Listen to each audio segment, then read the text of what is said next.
and across the world. Connect live, ask, decide, and invest wisely. Your portfolio, your future. Ask Profit.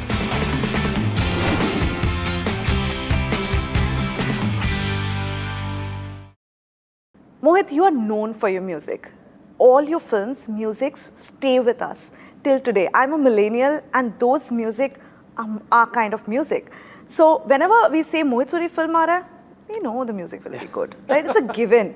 So you really work hard. But is this always like how you create your music? You need everything in place, the mood, the lighting, even when the person is in the studio and just singing. And also, how did you select your musicians that this person's voice is perfect for this song? That's what I think, the amount you give to a song, that's how long it will last, I think. Everyone does the programming, everyone writes the words, everyone makes the thing. But the thing is how much you give, how much of heart you give to the lyrics or to the music or to the melody or to the singing. That's how long the song will last, is what I genuinely feel. If you don't give that love, you're not going to get it back. It's just a simple debit and credit procedure, I think, with the audience.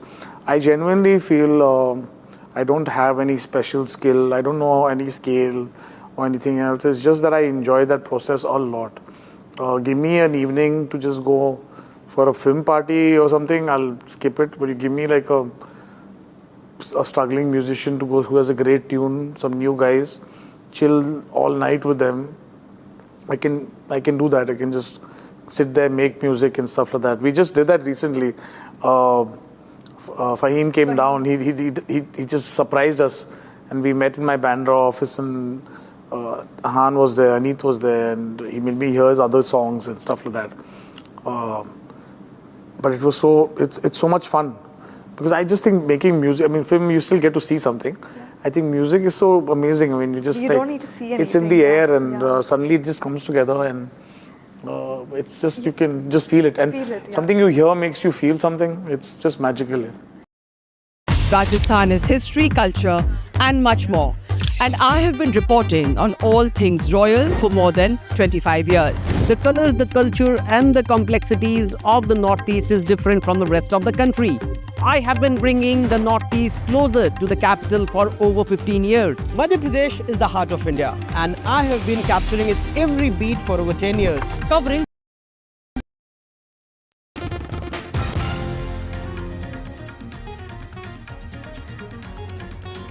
A very good afternoon, viewers. You're watching NDTV. I'm Gauri Dwivedi. This Monday afternoon, the big story that we are tracking. Pakistan's army chief has made some yet another rant, this time from American soil. India has hit out in its sharpest, strongest response. We get you those details. But first up, the headlines we're tracking this hour.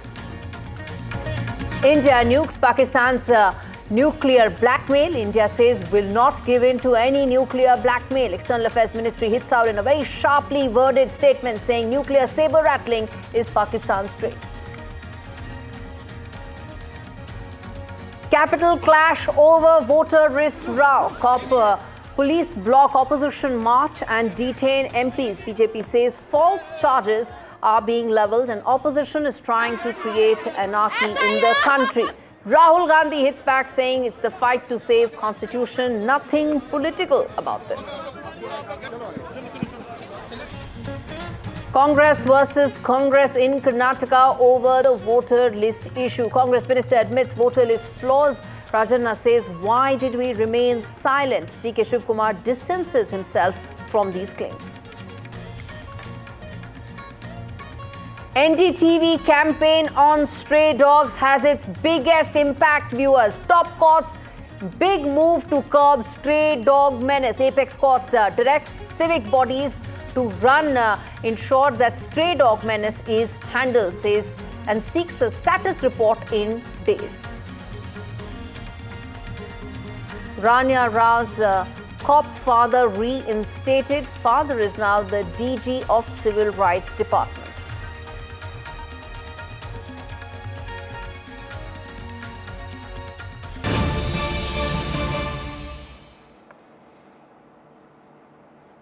Let's start the show with breaking news that's coming in as we speak. This time from Karnataka.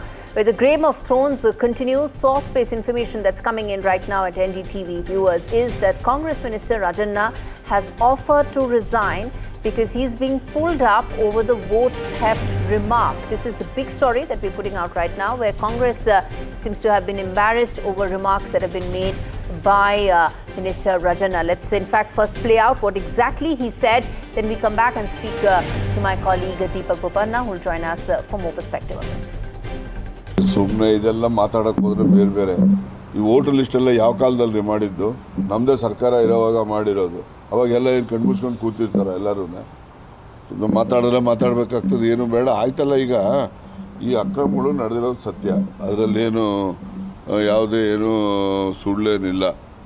ಆದರೆ ಅಕ್ರಮಗಳನ್ನು ನಮ್ಮ ಕಣ್ಮುಂದೆನೇ ನಡೆದಿದ್ದಾವಲ್ಲ, ಅದು ನಮಗೆ ಅವಮಾನ ಆಗಬೇಕು, ನಾವು ನೋಡ್ಕೊಳ್ಳಿಲ್ಲಲ್ಲ ಅಂತೇಳಿ. ಅದರಿಂದ ಮುಂದೆ ನಾವು ಎಚ್ಚರಿಕೆಯಿಂದ ಈ ರೀತಿಯ ಅಕ್ರಮಗಳು, ಈಗ first voter list draft electoral ರೋಲ್ಸನ್ನು ಪಬ್ಲಿಷ್ ಮಾಡಿ ಅಬ್ಜೆಕ್ಷನ್ ಕರೀತಾರೋ ಇಲ್ವೋ? ಕರೆದಾಗ ಏನು ಮಾಡ್ತಿದ್ದೋ ನಾವೆಲ್ಲ? ನಾವು ಅವರು ಅಕ್ರಮವಾಗಿ ಇವನ್ನೆಲ್ಲ ಮಾಡಬಾರ್ದನ್ನೆಲ್ಲ ಮಾಡಿ ವೋಟ್ಗಳನ್ನ ಬದಲಾವಣೆ ಮಾಡಿಕೊಂಡು ಪ್ರಧಾನಮಂತ್ರಿ ಆಗಿದ್ದಾರೆ. ಅದು 100% ಸತ್ಯ, ಅದರಲ್ಲೇನು ಎರಡನೇ ಮಾತಿಲ್ಲ. ಆದರೆ ನಮಗೆ ಡ್ರಾಫ್ಟ್ ಎಲೆಕ್ಟ್ರಲ್ ರೋಲ್ಸನ್ನು ಪಬ್ಲಿಷ್ ಮಾಡಿದಾಗ ನಾವು ನೋಡ್ಕೋಬೇಕೋ ಬೇಡಪ್ಪ? ನಾವು ನೋಡ್ಕೋಬೇಕೋ ಬೇಡ? All right, let's get in Deepak Bopanna for more details on this big story that's developing right now. Fresh embarrassment for Congress over its vote chori charge, isn't it, Deepak? Tell us what's really happening right now.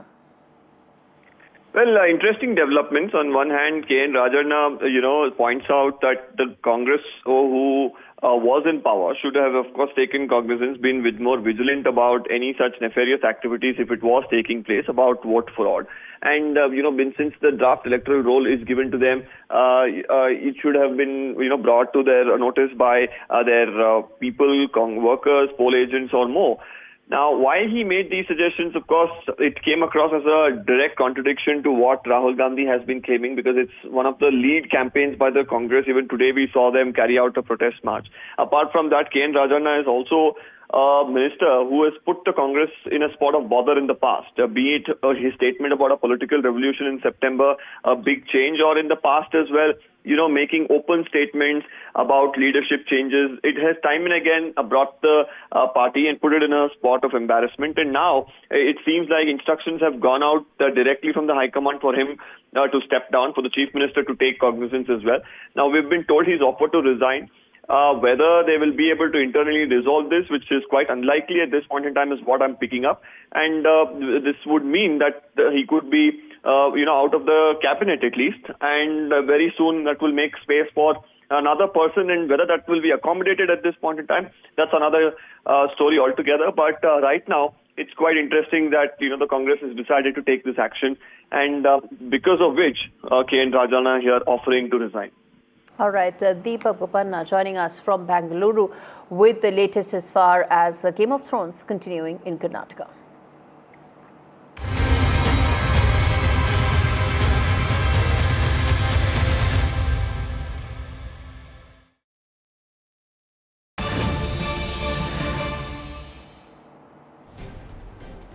Big political story of the day that we are getting you breaking news and updates as we speak. In fact, Rahul Gandhi has now hit out at Election Commission, and he has said that this is a fight or not of one person, but he says this is about constitution. Remember, this is exactly what Rahul Gandhi has said all along, that constitution is not being followed, with the charges that he levelled last week against the Election Commission. Today is when the planned march was there. As far as opposition MPs are concerned, the march didn't go through as planned, but now he's hit out at Election Commission. He says that this is a fight to protest and protect the constitution. Let's first listen into what exactly Leader of Opposition in Lok Sabha said. We come back and talk more on this. है वो अपने website से वही note data निकाल दें. मेरा data थोड़ी है कि मैं साइन करूं, उनका डेटा है. आप उठाइए अपना डेटा, हमने आपको ही दिया है, आप उसको अपने वेबसाइट में लगा दीजिए, पता लग जाएगा आपको. मतलब डिस्ट्रैक्ट करने का काम है, ठीक है. और एक और बात, आप ये मत सोचिए कि सिर्फ बेंगलोर में हुआ है, ये देश में अलग अलग कंस्टिट्यूंसीज में हुआ है. और इलेक्शन कमीशन जानता है, इलेक्शन कमीशन जानता है कि वो उसका जो डेटा है वो फटेगा. जो उसको अभी वो कंट्रोल करने की कोशिश कर रहा है, छुपाने की कोशिश कर रहा है, उसको हम निकाल देंगे, ठीक है, और वो फटेगा, वो जानता है। Thank you. इसका जवाब नहीं देंगे sir. Okay, that was Rahul Gandhi speaking as far as the issue that he has raised, on which the entire opposition has rallied behind. Now today, the visuals that you are seeing are from those dramatic incidents that took place earlier in the day, the dramatic events where Delhi police had detained protesting opposition bloc MPs as they were leading a march from Parliament House to the Election Commission of India headquarters against the SIR, or Special Intensive Revision of Electoral Rolls in Bihar, and as well as several electoral malpractices that they have alleged. And in fact, let's quickly now play out that soundbite of Deepak Purohit joined CP on the MPs being released after, as I said, those dramatic visuals that came out earlier in the day. Listen in. करीब 200 plus थे, संसद plus कुछ कार्यकर्ता भी थे, senior leadership भी थी, जो संसद के अलावा, तो 200 प्लस लोगों को डिटेन किया था और कुछ ही समय पहले यहाँ से उनको वापस से रिलीज भी कर दिया। हम लोग चाहते थे कि ये लोग 30 लोग मतलब एज पर ECI डायरेक्शन 30 लोगों को जाना था, अगर ये 30 तैयार हो जाते तो हम उसको फैसिलिटेट। वो माने नहीं, सब जाना चाह रहे हैं। नहीं, वो सब जाना चाह रहे हैं। All right, so what happened during the day was that there was this protest march that started from Makardwar in Parliament to ECI office at Nirvachan Sadan. And as they were proceeding from Parliament House, these MPs were stopped by police.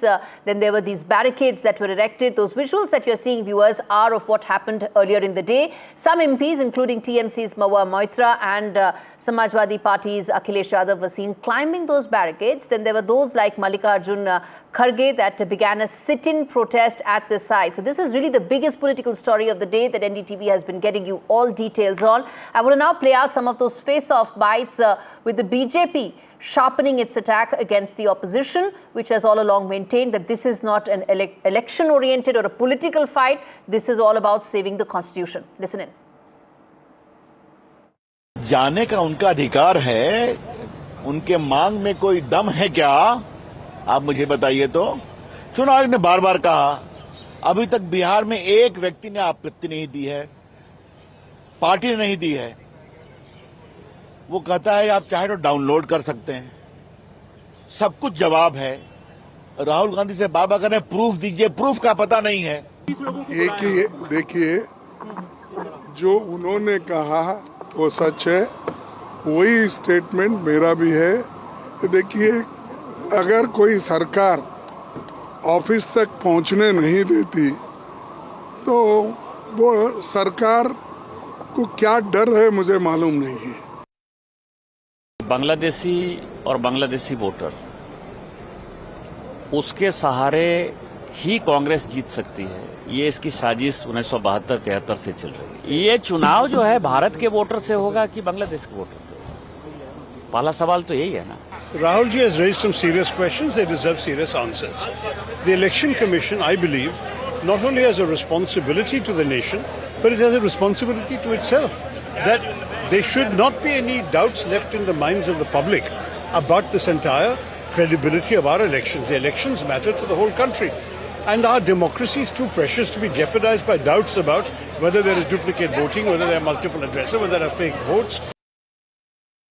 Election commission ने इतने अच्छे तरीके से 30 लोगों को बुलाया, प्रतिनिधि बात करेंगे। अब ये कांग्रेस वाले ये इंडी गठबंधन को सुप्रीम कोर्ट में भरोसा नहीं है और कहते कि सुप्रीम कोर्ट टिप्पणी नहीं कर सकते इनके ऊपर में।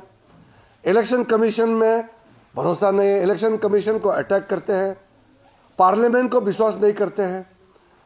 हमारा देश के जितना जो संवैधानिक संस्थाएं हैं उनको प्रहार करते हैं। तो ये किसके इशारे में और क्यों भारत का छवि को नुकसान कराने के लिए बार बार हर दिन ये नाटक क्यों करते हैं? स्कूली या रास्ते पे बैठे, लेकिन वो कम से कम एक हॉल में सब 200-300 मेंबर्स को एक जगह बिठा के तो कह सकते थे, जैसा कि राहुल गांधी जी एक्सप्लेन करें कि बहुत से चीज़ें ये हैं, कि वैसा ही वो बिठा के पूछ सकते थे और हमको जो बोलना है सारे मेंबर बोलते थे। अब 30 मेंबर को 30 मेंबर किसको भेजना, क्योंकि इसमें अलायंस पार्टी है सब और हम चूज करना अच्छा नहीं रहता। तो हम चाहते थे कि एक हॉल में बिठाकर खुद आकर एक्सप्लेन कर सकते थे। Viewers, let's now get you the other big story that we are tracking on the show. This is Pakistan Army Chief Asim Munir, who is on his second visit to the US. And only a Pakistani Army Chief can be at a black tie event and come out with those rants that he has as far as India is concerned. But India has hit back with its sharpest attack on Pakistan, and in fact has also hit obtusely to America as well, saying that nuclear saber rattling is Pakistan's stock in trade. The international community can draw its own conclusions on the irresponsibility inherent in such remarks, which also reinforce the well-held doubts about the integrity of nuclear command and control in a state where the military is hand in glove with the terrorist group. So that's the sharpest attack that India has made as far as Asim Munir and his rant is concerned. But more importantly, since this was on American soil, the statement also goes on to say that it's regrettable that these remarks should have been made from the soil of a friendly third country. Of course, this statement refers to America, where Asim Munir is right now, where he's attending the farewell of the CENTCOM chief.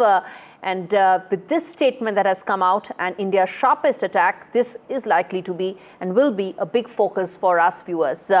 Let's also try and now connect with my colleague Mohammad Ghazali on this. But first up, let me quickly now play out that soundbite for you, and then we take the story forward. Pakistan की nuclear धमकी को हमने झूठा साबित कर दिया।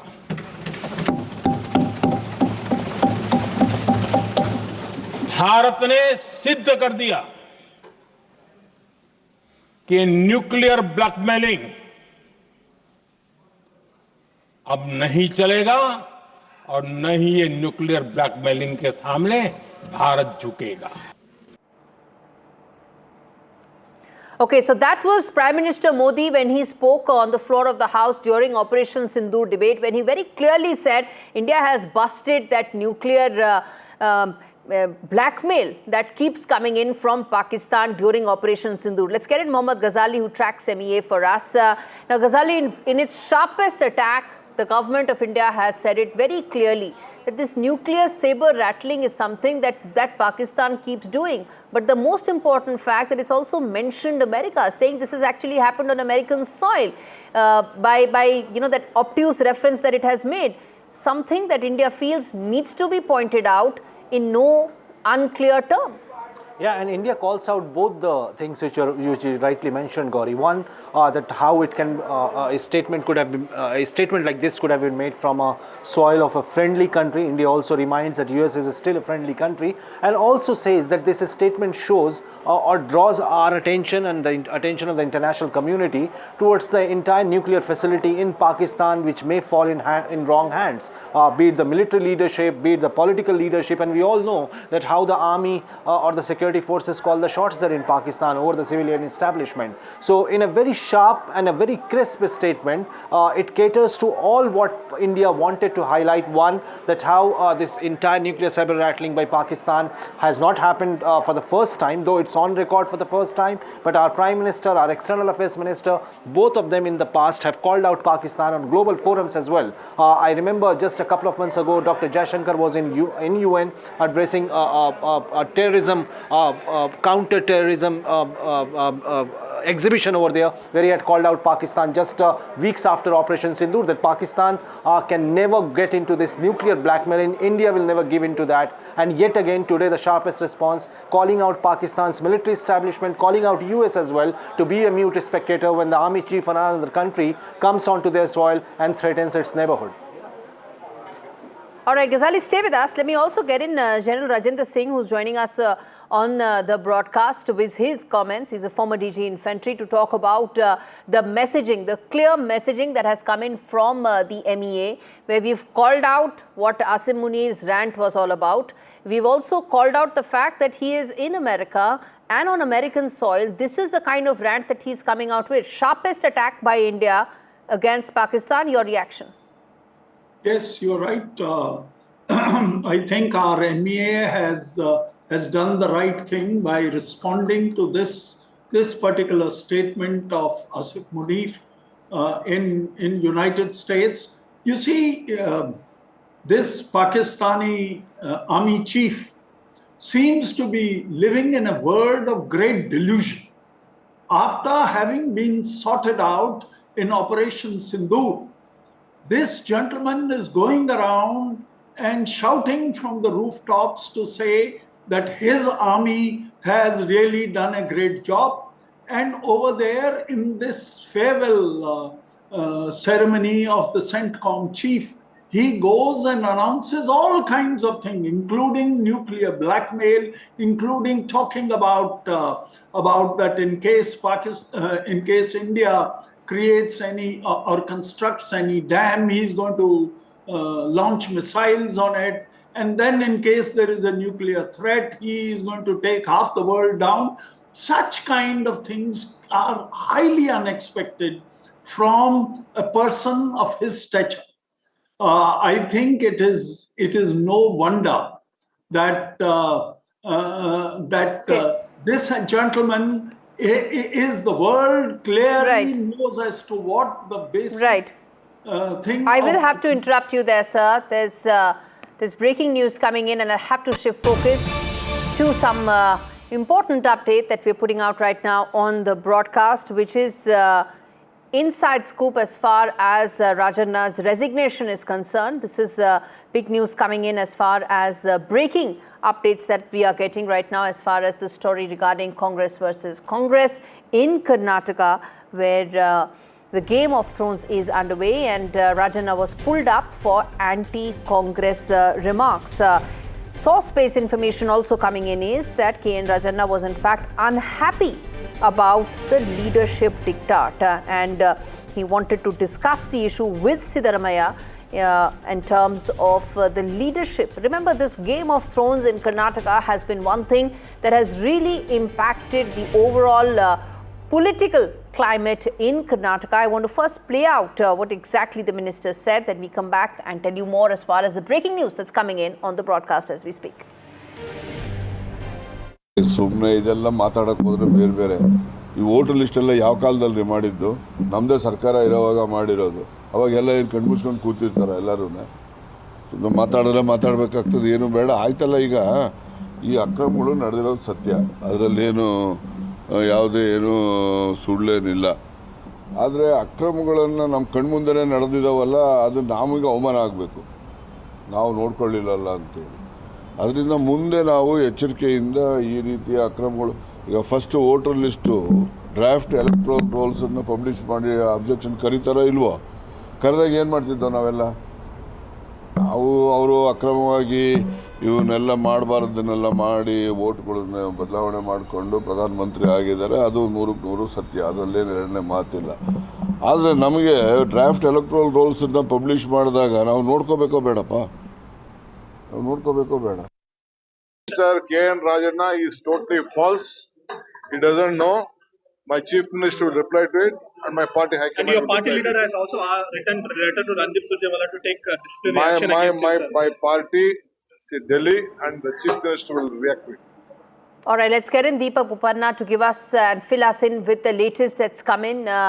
The source-based information that we're working with, Deepak, is that Rajanna was asked by the Congress to quit. There's more to it. Fill us in. Yes, it's a clear instruction that has come in. The High Command, I'm told, has not taken this very lightly, especially at a time where Rahul Gandhi was in Karnataka, had a massive, protest here. There was a press conference before that. Today there has been a protest. This is now a leading campaign of the Indian National Congress against the Election Commission, taking the attack to the government at the center as well. At a time like this, for a minister to make a statement completely in the opposite direction discussion has not gone down too well, is what I'm learning. And they have given an instruction to actually see him out. And he has initially, of course, offered to resign. His supporters then not very happy and asking him to stay put and not bound to these sort of demands and work his way through this issue. However, he's now reacted as well, gone on to say that he is going to decide and he's going to react after meeting the Chief Minister. He is now on his way to meet the Chief Minister. We'll really have to see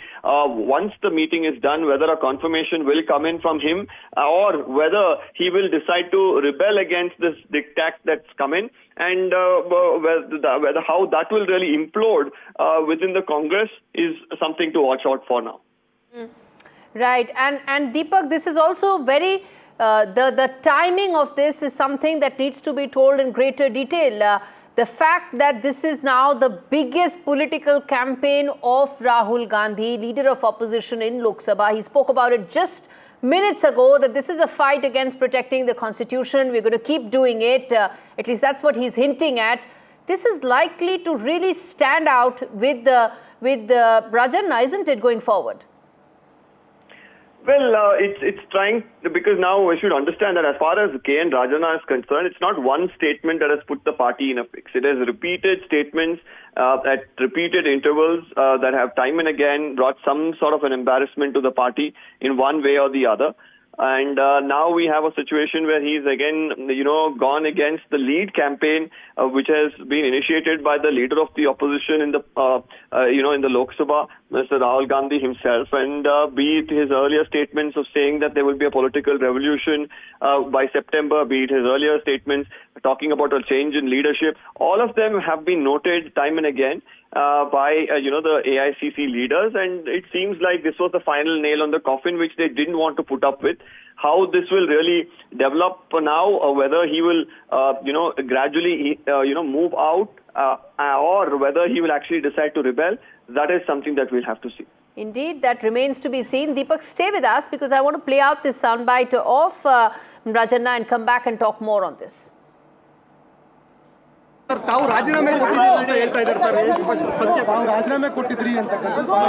ಮುಖ್ಯಮಂತ್ರಿಗಳು ಭೇಟಿ ಮಾಡಿ ಬಂದು ಆಮೇಲೆ ನಾನು reaction ಕೊಡ್ತೀನಿ.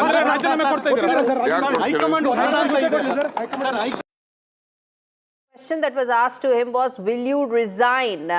And I believe, I'm going by translation, what he says is, why should I now, right? That's what Mr. Rajanna is saying here. Let's in fact play that out again.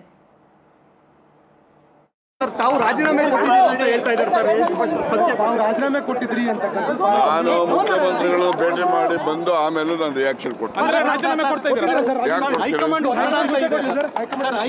Okay, so all eyes on the meeting that will take place between Rajanna and Siddaramaiah, isn't it, Deepak? Yes, and now that he says that he's going to come back after a meeting with the Chief Minister, that itself is an indicator that there is something brewing, isn't it? And an instruction has clearly been sent out. And now this meeting and what he decides to say to the Chief Minister and what the Chief Minister in fact says to him will decide the next course of action, whether he will rebel, whether he will concede to the diktat of the High Command is something that we'll know in the next few minutes. All right, we leave it there. Deepak Bopanna, my colleague, joining us on the phone line from Bengaluru about, the latest drama that's unfolding in Karnataka unit of the Congress party, where the Game of Thrones continues. Well, on that note, viewers, a quick break. We return on the other side with more news and updates. Stay with us for that.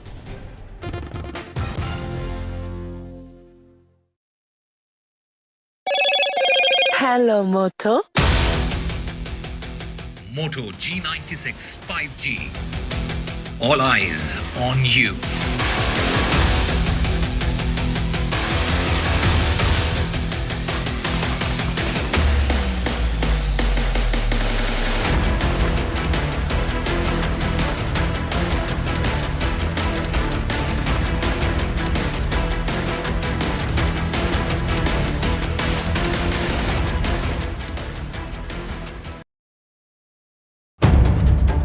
If it matters to you, if it matters to you, if it matters to you,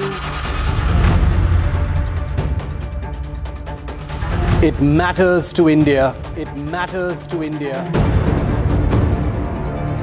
and it matters to me. And it matters to me. India Matters with Shivaru. Only on NDTV 24/7. जय जवान जो मैंने शुरू किया था ये actually मैं दोबारा आया हूँ आप लोग से मिलने के लिए मुझे बड़ी खुशी है आप देख रहे हैं YouTube पे मेरी फिल्म वाह क्या बात है क्या बात है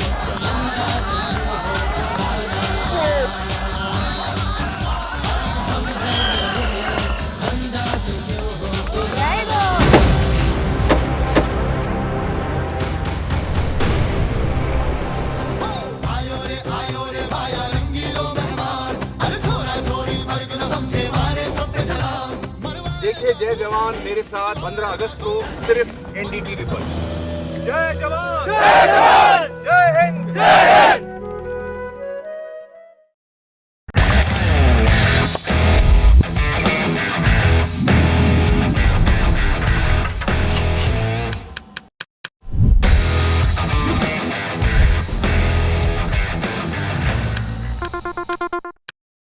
You know, first when Sayyara released and we as audience realized, oh my God, what is happening? You know, when did you realize it? Like, it's like, I didn't expect this, what is happening? Like that wave that hits you.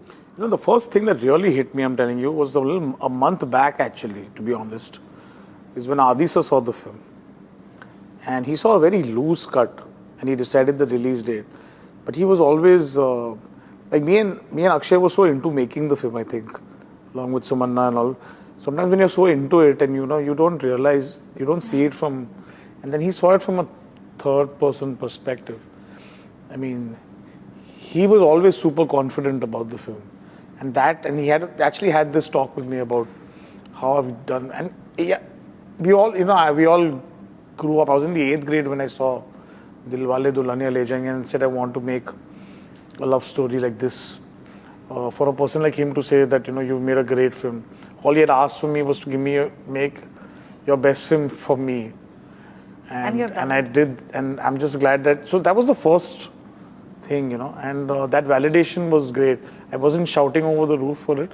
It gives you a lot of confidence at that moment, Absolutely. for the person who's actually put his money where it is, and he wasn't talking about anything else, but on a very unassembled film at that time, could feel the emotion and be listening. But it was the first time we felt that we made something special. But yes, once the numbers came in, I think then it was Akshay. The advance. Yeah, and the advances came in, and then people were sending me messages, and all they said, no, don't listen to anyone. So I at one point just put my phone off and said, this is getting too out of hand. And then in the night we got the number.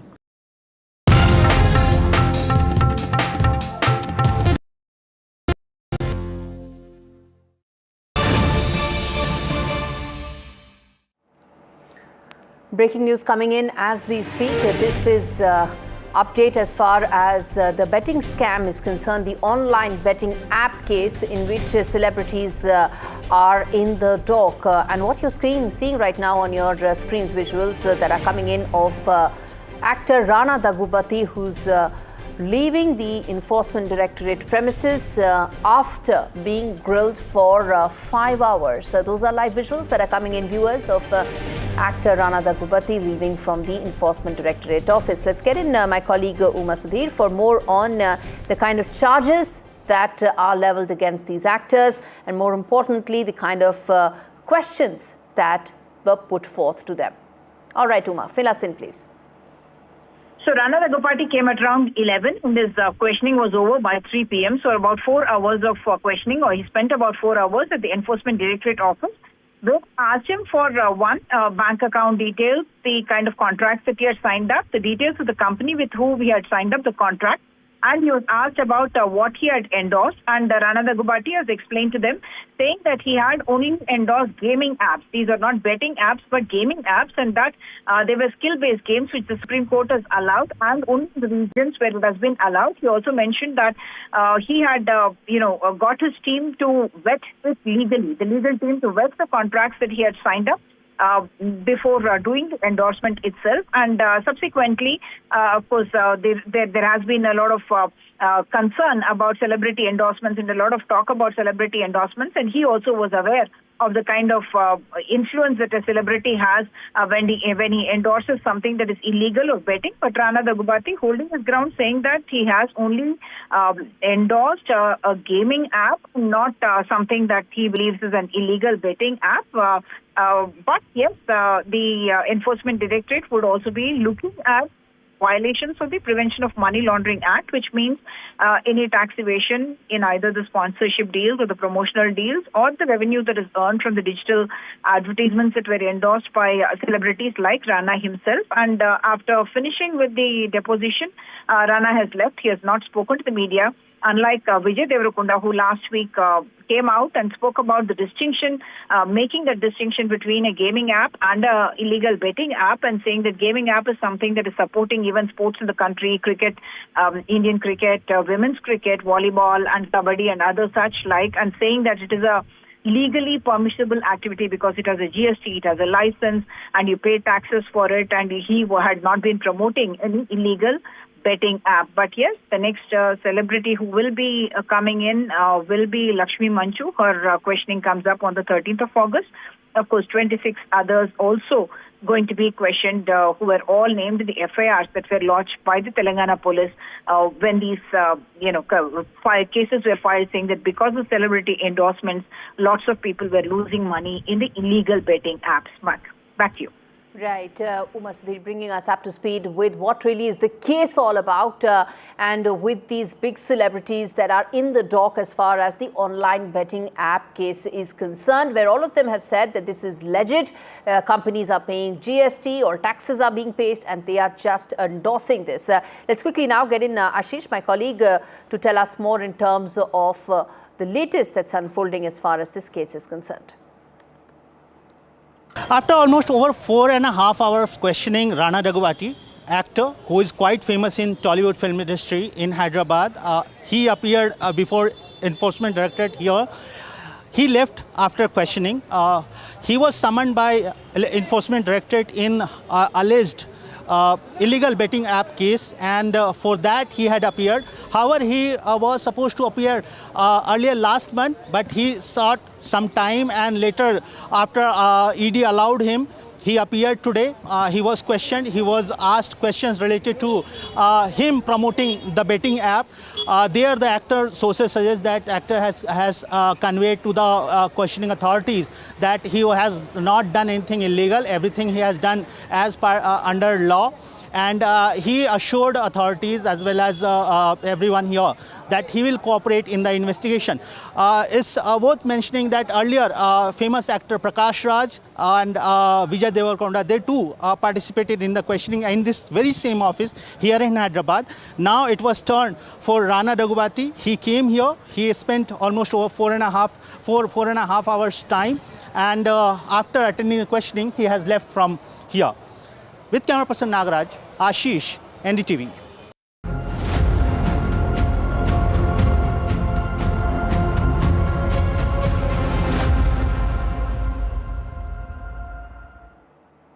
India's Dog Dilemma is a campaign that NDTV has been running, viewers, bringing to you and viewers latest as far as what really is the menace as far as stray dogs is concerned. And this is now time for you to get us the update and impact as far as our campaign is concerned. The street dog menace is now something that the Supreme Court has directed all stray dogs in the entire region to be picked up and housed in dedicated dog shelters. No more stray dogs on the streets and biting people and putting lives in danger. This is also something that will help the animals as well, who are on streets and affected as well. This is Supreme Court's big order that has come in terms of stray dogs. They must now be shifted away from residential localities, and any organizations that block this exercise will in fact pay the strictest action. They will face action against this, is the Apex Court's top ruling as far as stray dogs is concerned. A huge NDTV impact as far as NDTV campaigning about the stray dog menace. Now let's get in my colleague Nupur Dogra, who tracks the courts for us closely, to walk us through exactly what is it that the Apex Court said today in the stray dog case. Today made very certain strong remarks and said that it is not, sentiments should not come in the way, and they are keeping in mind the welfare of the elderly, the children who children who play on the streets, and mostly they come under attack. And in fact went on to say that can the dog lovers who are always coming out and protesting against any sort of action against the stray dogs, can they ensure that children are safe and they do not contract diseases such as rabies? And what about the lives that have already been lost from dog bites and subsequent rabies infections? So this is in fact a very big intervention from the Supreme Court when it comes to the menace of stray dogs in Delhi NCR. It has for now said that all the authorities, it has directed all the authorities, local authorities including MCD, NDMC, Delhi government, and Ghaziabad and Noida authorities, as well as Gurgaon authorities, to make sure that all the stray dogs are rounded up and shifted to shelter homes. And it has in fact sought a reply and a status report, sort of a status report from the authorities within 8 weeks on the same. So it has said that immediate steps should be relocating, carrying out this mass drive. If the government wants to come up with a force of professionally trained people who can help them carry out these drives, then they should immediately work in that direction. We've seen that mobs of dogs that have been, in fact, have entered people's homes and bitten them and attacked. They've been reported to be having rabies as well. These stories have been reported by NDTV. We've also been running this campaign. Now, what we have been saying is that a solution is needed for this. We've, of course, roped in politicians, policymakers on this as well. The biggest NDTV impact so far is that the Supreme Court has taken note of all the reports, the news reports that have come forward of stray dog attacks, and now the Supreme Court is saying that the MCD official must round up all stray dogs. Remember, the Supreme Court is saying that not just sterilized or vaccinated dogs, any stray dog must be rounded up. Now, another important observation made by the Supreme Court, or an order, is to ignore all the rules that exist already. Now, what they're referring to is the ABC rule, or the Animal Birth Control 2023 rule that exists. What that rule says is that stray dogs cannot be relocated. Now, once they're sterilized, once they're vaccinated, they must be brought back to the original location where they were at, and they cannot be relocated, is what the ABC rule says. It prohibits the officials from relocating them, taking them to a different location, and also mass picking up of dogs is prohibited under this particular rule. The Supreme Court has now asked for this particular rule to be ignored, and has called it absurd as well, and said that those dog lovers or dog feeders who have an opposition or who try to restrict this action from taking place will be facing action and will be penalized if they do so. Remember, NDTV has been pushing for solutions for coexisting of stray dogs and humans as well, while taking note of the hazards of stray dogs. Remember, these stray dogs, they're in fact abandoned. They go hungry most of the time. Many of them are not sterilized and are therefore very aggressive and tend to then attack people. Most of the time, children and elderly are the ones who are victims to this. At this moment, Supreme Court has asked for all these dogs to be rounded up and sterilized and moved to a different location. That's the biggest decision, or the order, that the Supreme Court has given out. And remember, now the Delhi government has responded as well, where we're seeing that they have said that they are going to be ensuring that this action takes place. So it's yet to be seen how soon a solution can be brought about. NDTV as well has been pushing for a national shelter in many of these cities where stray dog menace continues. All right, viewers, on that note, a quick break. We return with more stories on the other side. Stay with us.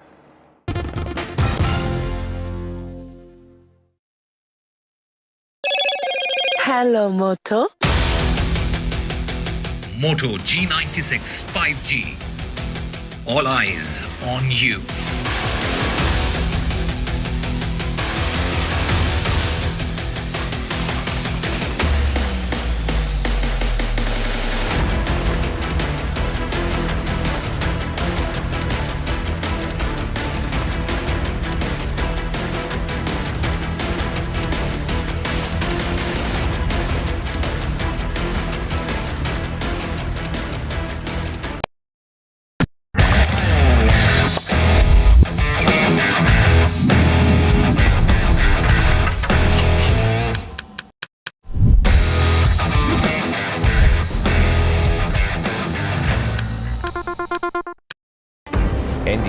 24/7 is India's #1 English news channel on YouTube.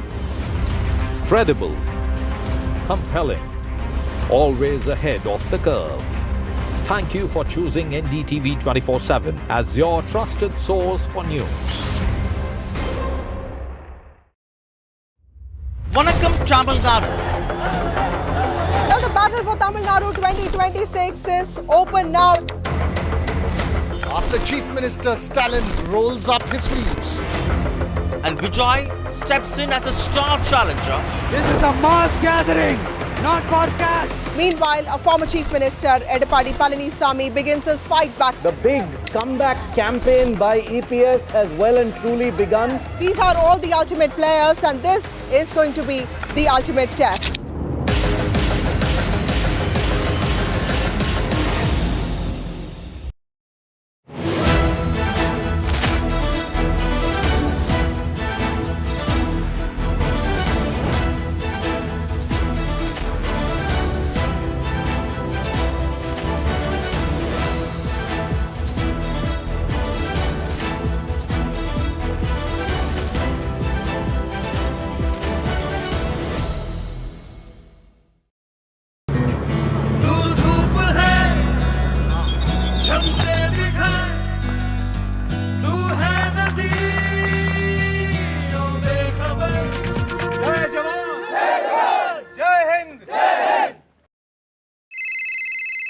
Hello बोलिए madam, डब्बा trading कब से चल रहा है पता है madam आपको? हम और आप तो जन्म भी नहीं हुआ था हमारा. We investigated a shady advisory firm that has spent big bucks on advertising on the front pages of national dailies. ये आपको बिल्कुल उसका ऐसे हल्का सा भी खौफ नहीं है? मैडम एक बात को खौफ किस लिए रखना चाहिए ये तो बताओ, कौन सा गलत काम कर रहा हूँ मैं? After our report, we also saw NSE came out with a cautionary circular to the investors. Market Regulator Securities and Exchange Board of India has also come out with a release talking about the actions that it has taken. Cyber complaint has also been filed against the entities involved in this entire Dabba trading scam.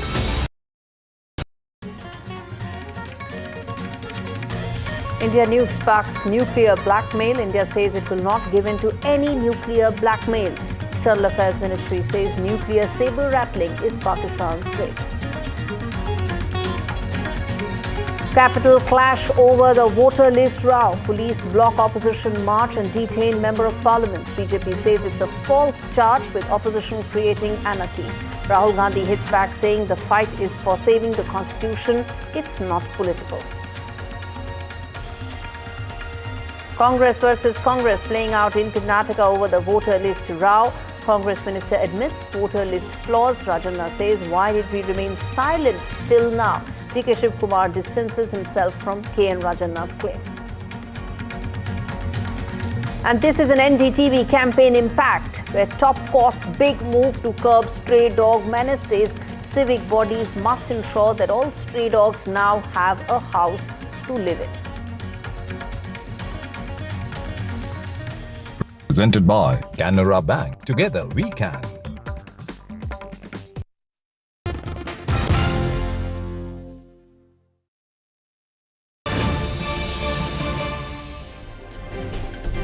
All right, more breaking news coming in on the broadcast. This is the TVK chief Vijay has slammed the arrest of opposition MPs under Rahul Gandhi in Delhi and has said that free and fair elections are the foundation of any democracy. Let's quickly now get in Sam Daniels for more on this. He's joining us on the phone line. Now, Sam, these are very strong words that are coming in from TVK in terms of him weighing in on the biggest political story of the day. The coverage is after M.K. Stalin, the Tamil Nadu Chief Minister, also endorsed and supported the march by Rahul Gandhi and the India Bloc MPs. And Vijay has slammed the arrest and says the free and fair elections are crucial for any democracy's foundation, and has criticized the special intensive revision of rules in Bihar. And he also says he was the first voice from Tamil Nadu to rake up the issue of this. And he has also reiterated that it's important the Chief Election Commissioner is appointed by consensus only. Interestingly, Vijay doesn't make any comment about the Mahadevapura allegations made by Rahul Gandhi, where he says more than 1 lakh fake voters were added, and he mentioned 5 different ways how the alleged vote theft, in his words, happened in Mahadevapura. And the larger political picture, Gauri, is that Vijay is making his electoral debut in the 2026 Assembly elections upcoming polls in Tamil Nadu. At the moment, he has called the DMK as his political enemy and the BJP as his ideological enemy. Interestingly, he has been quite soft and not critical about the AIADMK, although he has said he will not ally with any party directly or indirectly connected with the BJP. Triggering speculation, perhaps he is leaving a window open for possible alliance with the AIADMK closer to elections, but this comment ought to be seen in that context.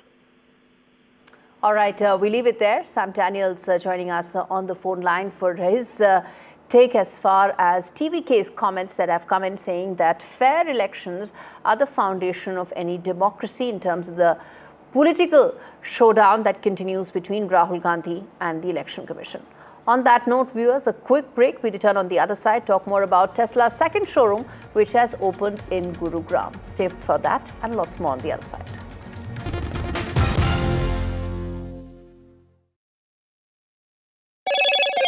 Hello, Moto. Moto G96 5G. All eyes on you.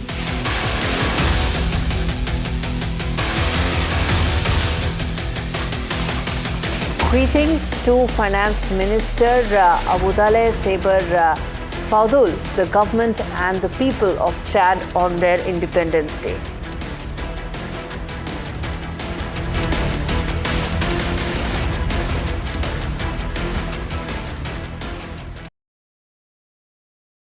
Is your business future ready?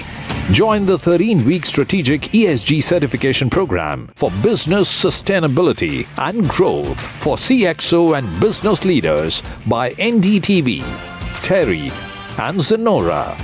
Master global ESG frameworks, gain real-world tools and lead with impact. Starts August the 23rd. Enroll now and power your business with sustainability.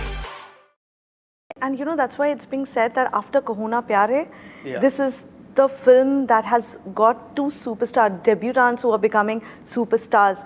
But what was this faith that you had on these 2 that you know that shows on screen? You know, you don't plan to make a blockbuster. You plan to make a good film.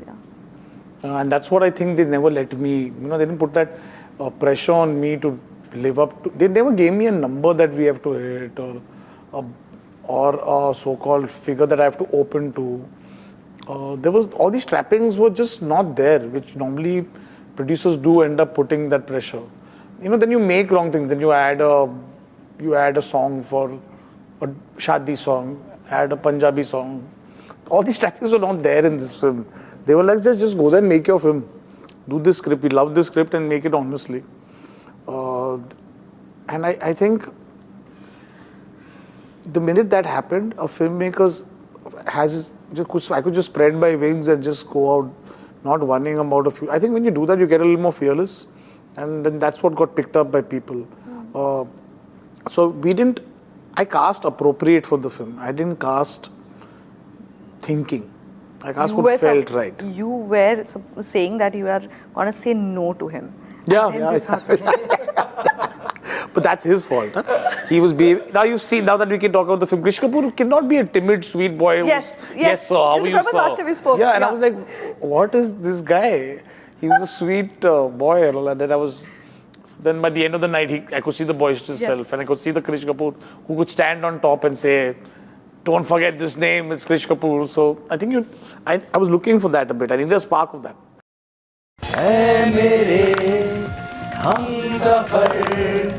एक जरा इंतजार सुन सदाएं दे रही है मंजिल प्यार की जय जवान जय Hind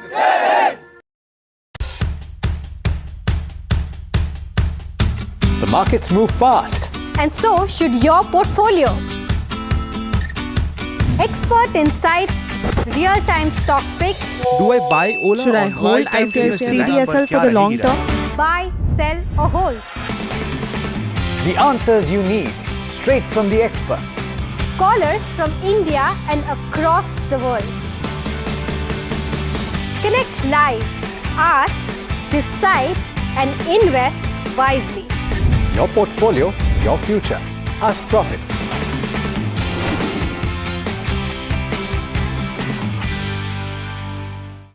Mohit, you are known for your music.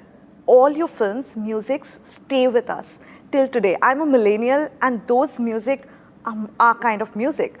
So whenever we say Mohit Suri film aa raha hai, we know the music will be good, right? It's a given. So you really work hard. But is this always like how you create your music? You need everything in place, the mood, the lighting, even when the person is in the studio and just singing.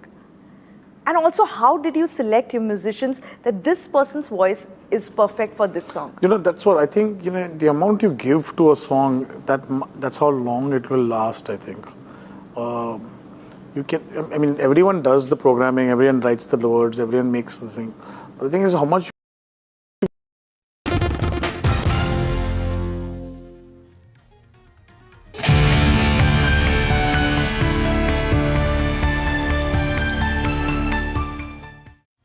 Well, viewers, today Tesla has officially launched its second showroom in India. The new Tesla Experience Center that's located at Walmark 3 in AeroCity in Gurugram opened its doors at 2 p.m. today, just about an hour back. It will allow visitors to see and explore the company's latest electric vehicles for the Indian market. This comes just weeks after it opened its first showroom in Mumbai. In terms of what is lined up and what could be how Indian market could change with the entry of Tesla, let's get Mohit Bhardwaj with the very latest. Tesla has opened its second showroom in the country and it is here at AeroCity. Now at Walmark 3 in Delhi, there is the second showroom of Tesla. So let's just quickly get inside and have a sneak peek what the showroom offers to you. Now we're inside the Tesla Delhi showroom and it spreads across 8,200 square feet. Now Tesla has rented this space with a monthly rent of 17.22 lakh rupees, and every third year it will have an increment of 15%. Also, Tesla has confirmed that there will be 4 supercharger locations in Delhi NCR. One is here at Walmark 3 AeroCity itself with 4 supercharger guns and 3 destination chargers. Along with that, you will see supercharger guns in Noida, Gurgaon and in Saket as well. Now talking of the Gurgaon Service Center, it will be around 33,000 square feet and Tesla will be paying a starting rent of around 40 lakh rupees and it will be incremented annually with 4.75%, and Tesla has signed a lease of 9 years for all of these properties. Now talking of Model Y, it will come in 2 different variants. One is your rear wheel drive with a 60 kilowatt hours of battery pack and second one is a long range variant. Now the long range variant gets a 75 kilowatt hours of battery pack and gives you a claimed range WLTP of 622 kilometers, whereas the standard version will give you a range of 500 kilometers. Now if I talk of superchargers charging capacities, well, it's a 250 kilowatt gun and you will have to pay rupees 24 for every unit of charge. Now talking of, well, it can give you almost 250 kilometers of charge on a Tesla Model Y very quickly in just 15 minutes. Well, viewers, that's all we have in this news show. Thanks so much for watching. News and updates will continue on the other side. Stay tuned.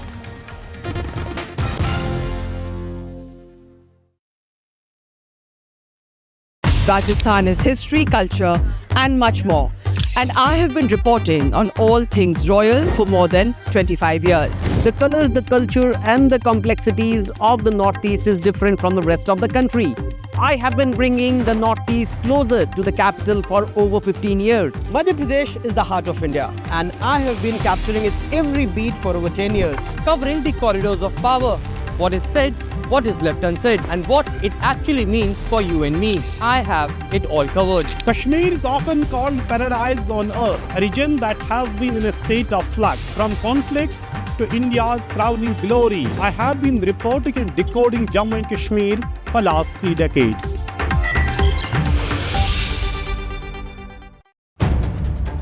If it matters to you, if it matters to you, if it matters to you,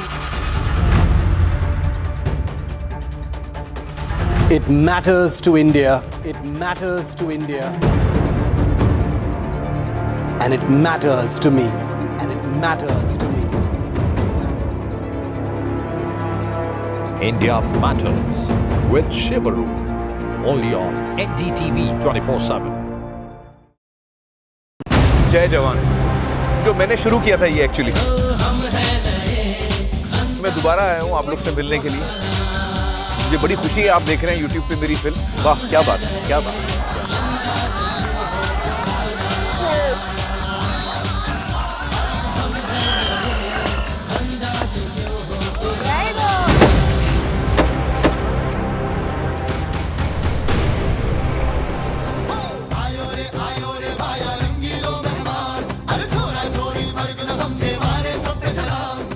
देखिए जय जवान मेरे साथ 15 अगस्त को सिर्फ NDTV पर जय जवान जय जवान जय हिंद जय Hind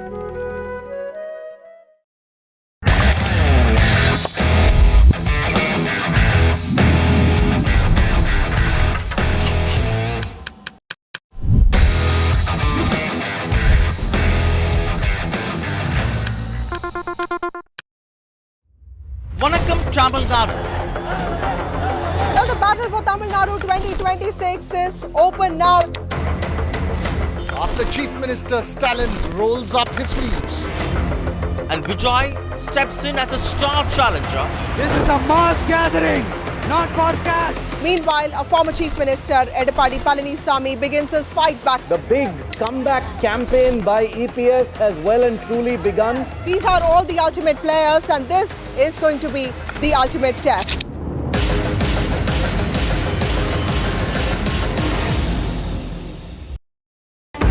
NDTV 24/7 is India's #1 English news channel on YouTube. Credible, compelling, always ahead of the curve. Thank you for choosing.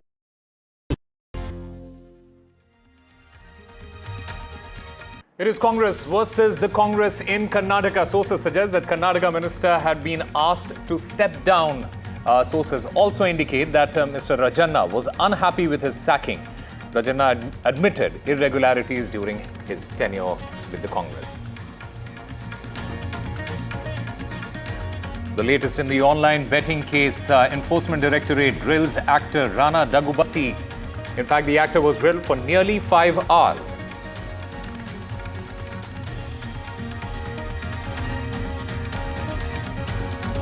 India's strong response to Pakistan's nuclear blackmail. India says that they won't give in to Pakistan's nuclear blackmail. The Ministry of External Affairs says that the nuclear saber rattling Pakistan's trade.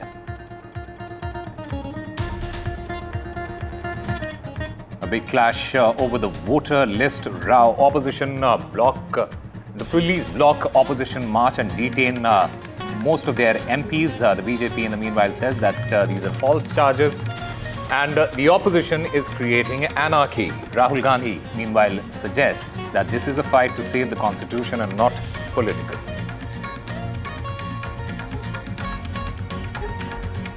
A big impact of the NDTV campaign, the Supreme Court's big move to curb stray dog menace. Supreme Court says civic bodies must run up all the stray dogs. The top court also calls for a status report in days.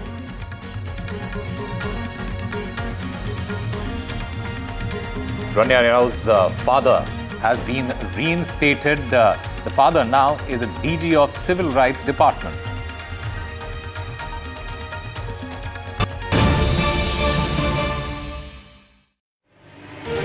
Hello and welcome. You're watching NDTV 24/7. I'm Osama Shah. The Air India today announced the suspension of its services between Delhi and Washington, D.C. This is going to be effective from the 1st of September this year due to a combination of operational factors in order to ensure the reliability and integrity of Air India's overall route network. Let me go across to my colleague Tanushka, who joins us to get us more on this. Tanushka, take us through the details. Right, Osama. So what we are understanding from Air India announcing the suspension of its services between Delhi and Washington, D.C., which will be effective, as you mentioned, from September 1st, is that the suspension is primarily driven by the planned shortfall in Air India's fleet. Now, Air India says that this is a planned shortfall as the airline commenced retrofitting 26 of its Boeing 787-8 aircraft last month.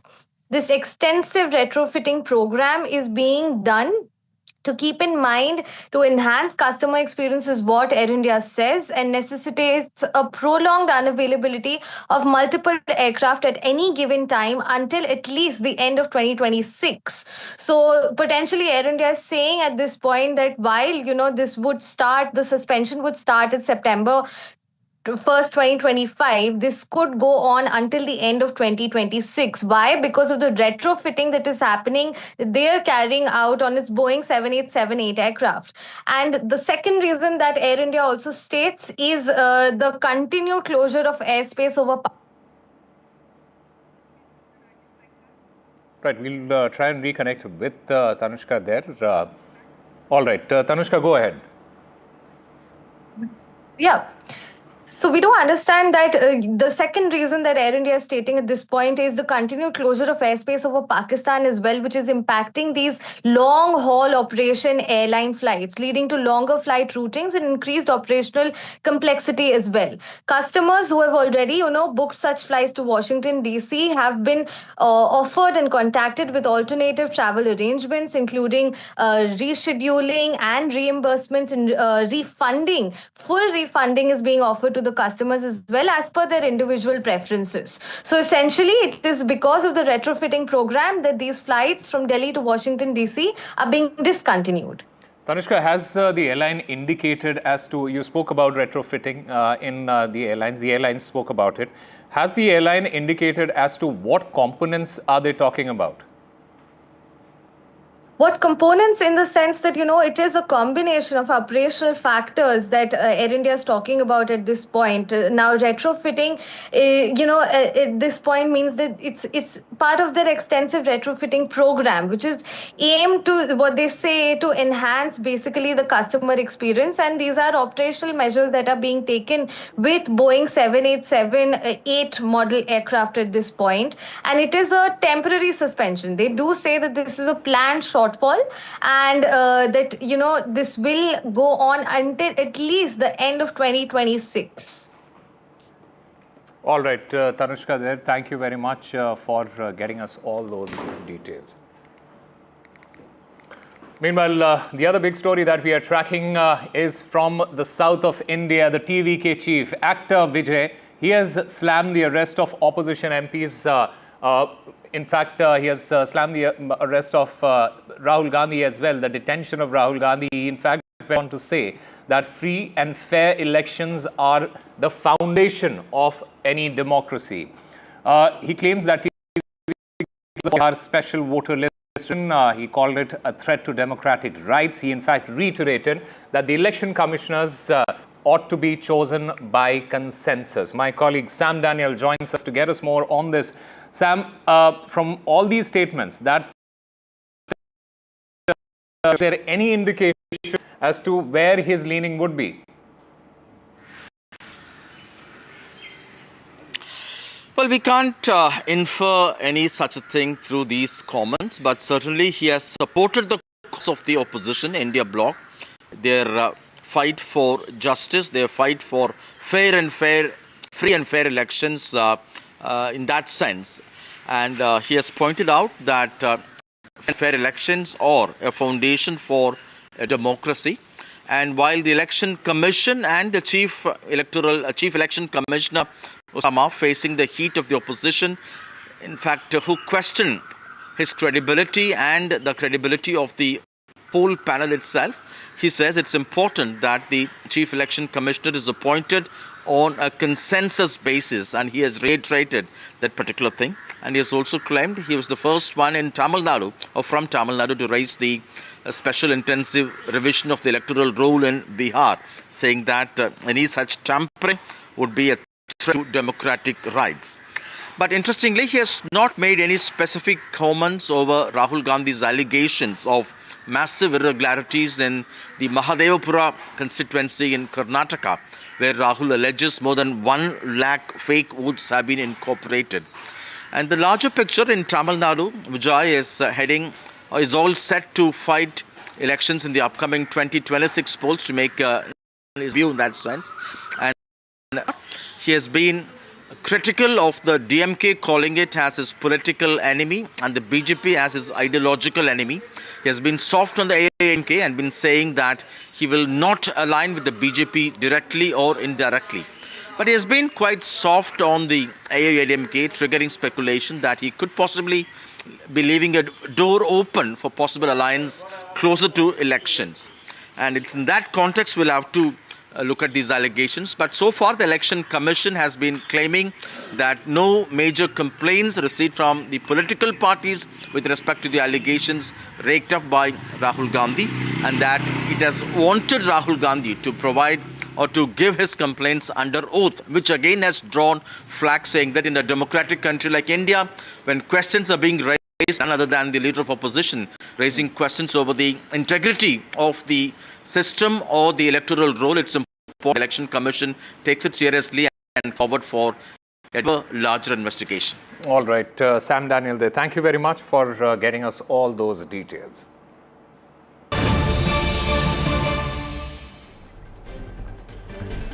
All right, breaking news coming in at this point of time. Mr. Rajanna, he has resigned from his position in the Lok Sabha, and this is the big breaking news that we are getting. The Karnataka Game of Thrones, it is heating up.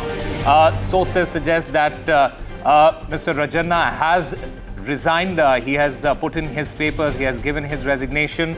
The CM is yet to accept that resignation. We'll try and get a sense of how things are unfolding there in Bengaluru. My colleague Deepak Bopanna joins us to take us through the latest. Deepak, give us the details. Well, it's a very important development. We here at NDTV had broken this first, where we had said that he has in fact offered to resign. Now, there is a confirmation that this is being deliberated over. The Chief Minister, of course, met his colleagues, apprised them of the situation, and now the decision has been taken to actually accept his resignation. And the letter of resignation, of course, once accepted, will be sent to the governor as well to make this official that he will no longer be a part of the Karnataka cabinet. Now, why this has happened is a big question. Now, has he also resigned voluntarily? Probably not. Has he been made to resign? That's what it looks like. Why? That's another question that will come up. And it is because of his repeated statements, and the latest one being something that contradicts the claims that have been made by the leader of the opposition, Rahul Gandhi, in the parliament, in the press conference while he was in Bengaluru, and multiple times in the last week about vote chori, vote theft that he's been talking about, discrepancies in the voter list. And Mr. Rajanna thought that this is something that has always been there, and if it is spoken about, then there'll be many angles to it, and questions why the Congress was oblivious to this fact when the voter draft electoral list was handed over to them before the election. And he says that it was the Congress which was in power. They should have been aware of such things happening, and they cannot claim that they didn't know or were unaware about these things happening. So this was something that didn't go down too well. Several leaders complained about this to the AICC leaders, who have asked for him to be dropped from the cabinet, and to save that embarrassment, he himself has been asked to resign, is what we are learning. However, he continues to be a Siddaramaiah loyalist, has been seen as a close confidant. There were several conversations that have been going on about whether to actually accept this resignation. But because the instructions from the High Command were very straight and direct, as of now the decision has been taken to actually drop him, is what we have picked up. Right. Deepak, Mr. Rajanna, he's seen as a close aide of Mr. Siddaramaiah, the Chief Minister. And there is a lot of political rumbling that is taking place in Karnataka. How should we look at this particular resignation in the larger context now? This is much lesser to do with state politics really right now, and this is about him making repeated statements which have put the party in a spot, and if I can recall, right now, be it that statement where he made about a political revolution in September, be it a statement where he openly said that he is an aspirant for the KPCC post, despite the High Command saying do not make statements about this, be it, his statements about asking the Deputy Chief Minister, who's also the KPCC President, to let go or relinquish his post, talking about a change in leadership. These are things that have, bothered the party. It has been taken cognizance of in the past as well. But this particular statement, the latest one on, the discrepancies in the electoral rolls and why the Congress didn't deal with it in a matter that it should have in the past instead of raising it now, has really been the nail in the coffin for Mr. Rajanna. And the High Command really unhappy with that statement. And it looks like, he's paying the price for it. Right. In fact, as you mentioned, Deepak, Mr. Rajanna, he made those comments, especially the ones about the voter list. He, in fact, went on to say that the voter list was made during our government. And this basically puts the Congress in a difficult position because Mr. Rahul Gandhi and the Congress, they have been making this as an issue, probably an electoral issue. So this doesn't really sit well with how the Congress want things to unfold for it. Is having a heyday because of what's happening. They're, questioning inside the assembly as to why Rajanna is seated in the position of a minister's chair when he has resigned. Rajanna then says law minister has asked him not to comment, says the chief minister will respond to all of this.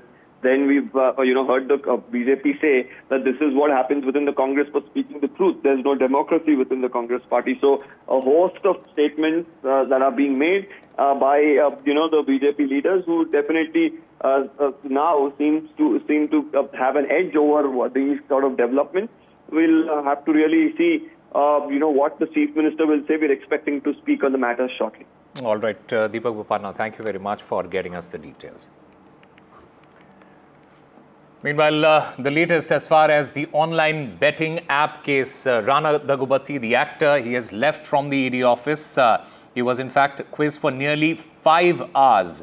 The Enforcement Directorate, they had called him today to question him over the betting app case, and he was grilled by the Enforcement Directorate for good 5 hours.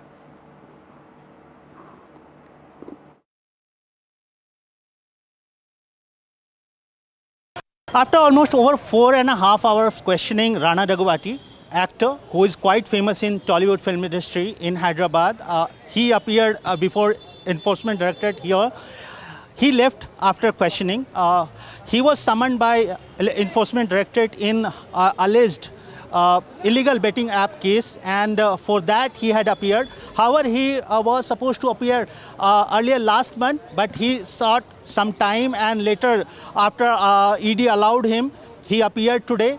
He was questioned. He was asked questions related to him promoting the betting app. There, the actor sources suggest that actor has conveyed to the questioning authorities that he has not done anything illegal. Everything he has done as per under law.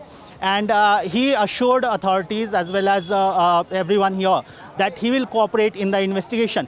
It's worth mentioning that earlier famous actor Prakash Raj and Vijay Deverakonda, they too participated in the questioning in this very same office here in Hyderabad. Now it was turned for Rana Daggubati. He came here. He spent almost over 4.5 hours time, and after attending the questioning, he has left from here. With camera person Nagaraj, Ashish, NDTV.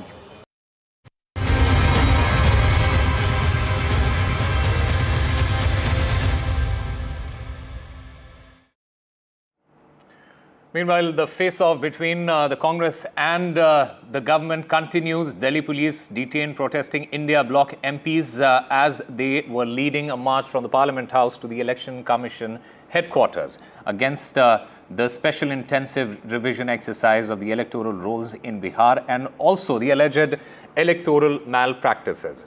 The leader of opposition in the Lok Sabha, Mr. Rahul Gandhi, he was leading the protest march from the Makardwar in Parliament to the Election Commission office at Nirvachan Sadan.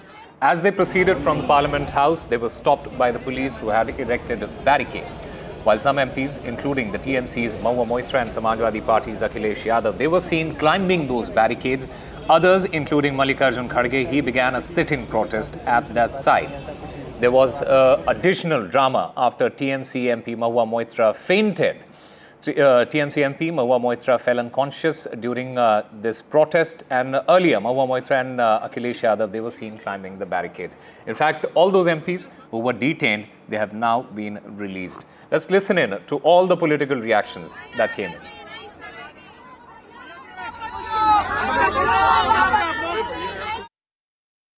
देखिए, हिंदुस्तान की democracy की हालत देखिए। 300 MPs election commission से मिलना चाहते हैं और कहते हैं कि हम डेलीगेशन लेके आएंगे, हम आपको एक डॉक्यूमेंट देना चाहते हैं। इलेक्शन कमीशन कहता है नहीं, 300 एमपीज नहीं आ सकते हैं। तो यही हालत है, क्योंकि डरते हैं। 300 एमपीज आ गए और वहाँ पे सच्चाई निकल आई और हमने उनको थोड़ा जो उनके काम की सच्चाई है दिखा दी।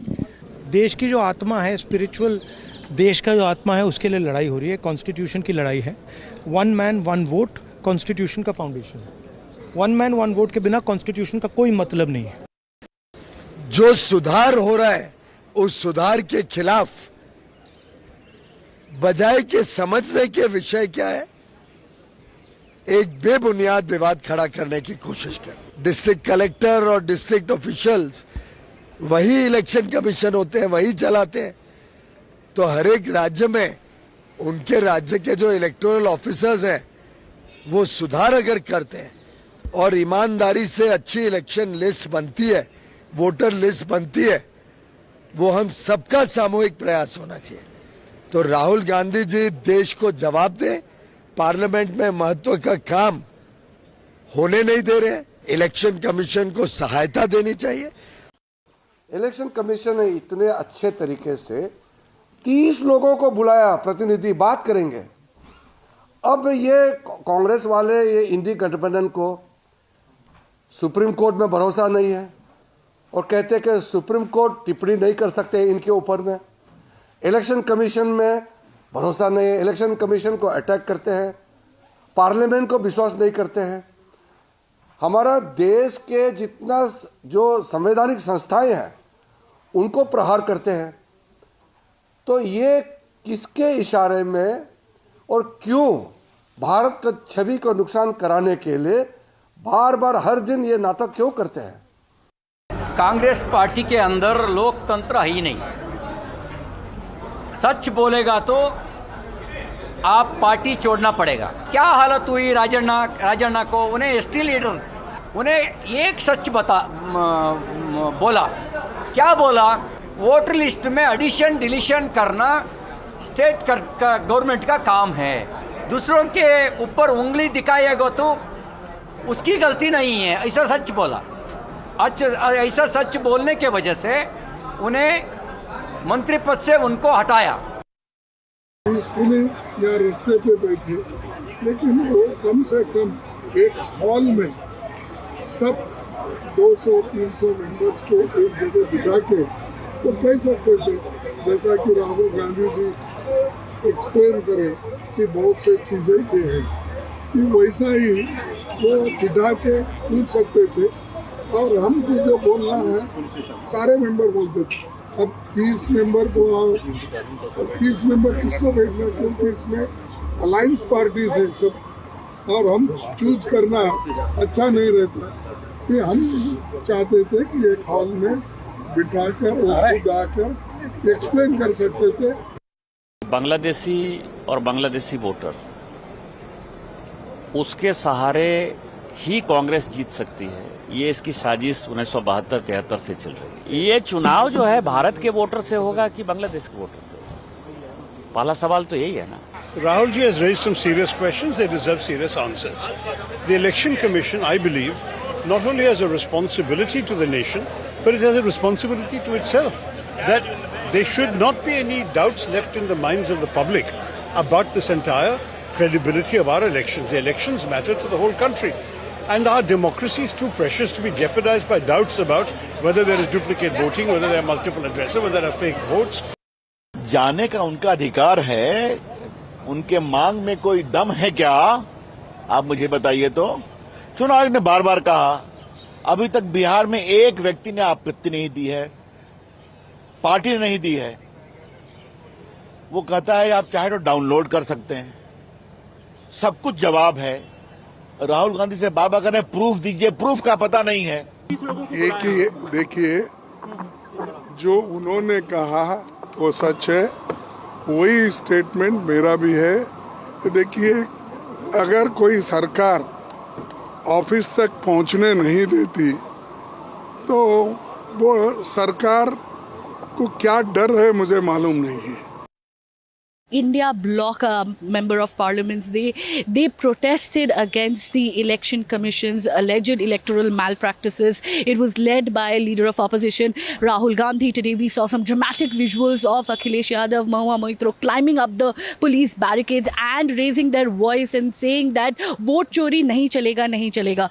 Later they were detained by the Delhi police. They had not taken any official permission from the Delhi police regarding this protest march that they had planned from the Parliament to the Election Commission's office. Remember that the Election Commission's secretary did give them an appointment at 12 o'clock in the afternoon that 30 India bloc members can come and meet the commissioner. But we saw that Delhi police detained all the MPs and they were taken to the Parliamentary Street Police Station.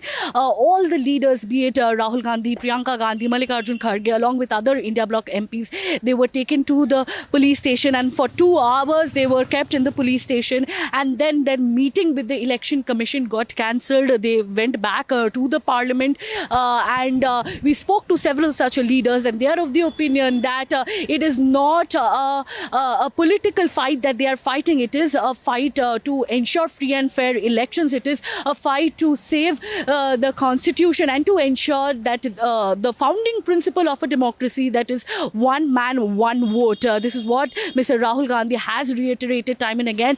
Remember, all of this is happening in the backdrop of the upcoming Bihar Assembly elections, where the special intensive revision has been undertaken, and the India bloc, the Congress, has been alleging that the SIR will lead to mass disenfranchisement of the voters. And apart from that, we also saw on 7th of August Rahul Gandhi making some explosive claims that there was a vote chori in Karnataka single constituency Mahadevpura, where 1 lakh voters were stolen. Although we saw the Election Commission calling it misleading and fake and fact check some of his claims, EC has demanded the Rahul Gandhi to give a declaration under oath or apologize to the nation. Time for a very short break. More news and updates on the other side.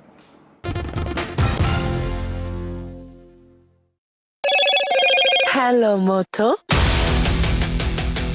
Moto G96 5G. All eyes on you. Congress versus Congress in Karnataka. So just suggests that Karnataka Minister Mr. Rajanna was asked to step down. He was unhappy with the sacking. Rajanna admitted irregularities during Congress tenure. The latest in the online betting case, Enforcement Directorate grills actor Rana Daggubati for nearly 5 hours. India's strong response to Pakistan's nuclear blackmail. The Ministry of External Affairs says that the nuclear saber is rattling Pakistan's trade. The opposition MPs marched to the Election Commission of India office. The police blocked the opposition march and detained those MPs. The BJP says that these are false charges and the opposition is creating anarchy.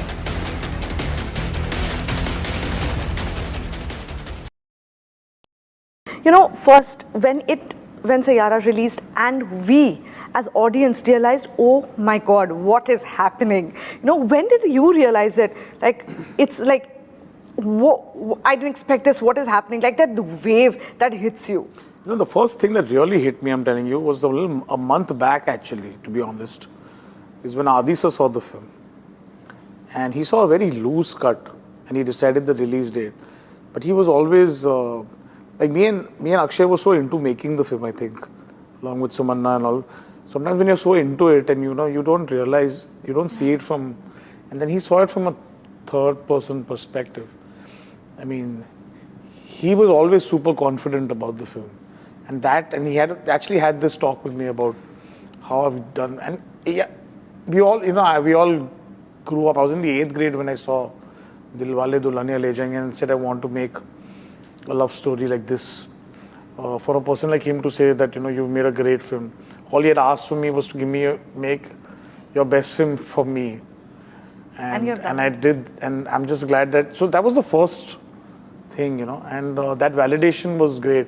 I wasn't shouting over the roof for it. It gives you a lot of confidence at that moment, Absolutely. for the person who's actually put his money where it is, and he wasn't talking about anything else, but on a very unassembled film at that time, could feel the emotion and be listening. But it was the first time we felt that we made something special. But yes, once the numbers came in, I think then it was Akshay. The advance. Yeah, and the advances came in, and then people were sending me messages, and all they said, no, don't listen to anyone. So I at one point just put my phone off and said, this is getting too out of hand. And then in the night we got the number.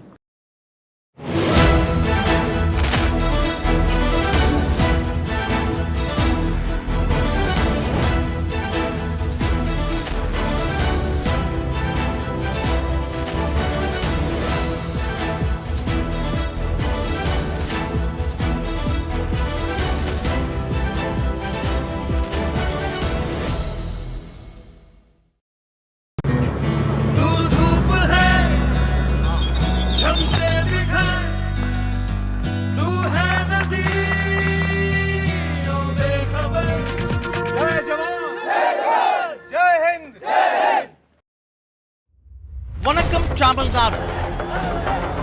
Now the battle for Tamil Nadu 2026 is open now. After Chief Minister Stalin rolls up his sleeves. And Vijay steps in as a star challenger. This is a mass gathering, not for cash. Meanwhile, a former Chief Minister, Edapadi Palanisamy, begins his fight back. The big comeback campaign by EPS has well and truly begun. These are all the ultimate players, and this is going to be the ultimate test.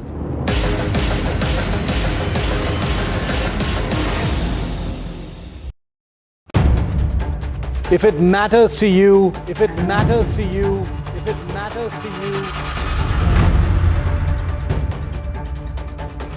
it matters to India. It matters to India.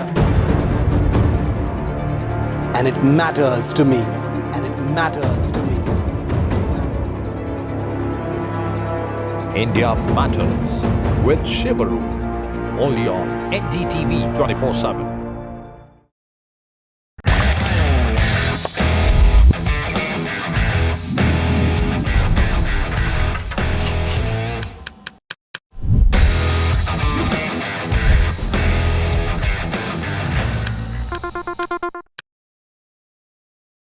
Congress versus the Congress in Karnataka. Sources suggest that the Karnataka minister, Mr. Rajanna, was asked to step down. He was unhappy with his sacking.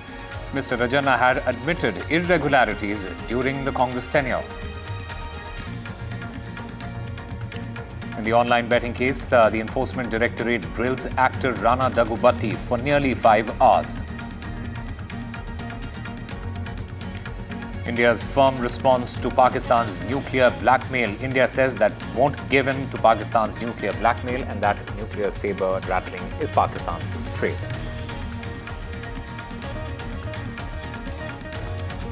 Opposition MPs march to the Election Commission of India's office. The police blocked the opposition march and detained those MPs. The BJP, in the meanwhile, says that these are false charges and that the opposition is creating anarchy. Rahul Gandhi says this is a fight to save the constitution.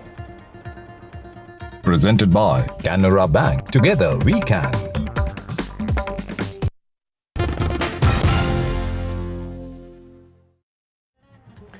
Welcome back. India's response to Pakistan's nuclear blackmail, it has been firm, it has been resolute. The Ministry of External Affairs, it has strongly condemned Pakistan's nuclear threat, calling it Pakistan's stock in trade.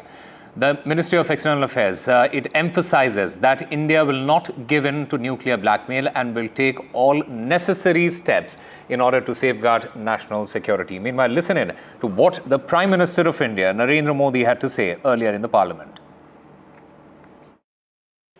Pakistan की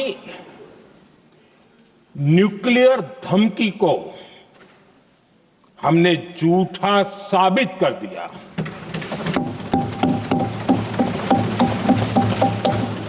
भारत ने सिद्ध कर दिया कि nuclear blackmailing अब नहीं चलेगा और न ही ये न्यूक्लियर ब्लैकमेलिंग के सामने भारत झुकेगा। Time for a very short break. More news and updates on the other side.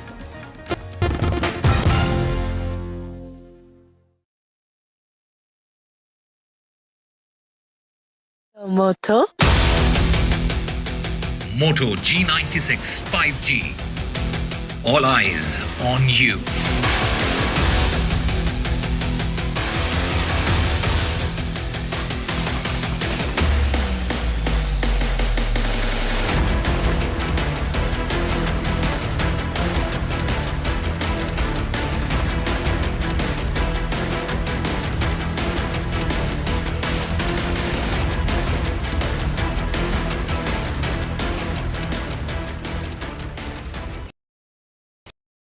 Rajasthan is history, culture, and much more.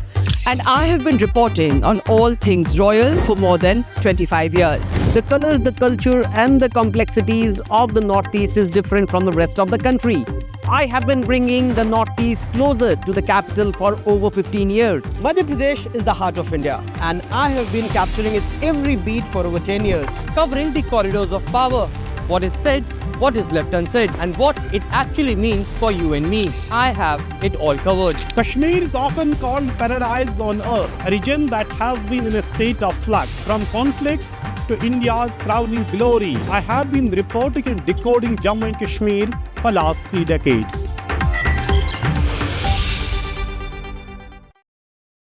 जय जवान जो मैंने शुरू किया था ये एक्चुअली मैं दोबारा आया हूँ आप लोग से मिलने के लिए मुझे बड़ी खुशी है आप देख रहे हैं YouTube पे मेरी फिल्म वाह क्या बात है क्या बात है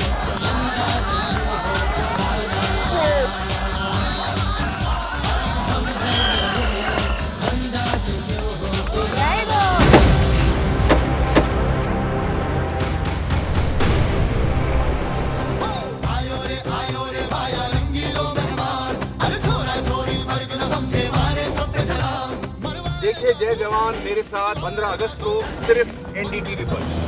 जय जवान जय जवान जय हिंद जय Hind.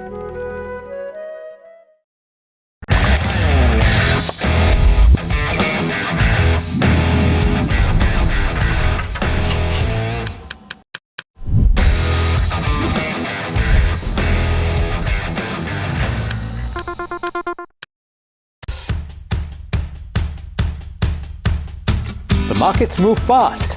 And so should your portfolio. Expert insights, real-time stock picks. Do I buy Ola? Should I hold CDSL for the long term? Buy, sell or hold. The answers you need, straight from the experts. Callers from India and across the world. Connect live, ask, decide and invest wisely. Your portfolio, your future. Ask Profit.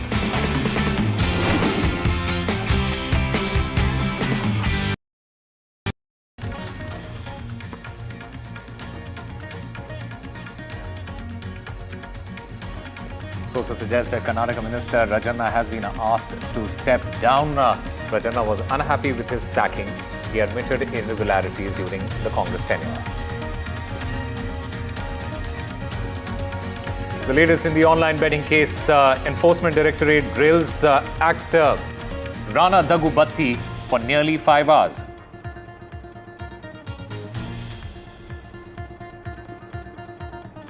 India's firm response to Pakistan. India says that it won't give in to Pakistan's nuclear blackmail. Police blocked the opposition march to the Election Commission of India and detained the MPs. BJP says that this is false charge, opposition creating anarchy.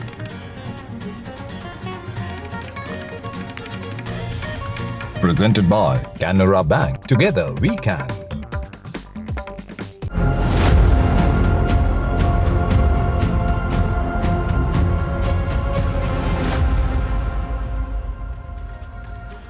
Welcome back onto our NDTV campaign. The big impact when it comes to the street dog menace, the Supreme Court, it has directed that all the stray dogs in the Delhi and the NCR region, they are supposed to be picked up and housed in dedicated dog shelters.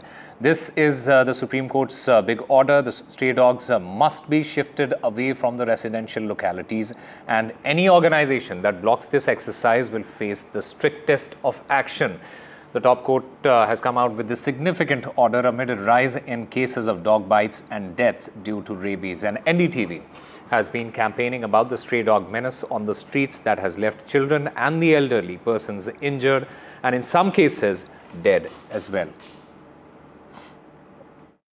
बात सच है, दिल्ली की जनता वर्षों से इस विषय पे परेशान है और सरकार, पिछली सरकारों ने जो किया और नगर निगम में जिस तरीके से काम चल रहा था, हम उन सब के ऊपर लगातार हमारी सरकार बनने के बाद से इन विषयों पे चर्चा करते हुए इसके समाधानों पे वर्कआउट कर ही रहे थे। इसमें माननीय कोर्ट ने जो आदेश दिया है वो भी हमारे लिए बहुत महत्वपूर्ण है। हमारा एक ही ध्येय है, दिल्ली की जनता को राहत देना। All right, my colleagues Nupur Dogra and Ishika Verma, they join us to get us more on this. Nupur, to you first. Take us through the key observation by the Supreme Court. Well, Osama, first of all, this was the first hearing in the suo motu case that the Supreme Court had initiated after a news report about increasing cases of rabies from dog bites. Now, in the very first hearing, in an unprecedented move, the Supreme Court has issued directions. It has said that the Delhi authorities, the NCR authorities, including Noida, Ghaziabad, Gurgaon, and other NCR colonies, basically, the authorities should make sure that all the street dogs are evacuated. They are shifted to a shelter home.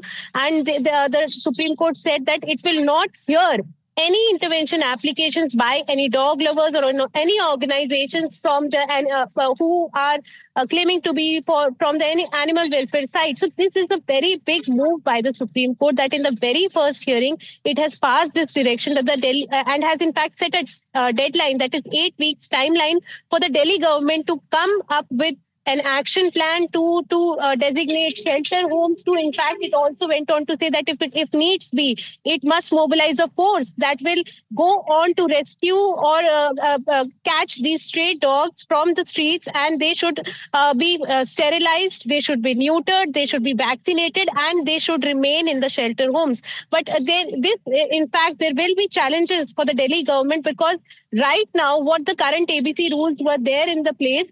So shelter homes were basically just for some time. So if a dog is affected, they used to go to shelter home, and according to the ABC rule, they used to be relocated. But today the Supreme Court said that this is an absurd rule, that you have to send the dog back to the same locality where you rescued it from. So calling this an absurd rule, the Supreme Court said that the authorities should make sure that once a dog enters the shelter home, it does not comes out. In fact, it asks the authorities to install CCTV cameras to monitor dogs in the shelter homes. And in fact, it has went on to say in the strictest of tone that if anyone tries to obstruct these directions from the top court, they would be found to be in contempt of court and can expect the strictest of orders from the top court.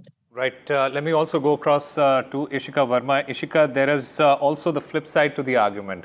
There are animal rights concerns, there are humane concerns when it comes to the relocation of these stray dogs.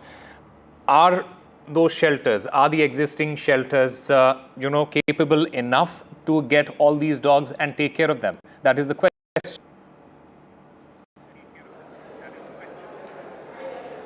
Yes, Osama, in fact, we have today seen that it is rather a big, big directions that have come from the Supreme Court, especially, after NDTV's campaign. And we have previously also spoken to the MCD, because remember, the MCD had formed a subcommittee over this issue, and they had planned on making shelter homes, to address this issue. So, in fact, their members also tell us that the existing shelter homes are not in a good condition.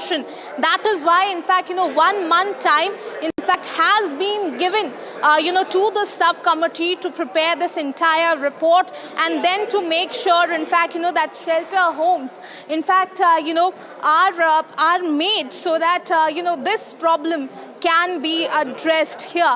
Now, apart from that, if we talk about the, today's order as well, the Chief Minister of Delhi, Rekha Gupta, has also in fact taken cognizance of this matter. She has said that whatever instructions have been given by the Supreme Court, the Delhi government is going to ensure that all of that is implemented in a planned manner.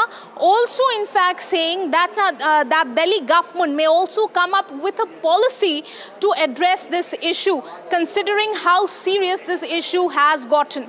Over to you. Ishika Verma, thank you very much for getting us all those details, and Nupur Dogra for explaining the key highlights of that observation by the Supreme Court. In fact, let's also listen in to what Priyanka Chaturvedi had to say to my colleague Himanshu. Supreme court ने जो निर्देश जारी किया है MCD को, दूसरी सरकारी एजेंसियों को, स्ट्रे डॉग्स को लेकर आप कैसे देखते हैं उसको? देखिए, स्ट्रे डॉग्स का जो चल रहा है, आपस में विवाद काफ़ी टाइम से चल रहा है, उसको लेकर सुप्रीम कोर्ट एक सोल्यूशन दिया है। पर एमसीडी से कोई पूछे कि वो उनके जो हाउसेस हैं वो कहाँ हैं, उनको स्ट्रेस को रखने के लिए वो शेल्टर होम्स, हाउसेस जो भी हैं वो कहाँ हैं, तो आज स्ट्रेस रास्तों पे क्यों दिखते हैं? क्योंकि जो काम बीएमसी को, वहाँ की म्यूनसिपल कॉर्पोरेशन को करना चाहिए, वो नाकामयाब रही है। तो सुप्रीम कोर्ट ने अब कोई ऑर्डर दिया है, मैं उम्मीद करती हूँ कि उसका पालन करेंगे, क्योंकि जो स्ट्रे डॉग्स हैं वो इसलिए हैं क्योंकि उनको इम्यूनाइजेशन भी नहीं हो रहा है, तो उसका भी ध्यान रखना होगा। तो I welcome this, but at the same time we have to be concern कि उनकी जो जगह बोली है वो इन प्लेस है या नहीं। रख रखाव ठीक से होना चाहिए। बिल्कुल, रख रखाव ठीक से होना चाहिए। बहुत सारे एनिमल लवर्स हैं जो उनका ध्यान रखते हैं। मेरी खुद की बहन स्टे हैप्पी करके NGO चलाती है, जो इन्हीं लोगों को ध्यान देती है, कुत्तों का ध्यान देती है। तो आई थिंक इसका ध्यान जो सरकार की जिम्मेदारी है वो भी ज़रूरी है।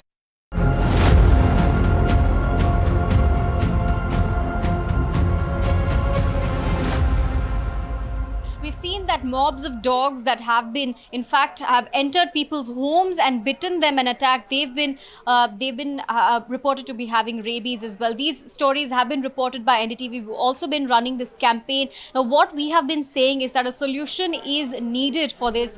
We've, of course, roped in politicians, policymakers on this as well. The biggest NDTV impact so far is that the Supreme Court has taken note of all the reports, the news reports that have come forward of stray dog attacks, and now the Supreme Court is saying that the MCD official must round up all stray dogs. Remember, the Supreme Court is saying that not just sterilized or vaccinated dogs, any stray dog must be rounded up. Now, another important observation made by the Supreme Court, or an order, is to ignore all the rules that exist already. Now, what they're referring to is the ABC rule, or the Animal Birth Control 2023 rule that exists. What that rule says is that stray dogs cannot be relocated. Now, once they're sterilized, once they're vaccinated, they must be brought back to the original location where they were at, and they cannot be relocated, is what the ABC rule says. It prohibits the officials from relocating them, taking them to a different location, and also mass picking up of dogs is prohibited under this particular rule. The Supreme Court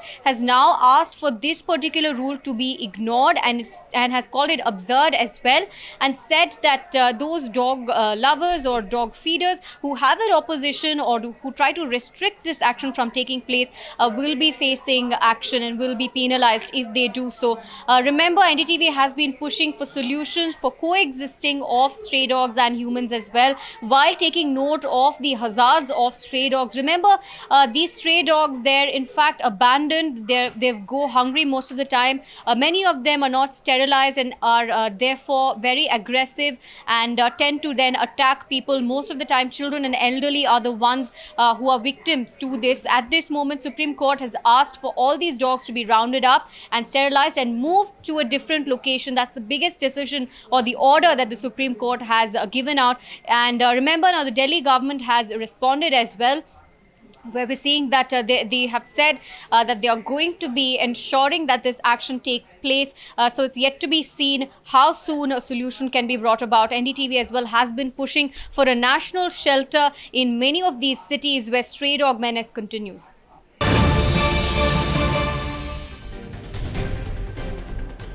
All right, breaking news coming in at this point of time. The Mumbai police has stepped up security for comedian Kapil Sharma following a second shooting incident at his Canada-based restaurant, the Caps Cafe, within a month.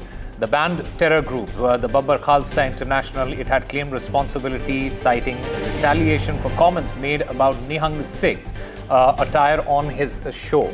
Although Kapil Sharma, he hasn't received direct threats, the police are now investigating and monitoring the entire situation very, very closely. And it is in that context that the Mumbai police has increased the security of comedian Kapil Sharma. My colleague Paras Dama joins us on the phone line to get us more on this. Paras, considering the potential threat from not just the Babbar Khalsa International, but Lawrence Bishnoi, Goldie Dhillon gang, what specific security measures have been implemented here? Osama, this is a very important update after what has happened from last few weeks that we had seen there was firing at Caps Cafe, which is in Canada. It's owned by comedian Kapil Sharma, one of the biggest comedian in India, as we say. In this entire situation, we had seen when first time firing happened at Caps Cafe in Canada. At that time also, Mumbai police visited the house of Kapil Sharma, and over there were certain things which has been asked to the building people and the Kapil Sharma also. What we broke some time ago, that Kapil Sharma has not been getting direct threat in this entire situation, because Mumbai Crime Branch also spoke to Kapil Sharma, and in this situation Kapil Sharma has said that he has not received any direct threat, but precautionary measures which has been taken by Mumbai police, they had beefed up the security of Kapil Sharma. But following the protocol, there has not been informed to anyone that what type of security has been provided to Kapil Sharma. The details are not being shared with anyone, because the situation is quite difficult for Kapil Sharma, because the things which has happened from last few days in Canada, we had seen two different shooting incidents which has happened in Canada. So the big thing right now is that the senior officials from Mumbai police has confirmed that the security of Kapil Sharma has been increased, but what type of security has been provided to Kapil Sharma is still unknown. And following the procedure and protocol of this thing, what is the security given to Kapil Sharma, it has not been said by Mumbai police. Paras Dama, thank you very much for getting us all those details. Time for a very short break. More news and updates on the other side.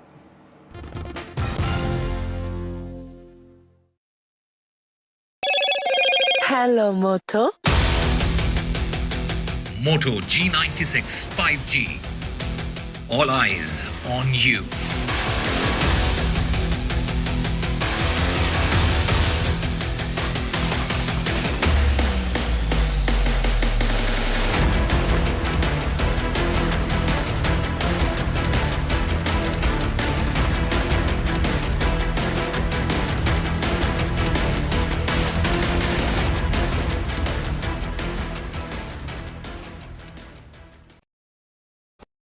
Mohit, you are known for your music.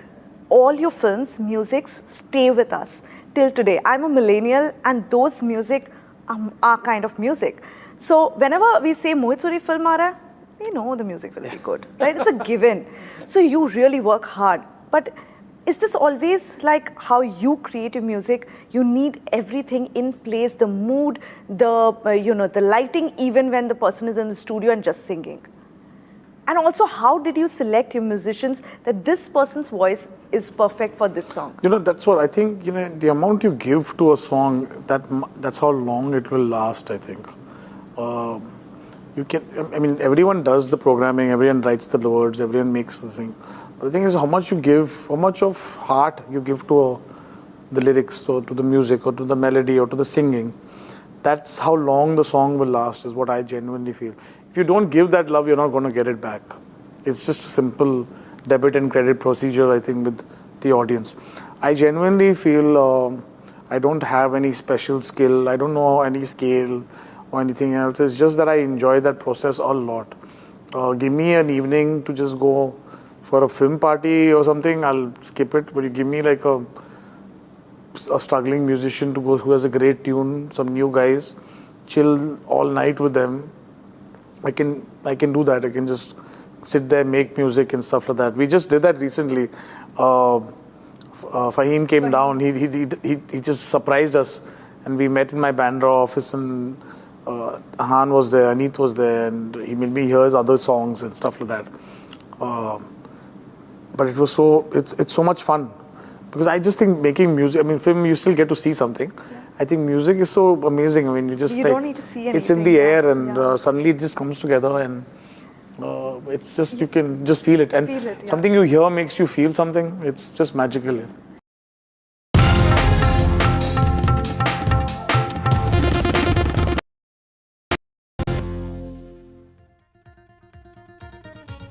Welcome back. According to reports, the White House, it is considering inviting Ukrainian President Volodymyr Zelensky to Alaska, where President Donald Trump is scheduled to meet with the Russian President Vladimir Putin on the 15th of August. So far, it is unclear whether Zelensky would ultimately be in Alaska for those meetings or not. But there are big questions as far as this entire meeting between the US President and the Russian President is concerned. Will Ukraine be involved or included in the negotiations? Are territorial swaps on the table as suggested by the US President Donald Trump? What kind of security guarantees will Ukraine receive? And the most important thing, how will the European Union and the NATO factor into this discussion?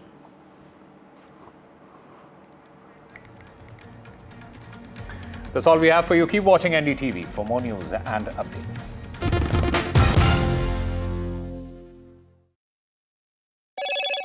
Hello, Moto.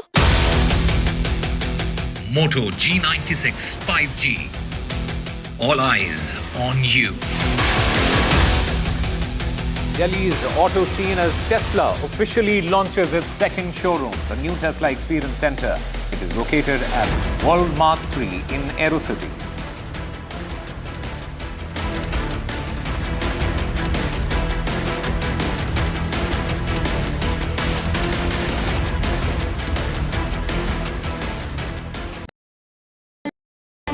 NDTV 24/7 is India's #1 English news channel on YouTube.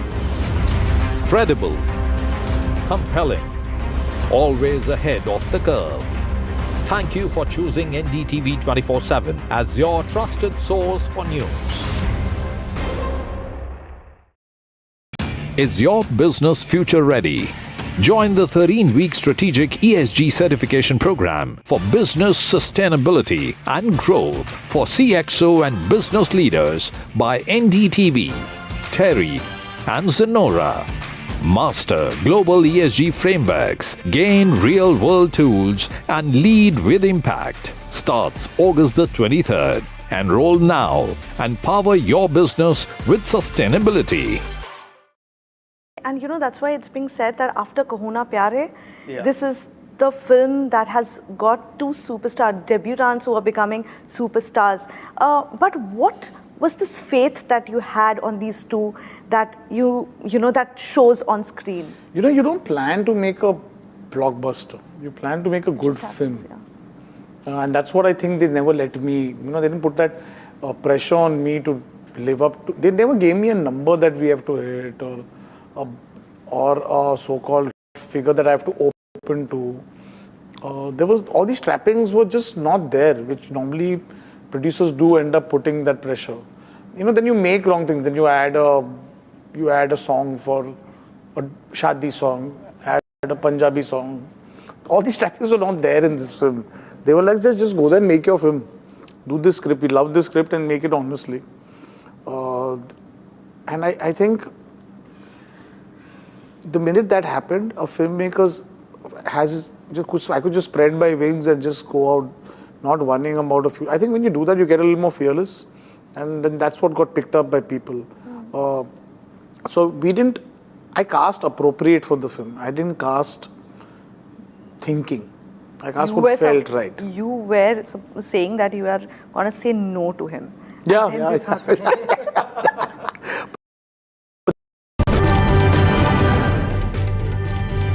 Congress versus Congress playing out in Karnataka yet again. Source-based information coming in to NDTV. Siddaramaiah is all set to accept Rajanna's resignation. Karnataka minister had admitted to irregularities in the voter list during Congress tenure as well. Online betting case heats up on actors as Enforcement Directorate grills actor Rana Daggubati for nearly 5 hours. India nukes Pakistan's nuclear blackmail. India says we will not give in to any nuclear blackmail from Pakistan. External Affairs Ministry hits out at Pakistan, says nuclear saber rattling is Pakistan's trade. Capital clash over voter list row. Police block opposition march and detain members of parliament. BJP says these are false charges as opposition is creating anarchy. Leader of opposition Rahul Gandhi hits back saying this is not a political fight, this is a fight to save India's constitution. And it's an NDTV campaign impact, viewers. Supreme Court's big move to curb stray dog menace in India. Supreme Court says that civic bodies must ensure that stray dogs now have shelter and have sought a status report in 6 weeks. And Rania Rao's police father has been reinstated. Father is now the DG of Civil Rights Department.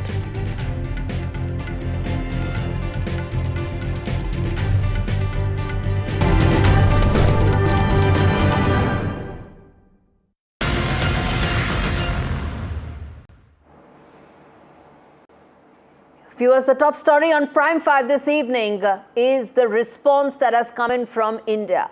Pakistan's nuclear blackmail will not be tolerated. India will not resort and in fact bow down to any blackmail whatsoever that may come from Pakistan. External Affairs Ministry has, in a very sharply worded statement, hit out at Pakistani Army Chief Asim Munir. Now, what did he do?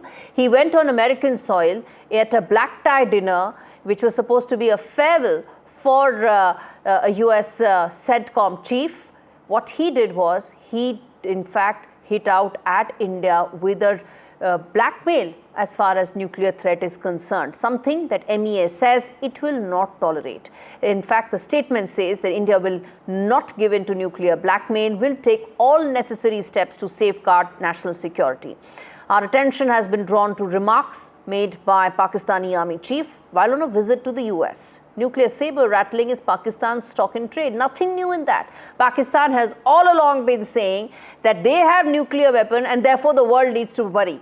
This is a doctrine that defines Pakistan's thought as far as nuclear command and control center is concerned, and the international community can draw its own conclusions on the irresponsibility inherent in such remarks. This is what the MEA has said, and the last most important part it has said is it's also regrettable that these remarks should have been made from the soil of a friendly third country, hitting out that it is America where Pakistani Army Chief has gone ahead and made these statements. Before we go any further, viewers, I'm going to play out this soundbite of Prime Minister Modi when he spoke on the floor of the House during the Operation Sindoor debate and very clearly said Pakistan's nuclear bluff has been called out by India. Listen in.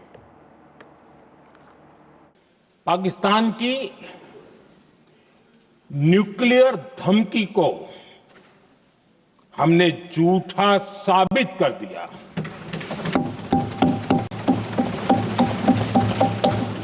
Bharat ने सिद्ध कर दिया कि nuclear blackmailing अब नहीं चलेगा और न ही ये न्यूक्लियर ब्लैकमेलिंग के सामने भारत झुकेगा। It's a highly irresponsible statement. What is more distressing is that it's been made from American soil. We should immediately call the American ambassador and ask for an explanation how they allowed such an irresponsible statement to be made from their own soil. And this also shows the close relationship the Pakistani army has with the Trump administration. That is why perhaps they have levied 50% tariff on us. And any misadventure from Pakistan will be dealt with very seriously by India. ऐसा है ये इसकी गीदड़ भपकी है। इसको अटल बिहारी वाजपेयी की वो बात याद करनी चाहिए थी जब पाकिस्तान ने कहा था कि वो न्यूक्लियर बम से हमला करेगा तो उन्होंने कहा था हो सकता है भारत का थोड़ा नुकसान हो, लेकिन पाकिस्तान दुनिया के नक्शे से ख़त्म हो जाएगा। और याद रख लें, अब तो अटल बिहारी वाजपेयी के काल से तो बहुत दिन हो गया, अगर कभी जुर्रत किया तो जुर्रत करने के पहले ही पाकिस्तान नक्शे से साफ हो जाएगा। Let's get in my colleague Mohammed Ghazali, who's joining us live on the broadcast. Now, Ghazali, this is something extremely irresponsible statements made by Pakistan. Nothing new there. Their nuclear doctrine is also all about irresponsibility. The nuclear saber rattling is not new, and India has called it out in no uncertain terms. This is something that is the new normal. We are not going to tolerate any blackmail that may come whatsoever from Pakistani side when it comes to our nuclear policy.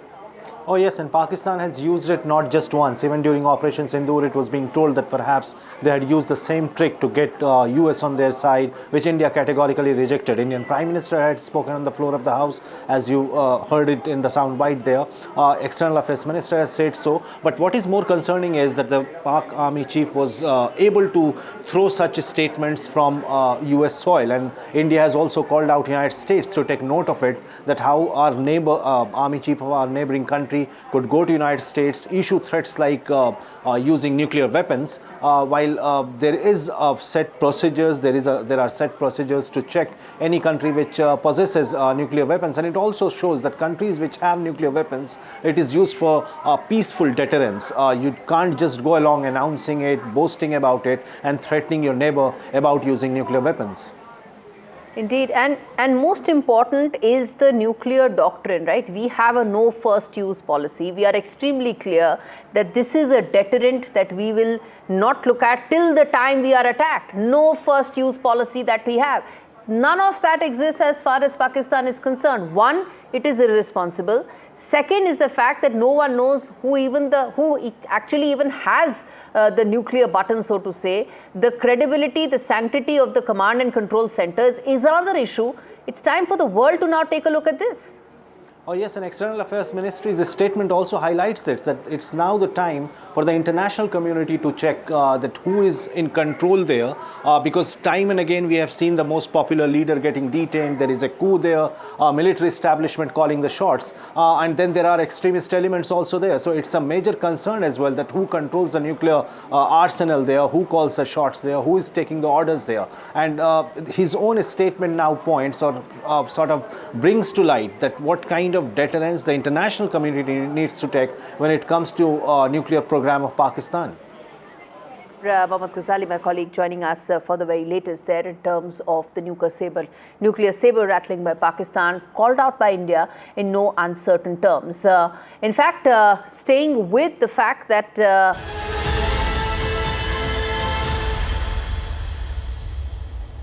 staying with the fact that Asim Munir is in America, and it seems that as far as America is concerned, the tug of war with Trump over US tariffs on Indian exports continues. India has been firm in its message that we will not be bullied. We've been absolutely clear, and in fact the Prime Minister also said that he may have to pay a very heavy price, but he will not bow down before any trade pact or any deal that doesn't keep Indian interests supreme. Now, Prime Minister Modi and Defence Minister Rajnath Singh in their veiled messages have reiterated that India cannot be stopped. Prime Minister Modi, while speaking in Bengaluru, brushed off jibes by the opposition and Trump over the Indian economy and said that India is on the path to becoming the third largest economy, and said despite external pressure, India would not slow down. Defence Minister countered Trump, said India has emerged as a leading manufacturer in electronics and defence sector. He said efforts are being made to ensure Indian products are too expensive to buy, but he also said that India cannot be stopped from becoming a global superpower. Now, this is very important because Donald Trump last week said that India is a dead economy. The kind of tariffs that he's imposing, 50%, will have an impact in terms of the pricing of Indian goods with respect to some of the other competition that comes into America. Let's first play out some of these important sound bites. We talk more on this story then. साथियों, आज भारत दुनिया की fastest growing major economy है। पिछले 11 years में हमारी economy 10वें number से टॉप 5 में पहुंच गई। हम बहुत तेजी से टॉप 3 इकोनॉमी बनने की ओर आगे बढ़ रहे हैं। ये स्पीड हमें कैसे मिली है? ये स्पीड हमें रिफॉर्म, परफॉर्म, ट्रांसफॉर्म की स्पिरिट से मिली है। ये स्पीड हमें साफ नियत और ईमानदार प्रयासों से मिली है। कुछ लोग हैं जो भारत का विकास जितनी तेजी के साथ हो रहा है उन्हें रास नहीं आ रहा है, और बहुतों के द्वारा यह कोशिश की जा रही है कुछ ऐसा किया जाए ताकि भारत में भारतवासियों के हाथों से जो चीजें तैयार होती हैं वह दुनिया के देशों में जाएं तो उन देशों में बनने वाली चीजों से वह महंगी हो जाएं, ताकि भारत की धरती पर भारतवासियों के हाथों से बनी हुई चीजें जब महंगी हो जाएंगी तो दुनिया के दोस्तों लोग उसे नहीं खरीदेंगे। भारत जितनी तेजी के साथ आगे बढ़ रहा है, मैं पूरे विश्वास के साथ कहता हूं कि भारत को अब दुनिया की कोई ताकत विश्व की एक बड़ी शक्ति बनने से रोक नहीं सकती है। अगर हमारा एक्सपोर्ट बढ़ेगा, इकोनॉमी और ग्रोथ रेट बढ़ेगा, तो मुझे नहीं लगता कि हमें किसी के पास जाना पड़ेगा। आज जो दादागिरी करते इसलिए कर रहे हैं कि वो आर्थिक दृष्टि से संपन्न है। दादागिरी इसलिए करते हैं कि उनके पास टेक्नोलॉजी है। अगर उनसे अच्छी टेक्नोलॉजी और रिसोर्सेज हमारे पास आएंगे तो हमें दादागिरी नहीं करनी है। हमारी संस्कृति ये कहती है कि विश्व का कल्याण हो। हमारे कोई इसमें हमने ये नहीं कहा कि मेरा कल्याण पहले करो बाद में विश्व का कल्याण करो। 11 years ago, nobody could think that we will be exporting electronics. Today, it has crossed 3 lakh crore rupees. India has become second largest manufacturer of mobile phones in the world. And now, in our Bengaluru, Namma Bengaluru, Devanalli is becoming a major iPhone manufacturing hub. India has become the top smartphone supplier to which country? To USA, overtaking all other countries.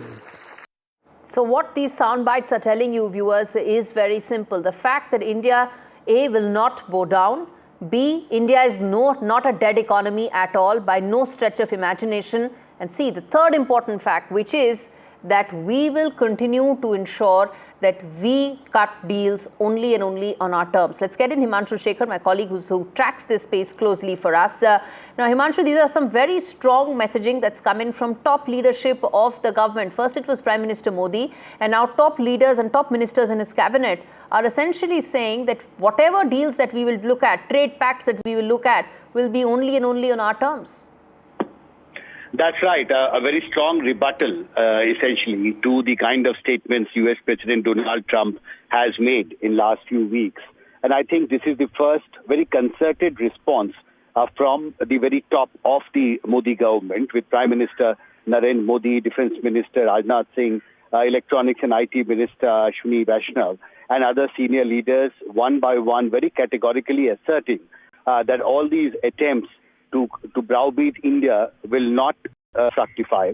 And India, of course, has its own strategy. As you know, in the report that was released in April, the IMF had very categorically said that during this financial year, India will be the 4th largest in the world. And all the data that exists now clearly shows that India remains the fastest growing economy among the major economies in last 3 years.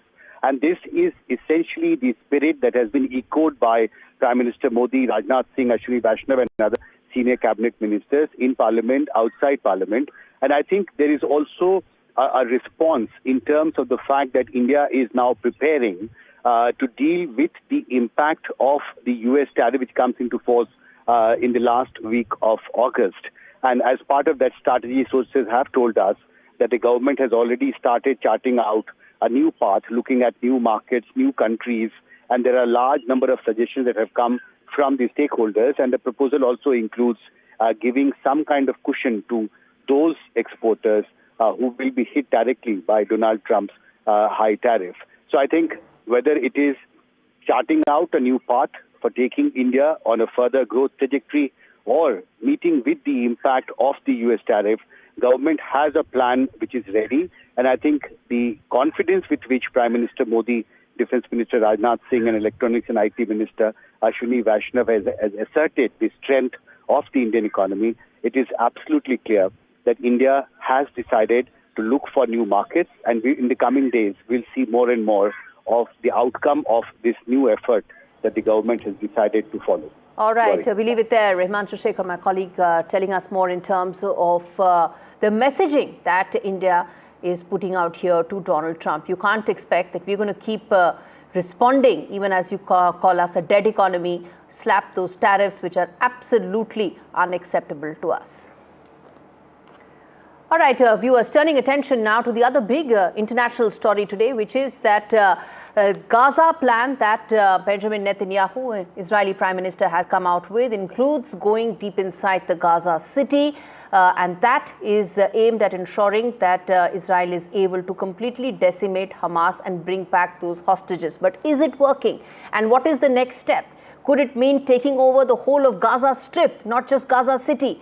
Well, those are the questions that I posed to the Israeli ambassador, Reuven Azar, who answered all that and more. Listen in to a slice of that conversation.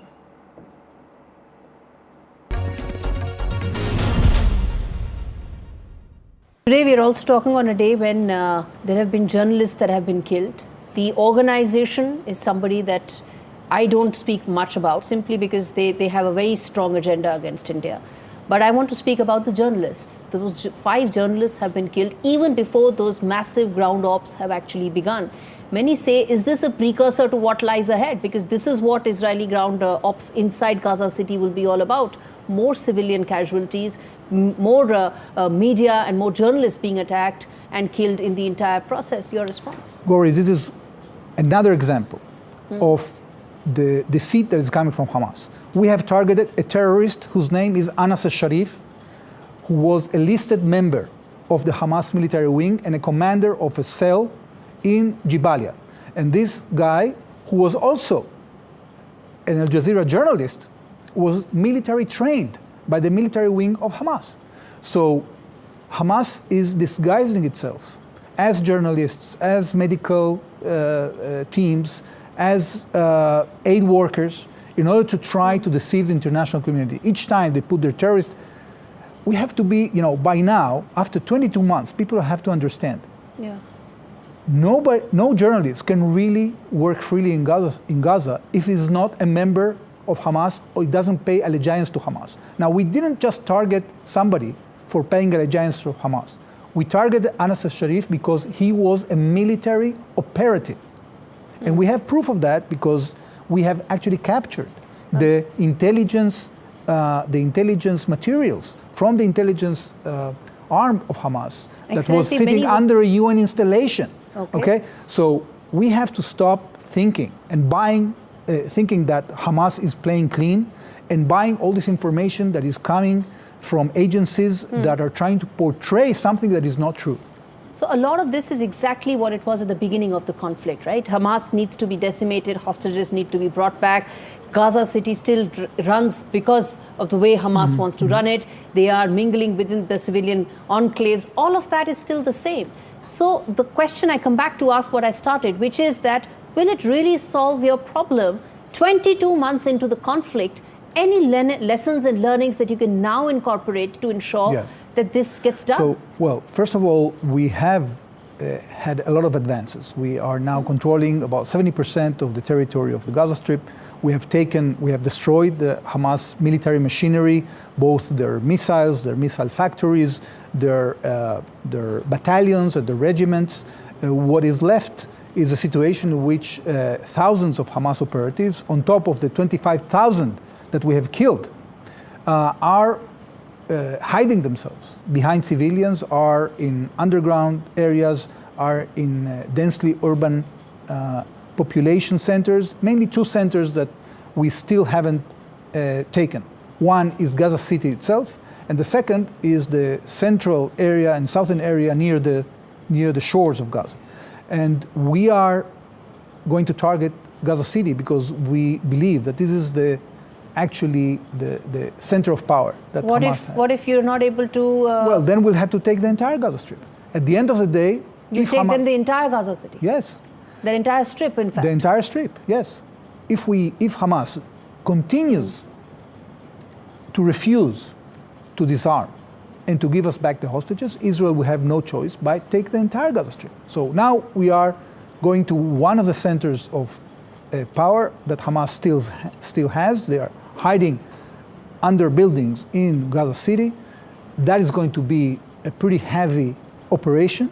And we are doing it very cautiously. First of all, we have to make sure that we can take the population, the civilians, out of that, and then we are going to embark in doing it. Okay. At the end of the day, Israelis know very well we don't have any choice because we don't want Hamas terrorists to go back to our villages and to stand on our borders.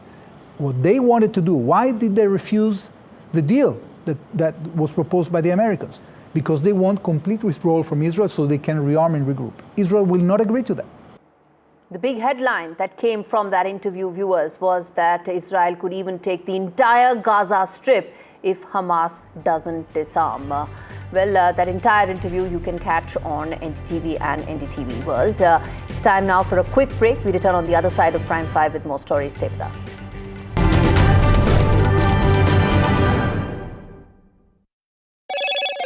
Hello, Moto.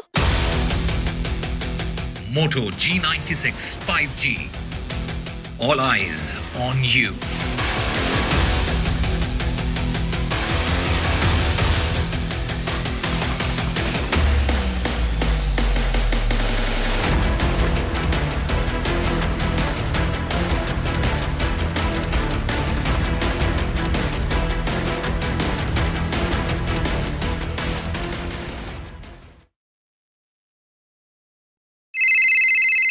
Hello बोलिए madam, डब्बा trading कब से चल रहा है पता है madam आपको? हम और आप तो जन्म भी नहीं हुआ था हमारा.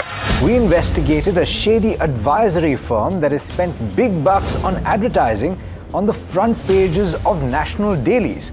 ये आपको बिल्कुल उसका ऐसे हल्का सा भी खौफ नहीं है? मैडम एक बात को खौफ किस लिए रखना चाहिए ये तो बताओ, कौन सा गलत काम कर रहा हूँ मैं? After our report, we also saw NSE came out with a cautionary circular to the investors. Market Regulator Securities and Exchange Board of India has also come out with a release talking about the actions that it has taken. Cyber complaint has also been filed against the entities involved in this entire Dabba trading scam.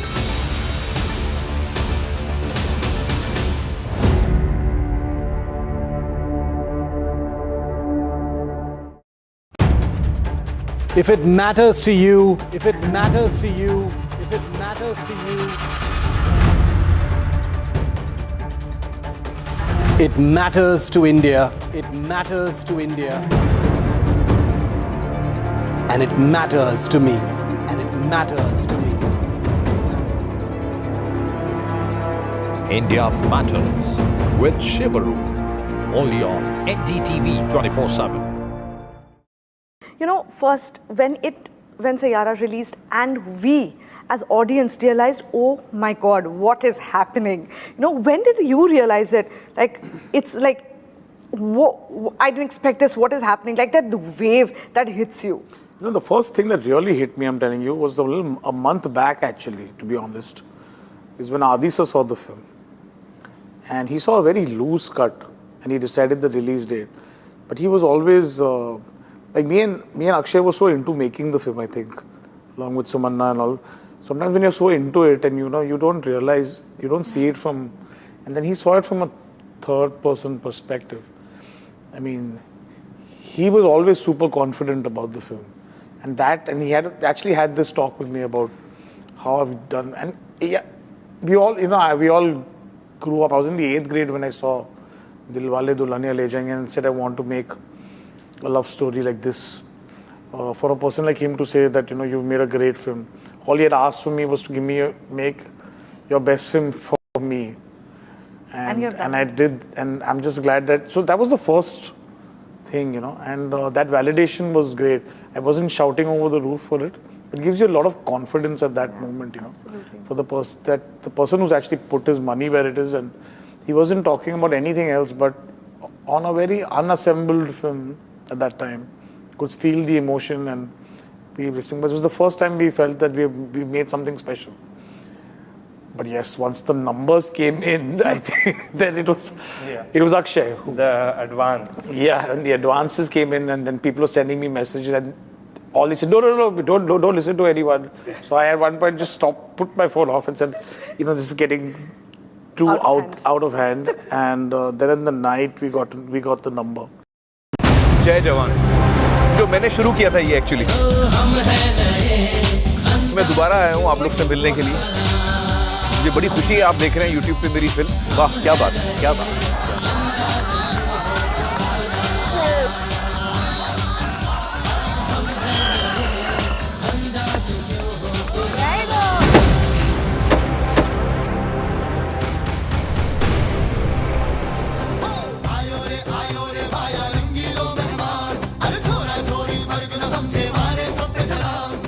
देखिए जय जवान मेरे साथ 15 अगस्त को सिर्फ NDTV पर जय जवान जय जवान जय हिंद जय Hind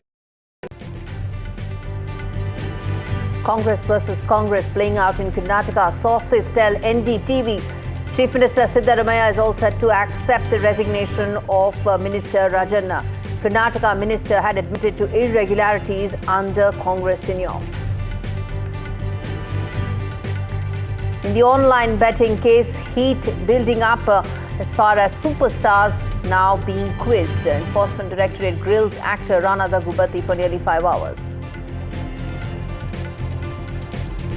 India nukes Pak's nuclear blackmail. India says will not give in to Pakistan's nuclear blackmail. MEA says nuclear saber rattling is Pakistan's trade.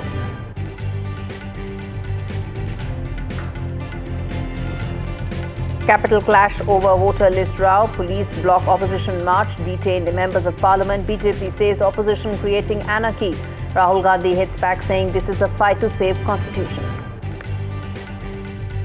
Presented by Canara Bank. Together we can.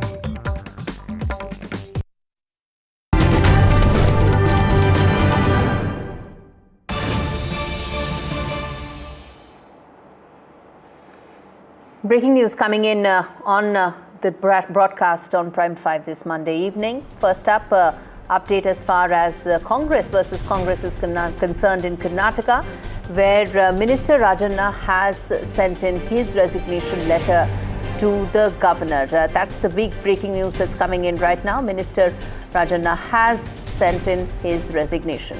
Let's get in more breaking news coming in related to this story.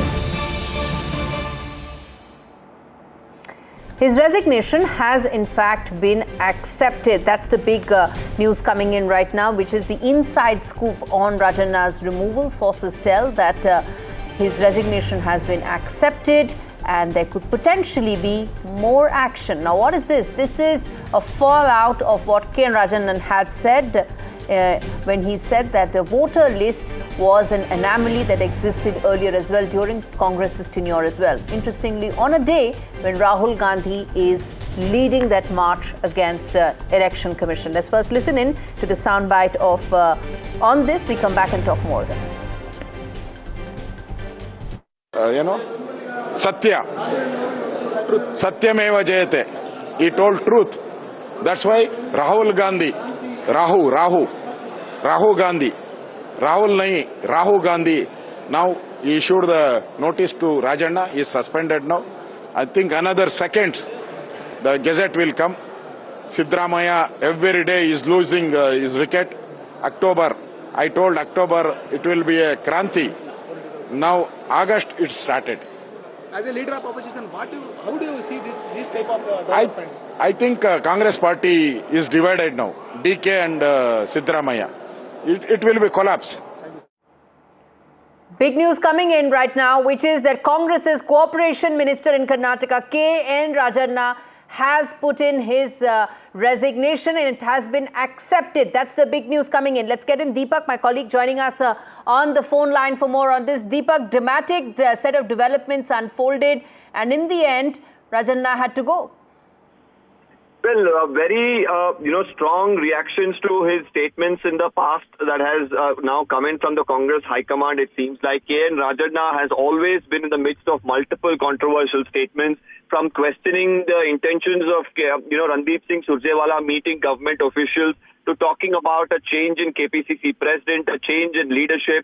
He has even spoken about the political revolution that could take place in Karnataka around September. The final nail in the coffin seems to have been the statement he had made against the entire idea of vote chori that has now been, of course, proclaimed by Rahul Gandhi and the Congress party. He went on to question why the Congress, which was in power, failed to look at this issue or failed to really assess the discrepancies or irregularities in the, electoral roll, despite the fact that a draft copy of it is available.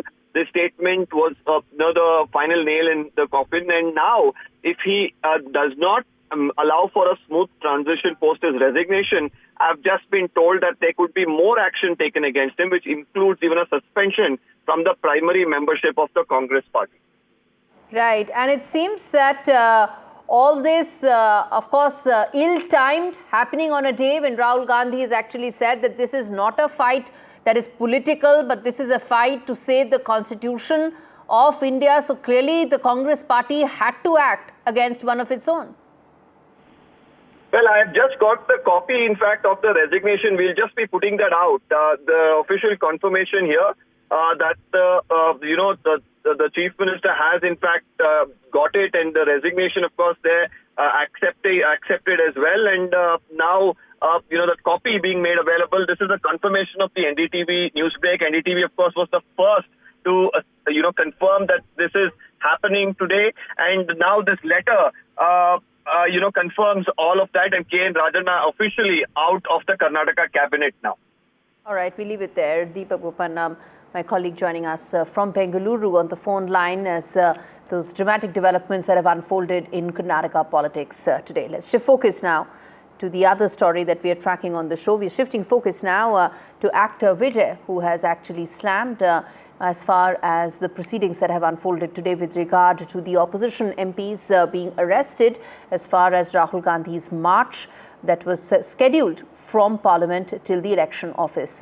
TVK Chief Vijay has slammed the arrest and in fact has said that free and fair elections are the foundations of any democracy. He was said that TVK was the first to voice Bihar special voter list revision, calling it a threat to democratic rights. In fact, he's reiterated that election commissioners must be chosen by consensus.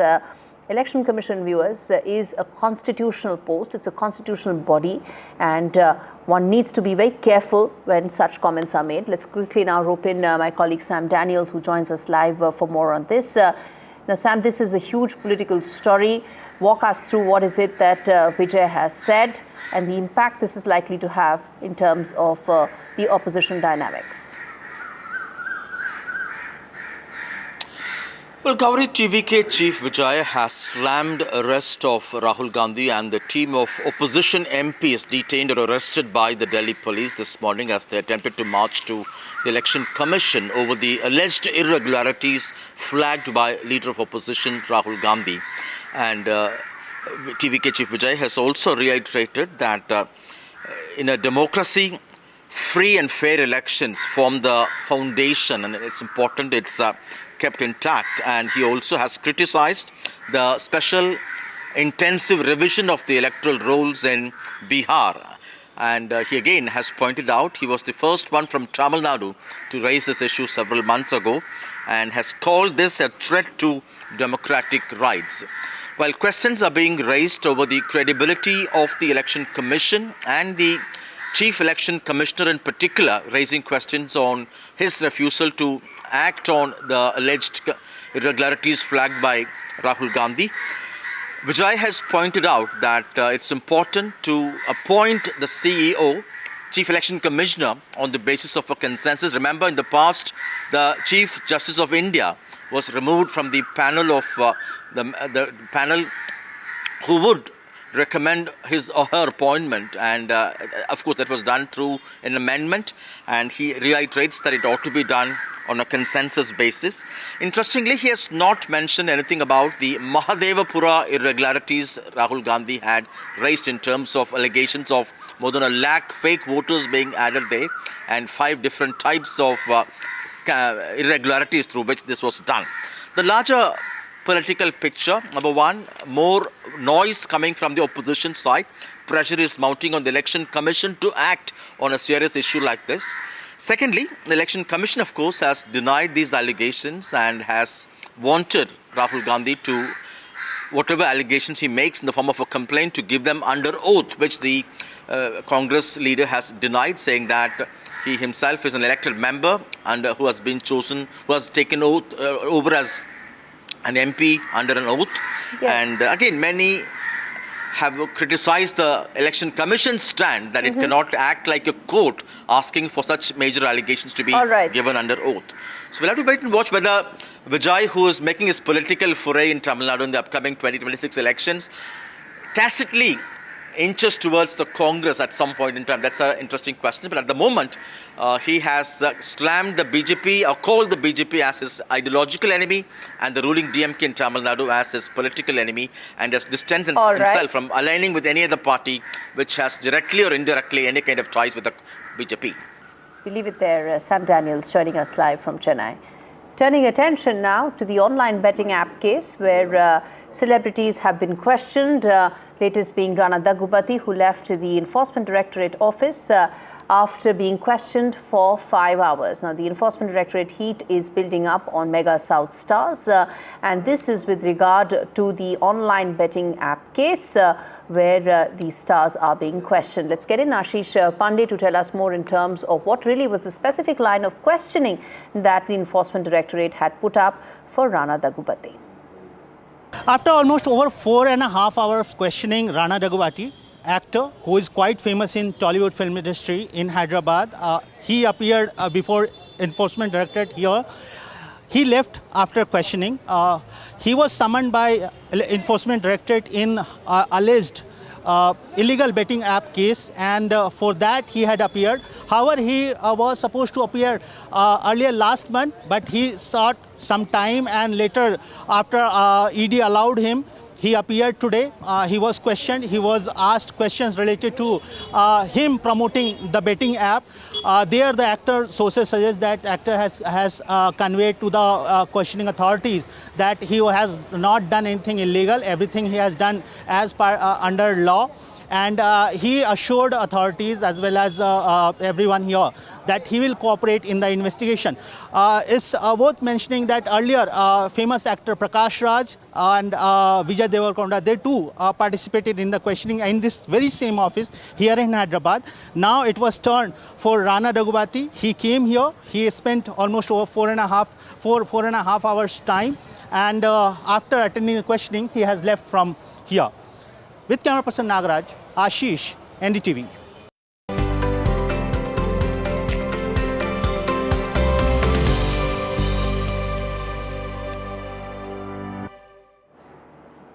Shifting focus now to an important voice that comes in amidst the tariff the tantrums that Donald Trump has been throwing. Will tariffs actually present as a huge opportunity for India, and what will it be in terms of India's next policy moves? Amitabh Kant has those answers in this exclusive interview that he had with NDTV. Listen in.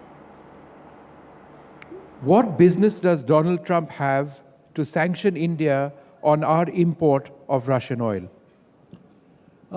So, first of all, I must say that, India should never lose its strategic autonomy. We are an importer of Russian oil, but Turkey imports more Russian oil in value terms, and China imports even more than what India does. Turkey has a 19% tariff. China has a lesser tariff than India. If India has been penalized for doing this, then I think in the long run, we must be very cool, calm, and collected. We must retain our strategic autonomy. We have another 20 days to negotiate. We should absolutely negotiate to the best of our ability. And, to my mind, we should never compromise on our autonomy. I think what hurts the most after what we've seen from the United States is the double standards and the hypocrisy, and you alluded to that. In fact, New Delhi was fairly direct in our statements that China is not being sanctioned for its import of Russian oil, but we are. The EU, despite the war in Ukraine, continues to meet its energy requirements partly from Russia, very significantly from Russia. And therefore, one wonders, when we talk about a strategic relationship with America, just how strategic is this? So, two things. We are in the midst of a flux, a global flux. We should wait for 2 years? No, we are in the midst of a global flux, a major global flux. India is being tested. And I think it's important to say that Europe is an importer of huge amount of Russian gas. United States itself is an importer of critical minerals from Russia. There are two alternatives to this.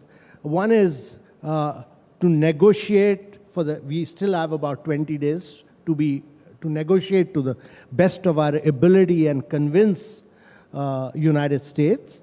And secondly, if we are not able to do this, then there are other options, but it's for the government to decide on what to do at the right time. We are a huge consumer of Boeing planes. We should believe in digital sovereignty. We should be able to say that there is a taxation on digital services. All those are options which should be considered on a much later date. But it's important point to understand is that, America is a critical economy in the global world. It accounts for 26% of GDP. It accounts for about 46% of market capitalization. We've built up a particular relationship built over two and a half decades of moving towards a strategic partnership with the United States. It cannot be destroyed overnight.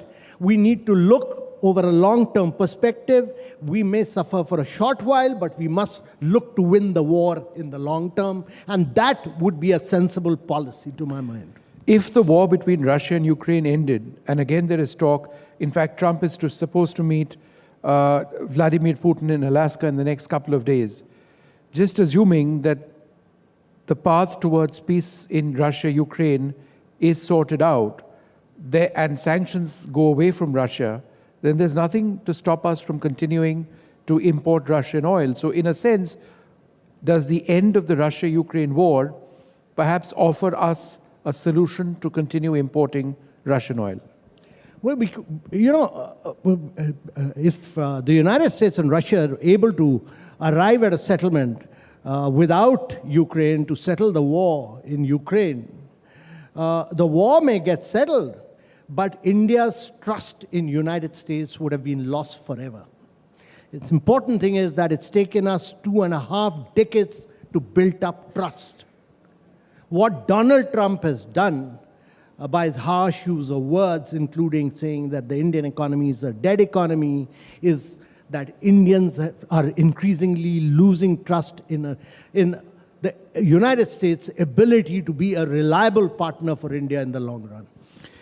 The other part of this, of course, is tariffs. And there was a sense that India and America were very close to a deal.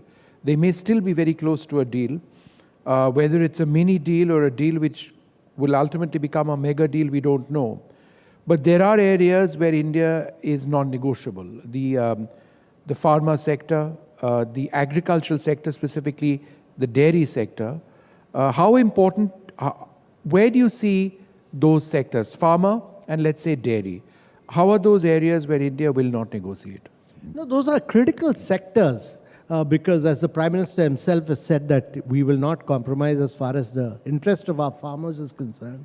Largely because, there's a huge dependency. 46% of your farmers, of your population is in agriculture sector. So if you compromise and you impact their livelihoods, it'll have long-term repercussions on Indian economy. Secondly, I think simply by bullying and putting you under pressure, India should never compromise. We must maintain our strategic autonomy. We never did this even during the Cold War, so there's no question of doing it now. let's talk a little bit more about that strategic autonomy. We've had Ajit Doval, the National Security Advisor in Russia, meeting President Putin a few days back. The US statement, Trump's statement actually mentioned India's continued import of Russian weaponry and, of course, oil and all of that. It just appears that America continues to try and draw us out of our embrace with Russia, which is a time-tested embrace, and it's not just Russia. That is unrealistic for India, right? It doesn't make sense. Would you agree? Well, India should try and be friends with everyone. That is what it has attempted to do. It has attempted to be friends with Russia, which it has had a long historical relationship for a long while. It has also attempted to be a close strategic partner with the United States. It has also been a partner of, member of the Quad. All this was aiming so that we could build up good relationship. So my view in the long run is that a country like India with 1.4 billion population, a country which is 4 trillion in size and is aiming to be a $35 trillion economy by 2047, which is aiming to grow at 8 to 9%, needs to be in partnership with every single major player. We need to diversify our exports. We need to become a partner with all critical. From a manufacturing perspective, let me tell you, we also need to be friends with China in the long run, because you need inputs, you need components so that you become a manufacturing nation. So all this is critical from an Indian perspective. From our national perspective, in our national interest, it's important that we are able to partner all critical players across the world. America is an important market. Russia is critical for defense. We've had a historical relationship. You can't alienate it. China is important from a perspective of manufacturing. And the government of India has attempted to build up relationship with all of them.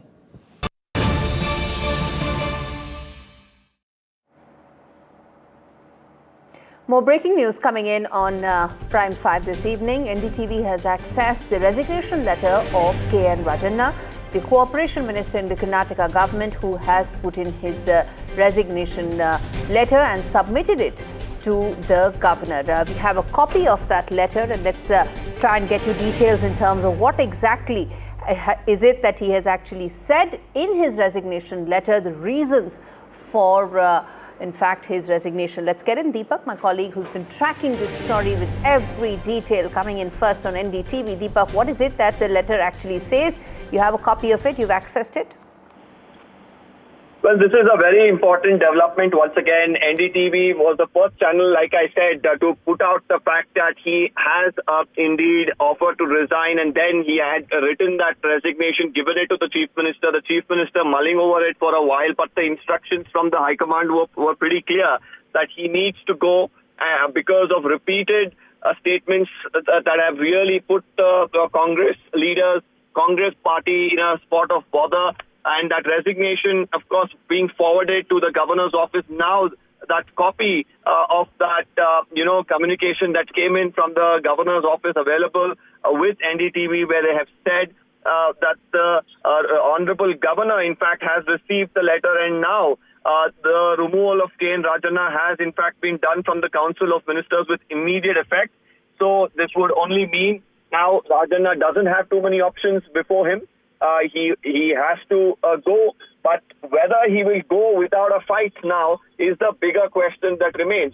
Will he want to really fight this out with the Congress party? If he does, I'm told that there's more action coming his way, especially in terms of even suspension from the primary membership of the Congress party. We leave it there. Deepak, thanks much for filling us in with every detail coming in on this big story from Karnataka. Congress versus Congress playing out, and viewers, NDTV is getting you those details first up right here and exclusive. All right, turning attention now to the other story that we are tracking on the show. India's antitrust regulator, or CCI, the Competitive Commission of India, has widened the probe into a petition against the alleged anti-competitive practices by quick commerce platforms, whether it's Blinkit, Swiggy or Zepto. The antitrust bodies sought detailed inputs regarding the alleged market dominance. Now, what is it that they're talking? They're saying that you make things so difficult that no other company is able to compete with you in the same bracket. That is what the big allegation is as far as these companies are concerned. My colleague Sakshi Bajaj breaks it down for you in detail. That's right. The Competition Commission of India seeking additional details on the anti-competition petition against Instamart, Zepto and Blinkit. Now, this petition was filed by the distributors body, and this of course has been alleging that deep discounted pricing, anti-competitive framework and a lot more in terms of the disparity is in the works. That really is the allegation. Now, the Competition Commission of India seeking additional details is, in a sense, experts believe, giving the sense that some action will be taken, and the quick commerce market that has been booming really will come in the spotlight as far as, of course, market dominance, anti-competitive practices and irregularities are concerned. Remember, the spotlight really is on balancing the entire act as far as small distributors are concerned, and the distribution body also saying that, look, we at the moment are facing quite a few issues, and we have quite a few questions really. So the aim really is with the Competition Commission of India's lens being on market dominance, anti-competitive practices, and of course the pricing, what really is the pricing framework, and for them to delve deeper into the matter to look at how these allegations are, and if at all any of these are true, then what action will be taken. All right, with that, it's a wrap on this edition of Prime 5. Thank you so much for watching. Up ahead is Nationwide at 6 with Ankit Tyagi. Stay tuned.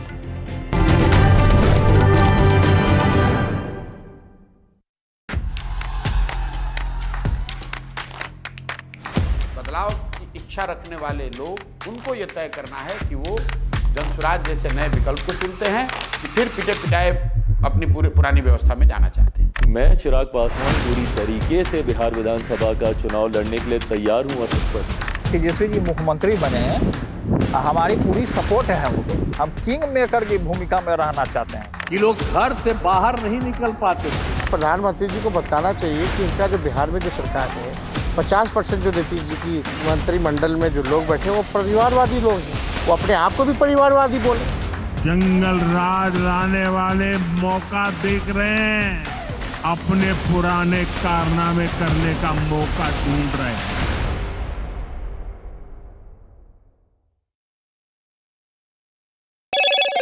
Hello, Moto. Moto G96 5G. All eyes on you.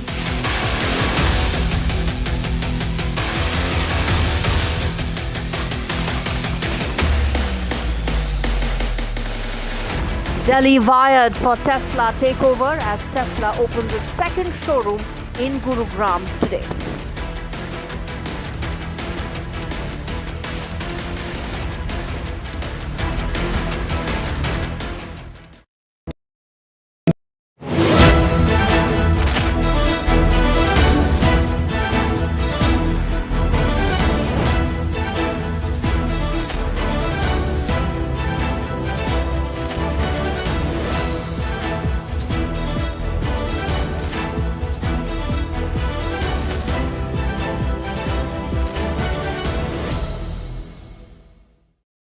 Mohit, you are known for your music.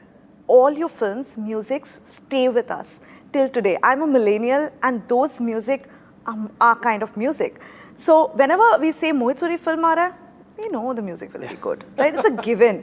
So you really work hard. But is this always like how you create your music? You need everything in place, the mood, the lighting, even when the person is in the studio and just singing. And also, how did you select your musicians that this person's voice is perfect for this song? That's what I think, the amount you give to a song, that's how long it will last, I think. Everyone does the programming, everyone writes the words, everyone makes the thing. But the thing is how much you give, how much of heart you give to the lyrics or to the music or to the melody or to the singing. That's how long the song will last, is what I genuinely feel. If you don't give that love, you're not going to get it back. It's just a simple debit and credit procedure, I think, with the audience. I genuinely feel I don't have any special skill. I don't know any scale or anything else. It's just that I enjoy that process a lot. Give me an evening to just go for a film party or something, I'll skip it. But you give me like a struggling musician to go who has a great tune, some new guys, chill all night with them. I can do that. I can just sit there, make music and stuff like that. We just did that recently. Fahim came down. He just surprised us, and we met in my Bandra office, and Han was there, Aneet was there, and he made me hear his other songs and stuff like that. But it was it's so much fun, because I just think making music, I mean, film, you still get to see something. I think music is so amazing. I mean, you don't need to see anything. It's in the air, and suddenly it just comes together, and it's just, you can just feel it. And something you hear makes you feel something. It's just magical. Rajasthan is history, culture, and much more. And I have been reporting on all things royal for more than 25 years. The colors, the culture, and the complexities of the Northeast is different from the rest of the country. I have been bringing the Northeast closer to the capital for over 15 years. Madhya Pradesh is the heart of India, and I have been capturing its every beat for over 10 years, covering the corridors of power, what is said, what is left unsaid, and what it actually means for you and me. I have it all covered. Kashmir is often called paradise on earth, a region that has been in a state of flux from conflict to India's crowning glory. I have been reporting and decoding Jammu and Kashmir for last 3 decades.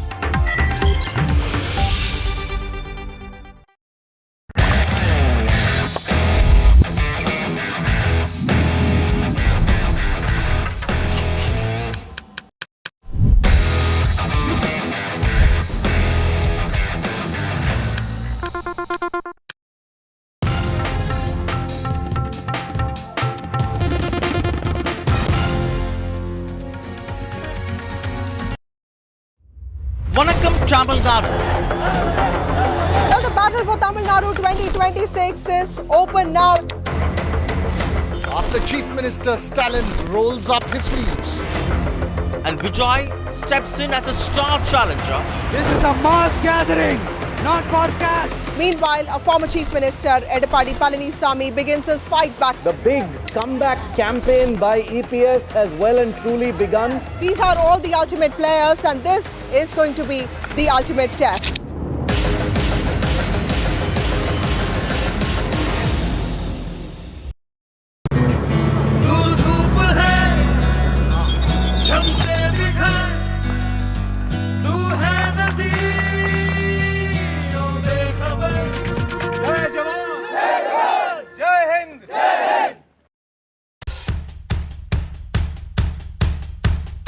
The markets move fast. And so should your portfolio. Expert insights, real-time stock picks. Do I buy Ola? Should I hold CDSL for the long term? Buy, sell or hold. The answers you need, straight from the experts. Callers from India and across the world. Connect live, ask, decide and invest wisely. Your portfolio, your future. Ask Profit.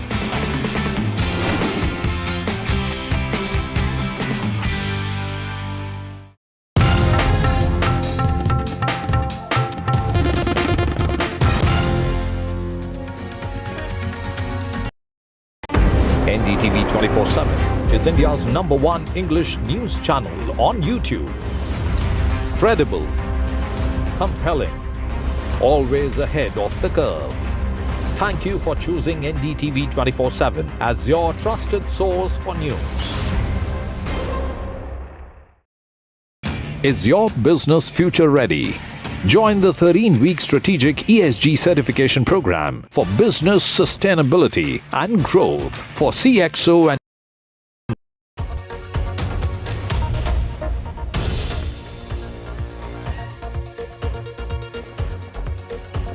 Very good evening and welcome to NDTV. It's time for Nationwide at 6 on the broadcast. I am Ankit Tyagi. The top focus today remains on the big political fallout, the massive war of words, and the drama that took place on the streets in the national capital. We'll start, ladies and gentlemen, with the story which in fact is coming in from the national capital as the opposition takes on from the sunset to the streets over what Rahul Gandhi has termed as vote chori. Later in the show, we'll also bring your focus to the Supreme Court, where the Supreme Court has come out after NDTV's sustained campaign, and the Supreme Court has also asked and passed some very important measures as far as the street dogs are concerned.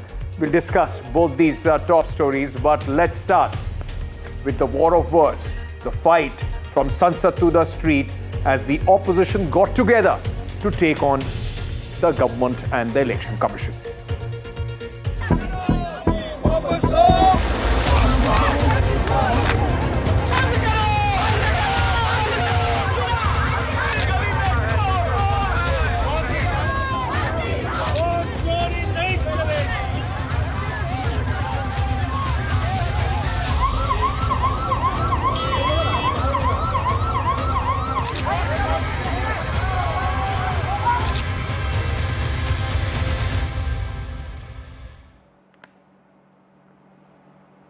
It was a day of a big political showdown as the opposition put their might behind what they believe are the wrongdoings, or at least the questions that they have raised as far as the Election Commission of India is concerned, the body which is tasked to conduct free and fair elections in India.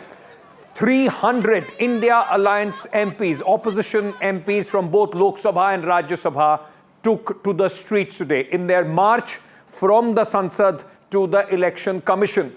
Led by Rahul Gandhi, we saw a lot of MPs coming out. They were stopped by the Delhi police, and as soon as they were stopped, a sit-in protest happened. Later, they were arrested as well. From Akhilesh Yadav to Priyanka Gandhi, Rahul Gandhi, members of the RJD, members of the TMC, members of all the opposition parties got together in this massive show of strength. The charge today is the voter lost fraud, is what the opposition is alleging. Rahul Gandhi along with Priyanka Gandhi, all of them were detained. They were sloganeering. It was a power pact. In fact, at this moment, this entire the Election Commission versus the opposition playing out on the streets of Delhi. For very long, there have been questions always raised. Where is the opposition? Why don't the opposition put their money, where their mouth is when they speak about these issues? Why don't they hit the streets? Today, actually, it was a show of full strength. After being detained at the Parliament Street Police Station, the opposition MPs, many of them that you see here on the screens, were in fact then let off. The BJP calls it an attack on the Election Commission, an independent body, while the Congress has termed this fight as not a political fight, but a fight to save the Constitution of India. Let's very quickly, in fact, let's give you a sense, explain in detail what the whole issue was and why what happened today was happening. Rahul Gandhi versus the Election Commission face-off. Rahul Gandhi has alleged that 1 lakh fake voters in Karnataka. He has come out with what he calls proof from the Election Commission data itself. The Election Commission calls this distorted, baseless, absurd allegations. Meanwhile, Mr. Gandhi has doubled down and has said duplicate entry, fake addresses in the voter list.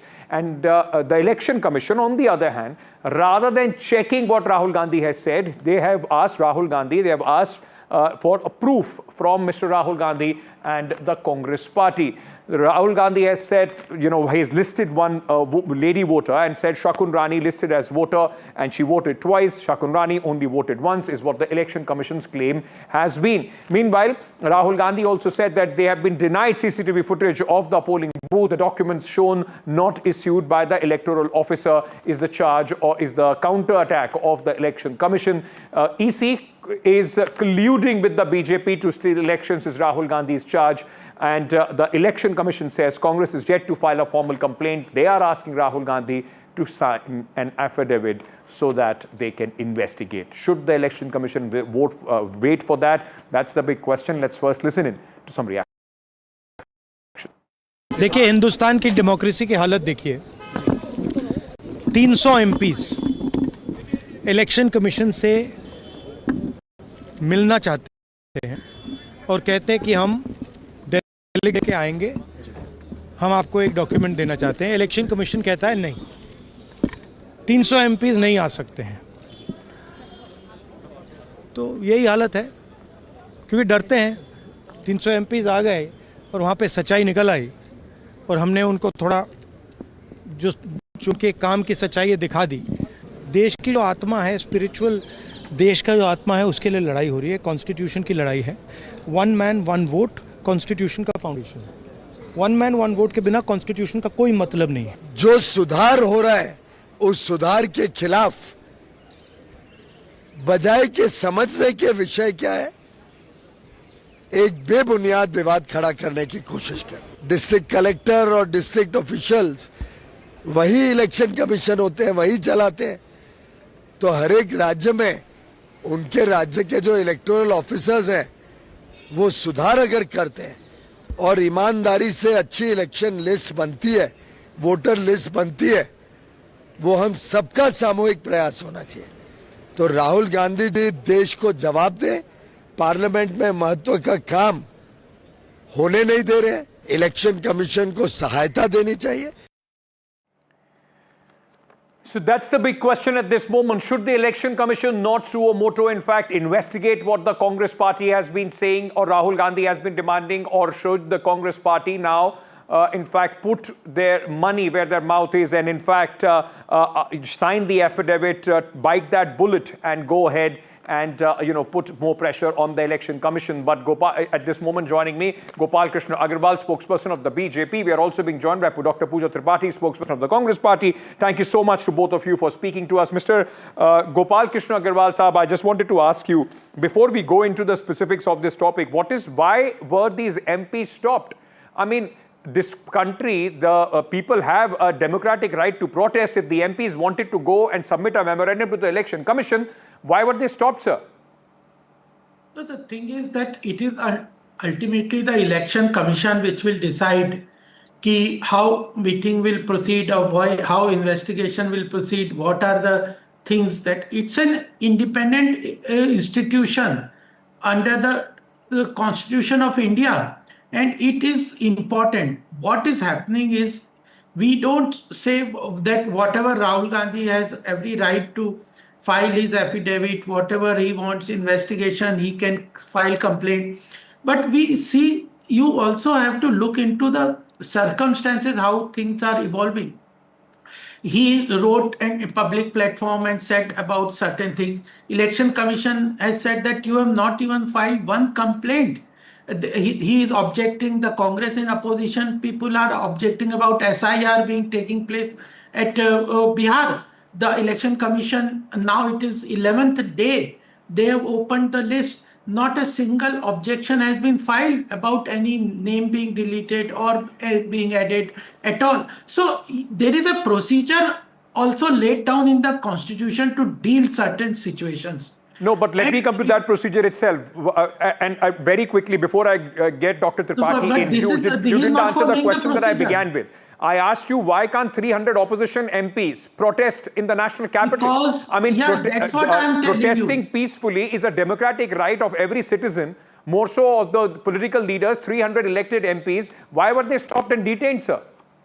No, when the Jairam Ramesh himself has said that Election Commission had asked 30% to come and give their representation. So ultimately, if there is certain democratic right of Rahul Gandhi and opposition, there are democratic procedures for the institutions also. Okay. And they are unethically linking this whole process to BJP. If he says that there are certain shortcomings in the electoral rolls, etc., right, the Election Commission is saying file the document. Hold on. I'll come to that. You are saying that they are unnecessarily dragging the BJP into this as well. But Dr. Tripathi, let me bring you in at this moment. The Election Commission or the government is also saying that there are certain rules and procedures. You have highlighted some very important, critical, whether they are called gaps or you have raised some questions. If you want them to be investigated, then put your money where your mouth is. Let Mr. Rahul Gandhi sign an affidavit, give it to the Election Commission and force them to investigate this. Why should Rahul Gandhi sign an affidavit? Whatever happened in the national capital today, the way the opposition was detained, the opposition was obstructed. The right to dissent is a fundamental right in our constitution. I remember I want to quote Dushyant Singh सुना है सत्ता पर काबिज लोग अपने भीतर मर चुके हैं. Rahul Gandhi went on to point out some systemic flaws in the whole electoral rolls, electoral process, fake addresses, duplicate addresses, multiple persons living in one room. And what does Election Commission do? Election Commission, rather than correcting the same mistake, I don't know why BJP is jumping the gun over it. They should have, suo motu taken cognizance of this, and they should have tried a constructive measure. They should have tried a, reforming measure. But no, Election Commission has started to troll, taunt, obfuscate, and obstruct. And that's what democracy has been reduced to. Are we very proud that they are driving the last nail in the heart of democracy? But ma'am, this is, I remember. Okay, Yeah. I take your point. But let me ask you this then. You think that the Election Commission is trying to obfuscate, Election Commission is not giving you a straight answer. It's, right now running away from its responsibility. So then put Election Commission in a box. They want you to sign an affidavit. What is the problem if you have conviction in your investigation that you have put it out? Sign that affidavit, force the Election Commission to investigate that. Ankit, that was an Election Commission. Hold on, sir, hold on. Ankit, that was an Election Commission data. We worked 6 months on the 7 stacks of papers given by Election Commission. We downloaded it. This was Election Commission data. Why should Rahul Gandhi give an affidavit? While the rule number 17 of Representation of Peoples Act 1960, what they are quoting to ask an affidavit or say sorry, the rule number 70 says that minimum 30 days is needed to take an action. That 30 days have gone way past. The problem is, why is Election Commission acting as a mouthpiece of Bharatiya Janata Party? And why is central government obstructing these 300 MPs who took a protest march, a silent protest march? Gopal Krishna Agarwal, let me ask you this then. You are saying Election Commission is an independent body. I remember the opposition has been demanding a discussion on this issue in the parliament. The argument of the BJP and the government at that point of time was that Election Commission is an independent body. How can the government come out and the BJP come out in defense of the Election Commission in the parliament? Election Commission is not represented in the parliament. Hence, we will not have a debate on this entire issue. Then why is it that the Bharatiya Janata Party at this moment is sitting here as the spokesperson of the Election Commission defending and telling the Congress Party or the opposition what they should or what they should not do? Let the Election Commission do its job on its own. No, Shiv, we have to understand one thing. This is the culmination, whether the stoppage of the procession or our Election Commission asking Rahul Gandhi to file an affidavit is a culmination of certain series of events. We have to understand those also.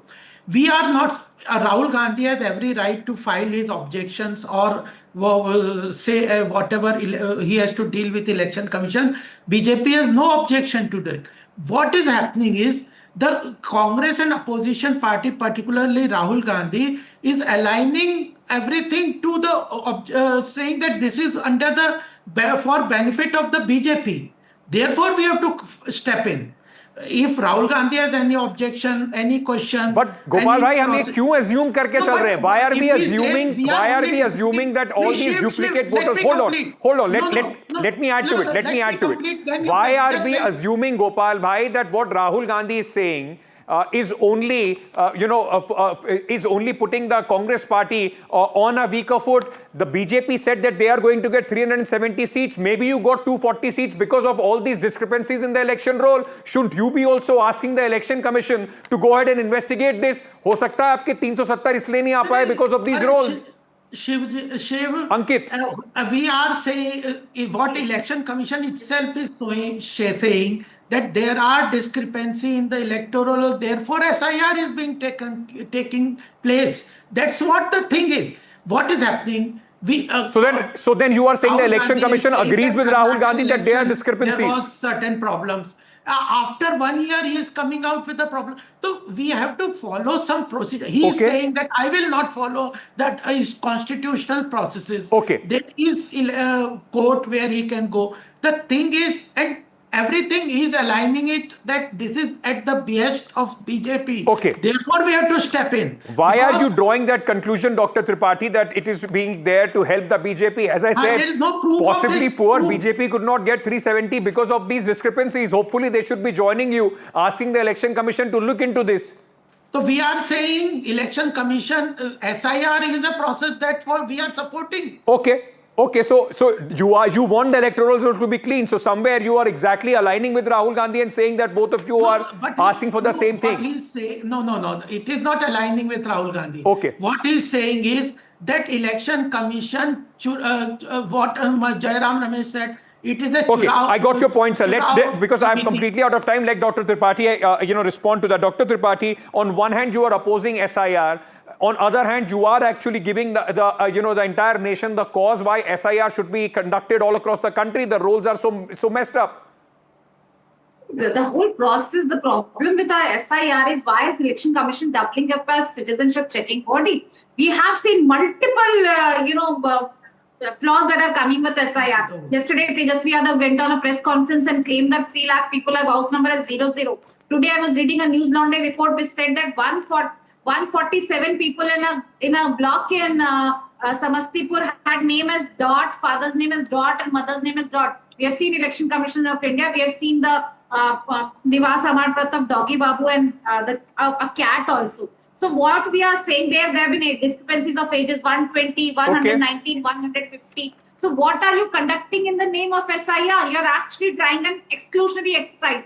That's when we point fingers at Election Commission of India. The problem is muddai bhi aap, munsif bhi aap. Aap hi decide karenge. The point is the body that led to this massive discrepancies in one Vidhan Sabha constituency of Mahadevpura is now responsible for SIR, and SIR is a joke in itself. On democracy is a mockery of democracy, the way every fundamental flaw is come. And when you say the opposition parties are not, just add one point, Ankit. When you say opposition parties are not protesting, you have gone on to Supreme Court and said will not make public the names and details of the 65 people who have been deleted. When you're not giving us the names and details of the people, you're right. We will have to wait and see. That's the effort of the Election Commission. We will have to wait and see what the Supreme Court takes note of that, because that's also a very important point of contention as far as this entire drive is concerned. I thank both of you at this moment for joining me on this face-off here on this very, very important topic. Eventually, just don't think of Bihar. Eventually, the whole process, if it is in any way there are question marks, hampers our right as citizens to elect the government that we actually want to. This is not the will of the citizens if the roles or the process is at this moment in any way vitiated. All right, with that, we are slipping into a very short break. On the other hand, we'll shift focus to the Supreme Court, where the court has come out and said something very important as far as the stray dog menace is concerned. Remember, NDTV has been speaking about this. We have been on a campaign mode on this issue. I'll get you all the details after a short break. Stay tuned.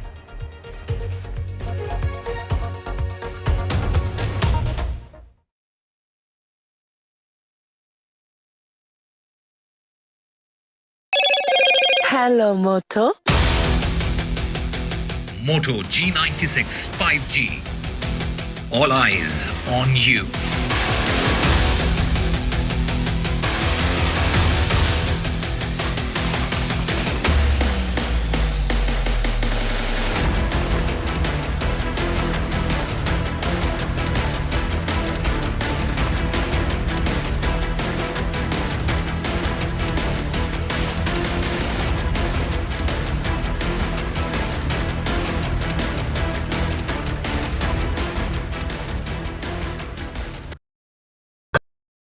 That's huge.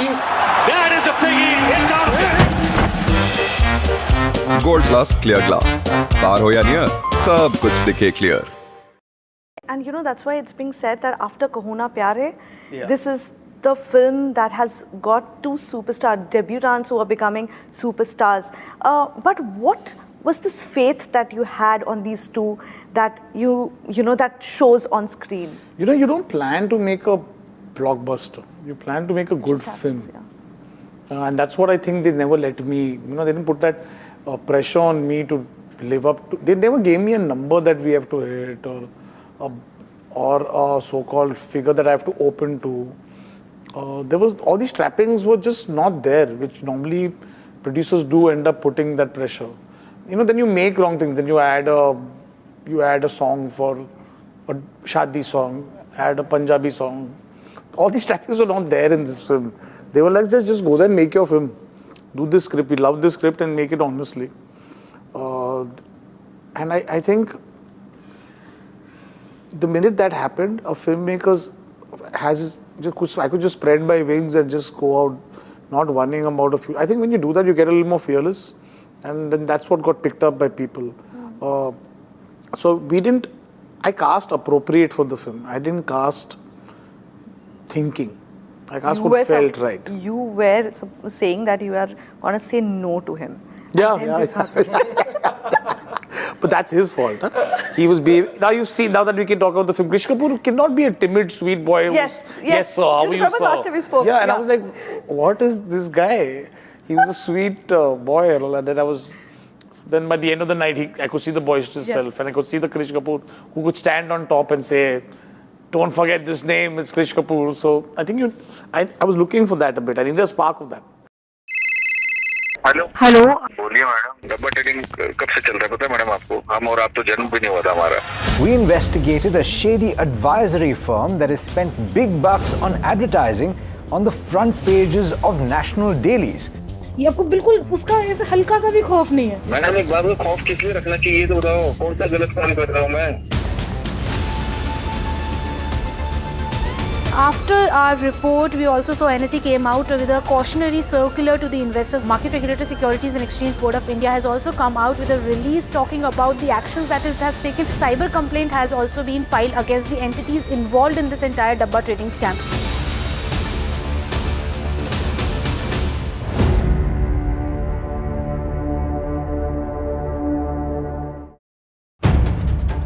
If it matters to you, if it matters to you, if it matters to you, it matters to India, it matters to India, and it matters to me, and it matters to me. India Matters with Shivaru, only on NDTV 24/7. You know, first when Sayyara released and we as audience realized, oh my God, what is happening? You know, when did you realize it? Like, it's like, I didn't expect this, what is happening? Like that wave that hits you. You know, the first thing that really hit me, I'm telling you, was a month back actually, to be honest, is when Adi sir saw the film. And he saw a very loose cut and he decided the release date. But he was always, like me and Akshay were so into making the film, I think, along with Sumanna and all. Sometimes when you're so into it and you know, you don't realize, you don't see it from, and then he saw it from a third person perspective. I mean, he was always super confident about the film. And he had actually had this talk with me about how I've done. And yeah, we all grew up. I was in the 8th grade when I saw Dilwale Dulhania Le Jayenge and said I want to make a love story like this. For a person like him to say that, you know, you've made a great film. All he had asked for me was to make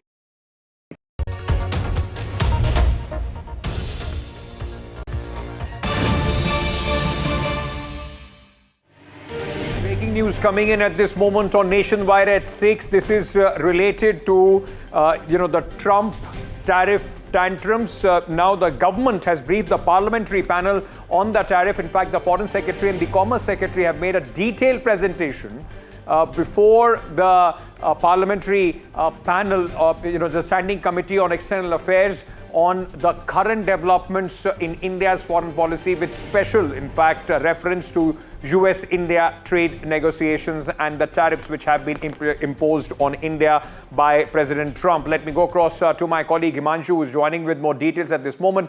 Himanshu, very, very important this entire presentation, because it also brings opposition, on board along with, the government as far as what the next steps are going to be. That's right. And Shashi Tharoor, the Congress MP, is the chairman of the Parliamentary Standing Committee on External Affairs. And in fact, he had first told me that he has decided to summon the Foreign Secretary and Commerce Secretary for a detailed briefing on this issue. So I think after the imposition of 50% reciprocal tariff on India, this is the first briefing by senior government officials to a parliamentary panel. Sources have told us that the meeting has been informed by these two senior officials of government that India is hopeful of continuing the negotiations for the proposed bilateral trade agreement. This, I think, becomes very significant because there was a talk of a U.S. delegation coming to India on 25th August for taking forward, and that was seen as the fifth round of negotiations between the two countries. But now this parliamentary panel has been briefed by the government that India is hopeful of continuing the trade negotiations for a proposed bilateral trade agreement. Now, the committee has also been informed that India has already reached a trade agreement with 26 countries. Right. And this is part of a larger concerted strategy to actually, increase the expanse of India's exports in newer markets. Ankit. Himanshu, thank you for joining us with all those details on this breaking story.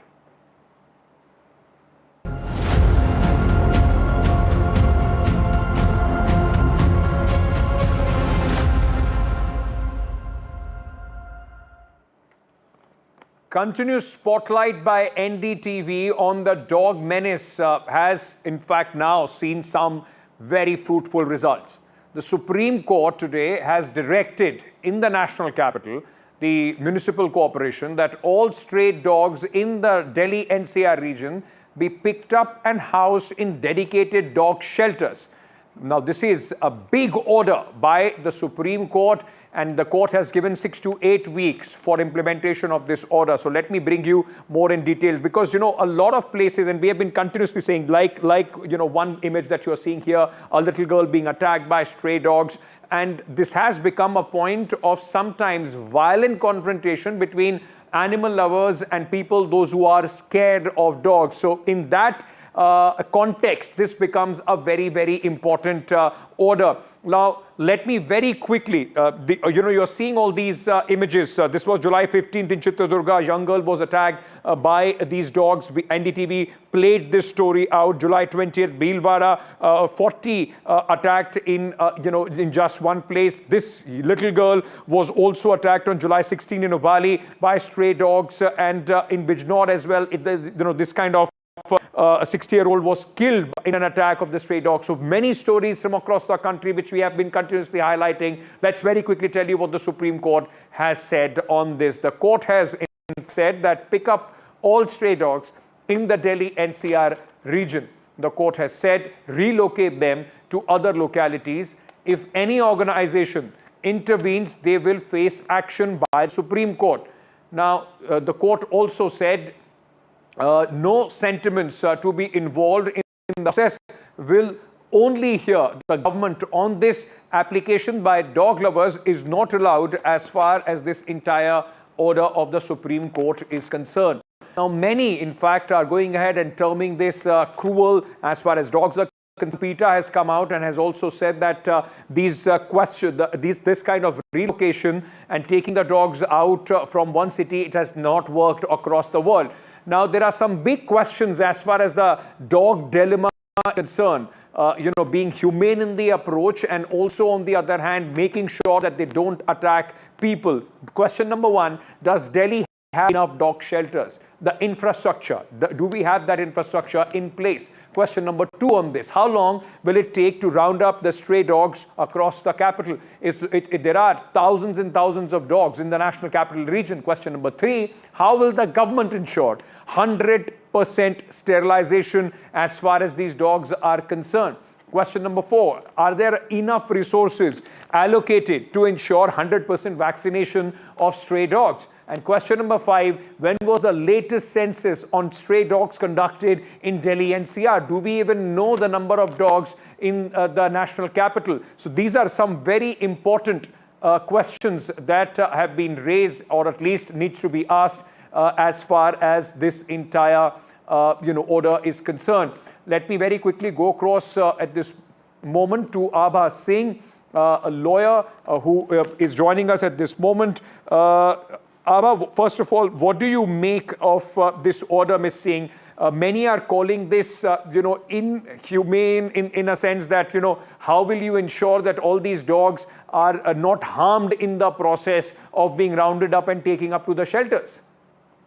Number one, those people who are calling it inhumane, I would like to tell them that they have not lost a family member to a dog bite, to rabies. in India. In fact, till now, more than 5,700 deaths have taken place. You yourself are showing so many pictures of young kids being mauled up by stray dogs. So I think this is a landmark order, much required order. Supreme Court has done the right approach, the right order by saying that the stray dogs should be in shelters. Supreme Court has not only that, has made fun of the Animal Birth Control Rules 2023, which say that stray dogs should be sterilized and brought back to the same place. There have been cases where these stray dogs have bitten children, then they have been brought back because these pet lovers or these PETA people have gone and said, no, law says that you have to bring them in the same place where they were living. So you are more concerned about a stray dog that is biting children, but you're not concerned about the children who are dying of rabies. So I think Supreme Court has rightly stepped in, and it has rightly not allowed interveners who tried to come in just to delay issues. And I would say it is a landmark order. And the question also has to be, of course, there are all these cases and we have been highlighting them. But does that mean, that you can harm the dogs? Is that the only way to try and, safeguard people?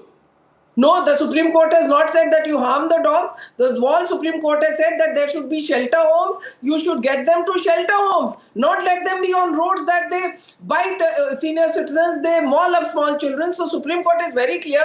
It says that the place of the strays is in shelter homes. So now it is for the government, a government which earns more than 1.5 lakh crore of GST every month. It has enough 8 weeks to make these shelter homes. When they have land which they can give away to builders, they can give away to private people, why can't they make these shelter homes? I mean, I totally agree with you. It should not have taken the Supreme Court's intervention for the MCD or the governments to do the job. It is actually something that the government should have been doing, sterilization of stray dogs. And we have seen examples across the world how successfully these measures have been implemented. But as a citizen of this country, do you think that the MCD or in Delhi or the government, they have the bandwidth, the resources and the will to do something like this? Court saying is one part, implementation is on the government. No, of course they have the bandwidth. They can spend thousands of crores to make metro. They can spend thousands of crores making bridges or whatever. So, but life is not important to them. In fact, it says voice of the voiceless. And that is where the Supreme Court comes in. Innocent children, women who are being bitten by dogs, rabies. So is it not important? And let me tell you, Australia, I was just reading before I started your show, Australia has had only 2 rabies deaths in the last 20-30 years. It is a rabies-free country. So when countries like Australia can do it, why can't Delhi do it? We are saying we are the 3rd most important economy in the world and we are going to be 5 trillion economy. Then why can't NDMC do it? We don't want to hear no. If there is a political will and lives of the common man matters, then it will be done. And I think these babus should be doing it rather than chasing politicians. Thank you so much, Abha. Thank you. And we are hoping that the babus, the politicians are listening. This has been a very important issue. We have tried to put the spotlight on this. The Supreme Court has also put their stamp of approval on what we have been saying all along. It's not about choosing one or the other. It's just about finding ways to coexist. And at least with what Supreme Court has said, if properly implemented, this will show the way to the rest of the country as well. All right, with that, we are slipping into a very short break. On the other side, we'll shift focus to the ground zero in Uttarkashi, Dharali village, where the race to save lives continues. It's day 7 of the disaster. We'll get you the latest.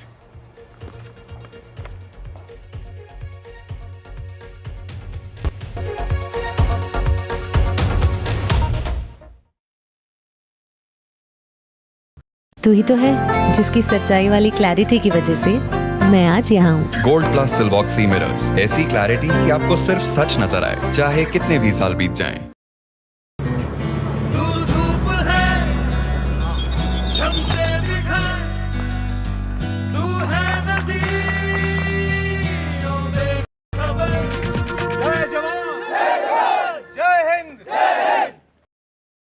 Rajasthan is history, culture, and much more.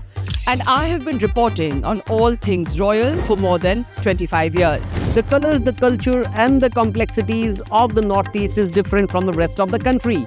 I have been bringing the Northeast closer to the capital for over 15 years. Madhya Pradesh is the heart of India, and I have been capturing its every beat for over 10 years, covering the corridors of power. What is said, what is left unsaid, and what it actually means for you and me. I have it all covered. Kashmir is often called paradise on earth, a region that has been in a state of flux from conflict to India's crowning glory. I have been reporting and decoding Jammu and Kashmir for last 3 decades.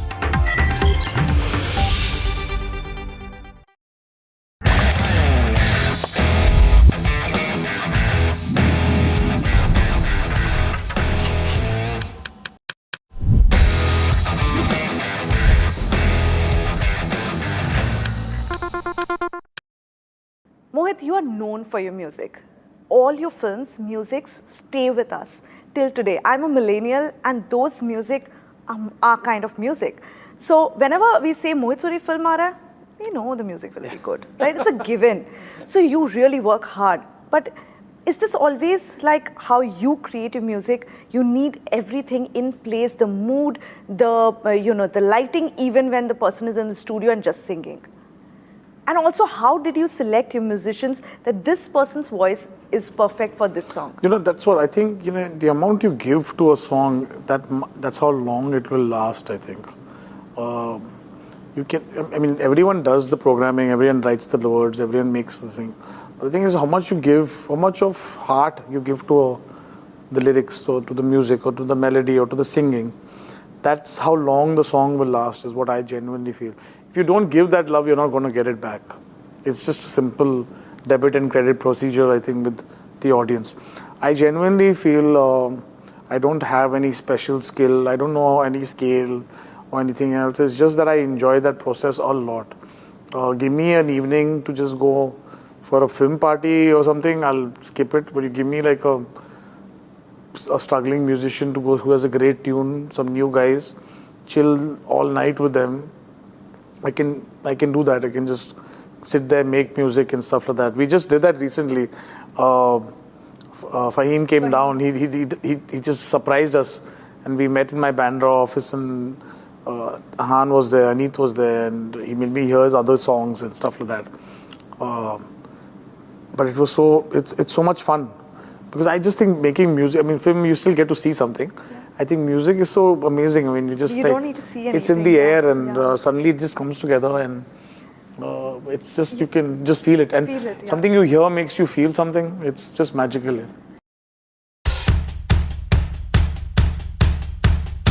The markets move fast. And so should your portfolio. Expert insights, real-time stock picks. Do I buy Ola? Should I hold CDSL for the long term? Buy, sell or hold. The answers you need, straight from the experts. Callers from India and across the world.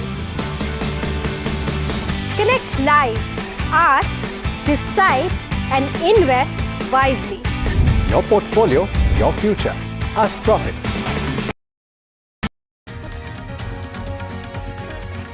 Congress versus Congress in Karnataka. Sources say Siddaramaiah to accept Rajanna's resignation. Karnataka minister admitted irregularities under Congress party. Online betting case, Enforcement Director grills actor Rana Daggubati, questions him for 5 hours. India nukes Pakistan's nuclear blackmail, says won't give in to Pakistan's nuclear blackmail.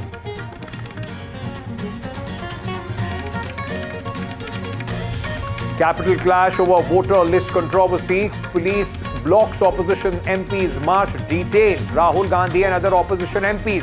BJP says false charge being created by the opposition. Rahul Gandhi says this is fight to save constitution.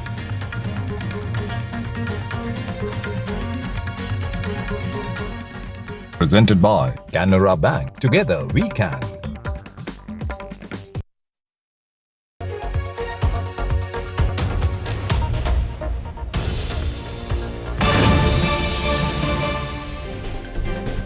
All right, some breaking news coming in at this moment from Karnataka on the broadcast. Viewers, This is the Congress versus Congress saga that we have been tracking. Now, the minister who has been under fire from the party and Rajanna has sources have said that is unhappy with the party stance.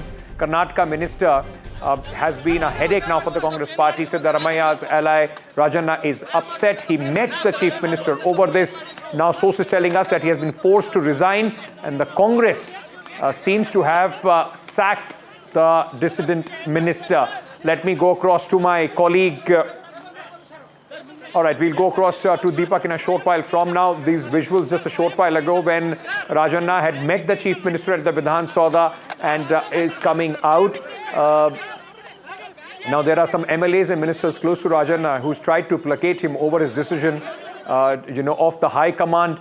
And, but at this moment it seems that things have come to a head as far as this leader is concerned.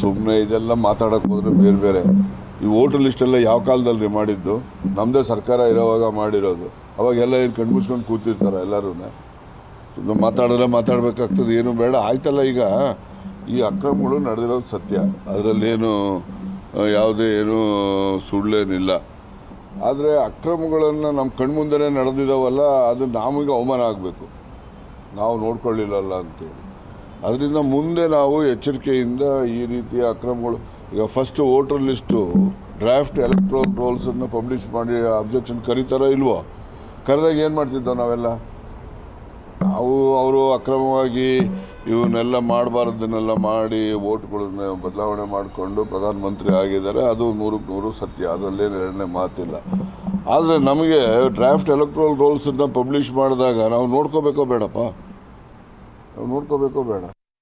Sir K.N. Rajanna is totally false. He doesn't know. My chief minister will reply to it, and my party high command. And your party leader has also written a letter to Randeep Surjewala to take disciplinary action against him, my party, Delhi, and the chief minister will react to it. He told truth. That's why Rahul Gandhi, Rahul Gandhi. Now he issued the notice to Rajanna. He is suspended now. I think another second, the gazette will come. Siddaramaya every day is losing his wicket. October, I told October it will be a Kranti. Now August it started. I think Congress party is divided now. DK and Siddaramaya. It will be collapse.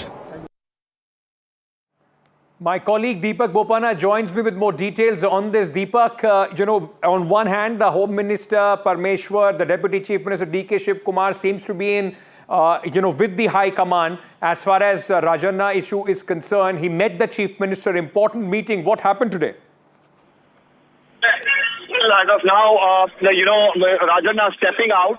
He didn't want to speak to the media. We, of course, tried to have a word with him, whether he wanted to really comment, and he says he's only going to speak about it tomorrow. Things are becoming very clear right now. This was a message that the Congress High Command wanted to send, that they will not tolerate, people who are going to speak against the interests of the party. Rajanna, of course, not the first time he has made a controversial statement. Time and again this has happened, and it seems like he's finally paid the price, and the final nail in the coffin was the statement that he made about a vote story campaign that has been started by Rahul Gandhi himself, and the Congress is leading this at the national level too. And his statements, didn't go down too well. And I'm picking up right now from my sources that K.C. Venugopal, communicated this decision to Mr. Siddaramaya earlier in the day. Mr. Siddaramaya was not very keen on actually doing this right now because the assembly session has just started in Karnataka. So it would put the Congress party in a spot of bother if they actually have him removed. Now, after that, I'm told that it was Rahul Gandhi himself who was keen that this happened right away. And based on that, he has now been removed. So while, of course, he had offered to resign at one point in time because a removal would have been more of an insult, but it seems like at this point in time, he has been ousted to send a strong message, really, from the party high command. That's right. Important message, but also it will have a lot of political rumbling. Trust me, this is not the end that you have, or the last that you have heard on this issue. My colleague Deepak will keep bringing us the latest on this at this moment. Deepak, thank you for joining me on this story. Let's move on to the other big story that we have been tracking here on NDTV for the last few days.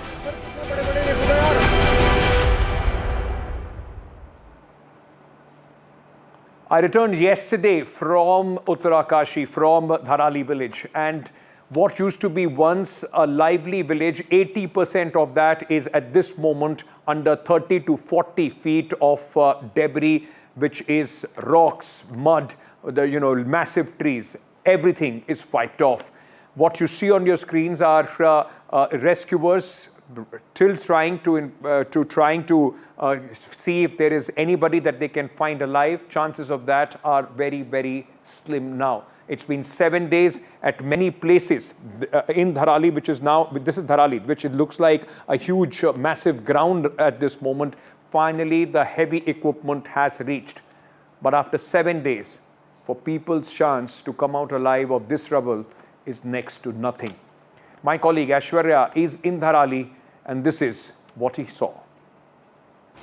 Well, a major connectivity to the Dharali region and the Gangrani region as far as the iron bridge is concerned, that has been established, constructed by the army and BRO officials, and we moved from the car towards this particular area. But as we move forward, there are several such patches which needs to be constructed, and the debris needs to be pulled out from this particular road. As we move forward, there are several landslides that we are witnessing, bridges and roads completely being damaged, but the BRO and army officials, the engineers are on spot with these earth moving equipment, the JCBs, and they are trying to clear this road so that vehicular movement can start and important earth moving machines can reach to Dharali region. As far as the bridge is concerned, few bridges are still under construction, but that's the Bhagirathi river which is flowing at a very high speed. The rains are creating a much problem, but it is these roads, if that gets clear, then certainly vehicular movement can start, and it's going to be a huge success for those rescue operations that are going on in Dharali, so that they can get more earth moving equipments and heavy machineries to pull out the slush which is over there. Well, we at NDTV had somehow reached ground zero here in Dharali, where massive cloudburst have taken place, due to which the entire village washed out. Right now, where I am is this portion of the village which was completely washed out, and there is a slush of at least 30 to 40 feet high. The search operation by the NDRF, SDRF teams are still underway to find out that where these resorts were located, where these residences were located, so that if through the radar there is any possibility of finding out the human body, then they can be taken out. It was a very difficult process on a daily basis, as we were reporting from the road that is coming towards Dharali at the Gangrani, and the iron bridge was constructed with the BRO and army officials' help. Later, there was a very narrow stretch, and we saw from our eyes JCB felt down as they were making way for the passage to be cleared and road to be constructed so that the communication goes through. But the crane went down, and one of the BRO official speared trap in that as well.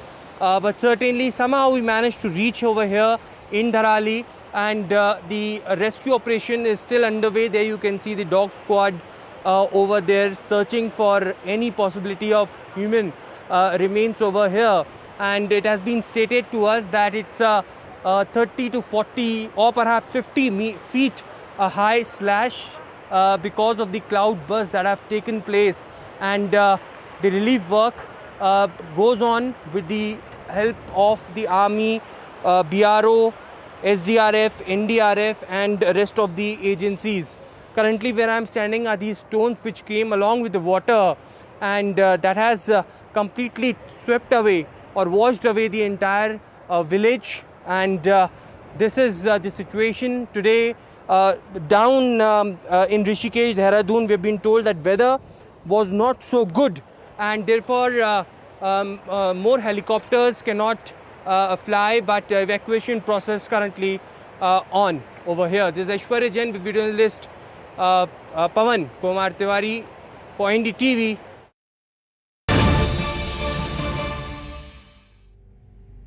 Breaking news coming in is Prime Minister Narendra Modi has spoken to President of Ukraine, Volodymyr Zelensky. In fact, both the leaders over a phone call, in fact, discussed the recent developments related to the ongoing fight between Russia and Ukraine. Prime Minister reaffirmed India's consistent position for peaceful settlement of the conflict. My colleague Mohammad Ghazali joining me at this moment from the newsroom for more on this story. Mohammad Ghazali, just give our viewers a sense how important is this phone call given the time when we have seen an escalation from the Russian side as far as the conflict is concerned. See, the very much significance, the first significance is that Mr. Zelensky had been calling the Western leaders all this while since the announcement that Mr. Trump and Mr. Putin are going to meet in Alaska. He was upset about the fact that Ukraine has been excluded from that meeting. So despite calling the Western leaders, he also thought of calling India's Prime Minister Modi. That itself shows that India is the voice of Global South. Prime Minister had met him earlier as well. He had already spoken to Mr. Putin as well. Now this conversation is happening before the 15th August meeting, which is going to happen in Alaska, and India, yet again, Indian Prime Minister reiterating the fact that India has always stood for the peaceful negotiation of this conflict. Dialogue and diplomacy is the only way out, and this is not an era of war, is what the Prime Minister spoke when he had met Putin, when he had met Mr. Zelensky as well, and yet again he reiterated the same fact in this conversation as well. The third point is that when the announcement came in that Mr. Putin and Mr. Trump are going to meet in Alaska, back then, just a couple of days ago, India had yet again offered that it welcomes the move, it endorses the summit, but it also positions itself, offering itself that even India can do whatever it takes to resolve this conflict or even include Ukraine in the peace talks, because in summit, Ukrainian President Mr. Zelensky has not been invited. Now, if you see the readouts of both the governments, Indian government and Indian Prime Minister had also put out their statement on social media saying that what he spoke with Mr. Zelensky was about the peaceful resolution to the conflict, but Mr. Zelensky yet again blaming Russia for the conflict, and also said that he spoke to Prime Minister for putting pressure on Russia and not to buy oil from Russia, so that it is commercially not viable for Russia to continue with the war. Stay on with me, Mohammad Ghazali. Let me just very quickly read out for our viewers what the Prime Minister has put out on X after this phone call. The Prime Minister has said, glad to speak with President Zelensky and hear his perspectives on the recent developments. I conveyed India's consistent position on the need for an early and peaceful resolution of the conflict. India remains committed to making every possible contribution in this regard, as well as to further strengthening bilateral ties with Ukraine. Mohammad Ghazali, quite important because, on one hand, we have seen how Trump's blow hot, blow cold relationship with Russia and with Mr. Zelensky as well.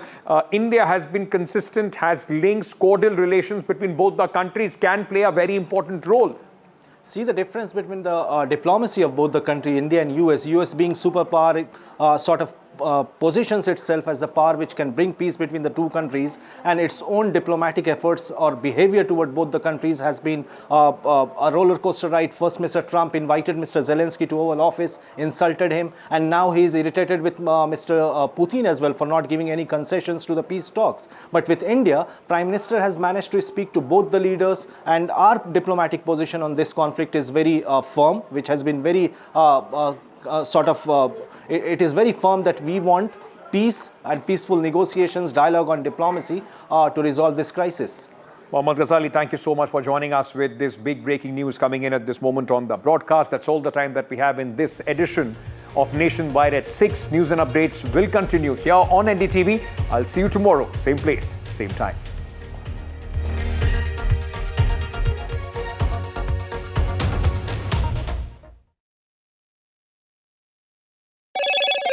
Hello, Moto. Moto G96 5G. All eyes on you.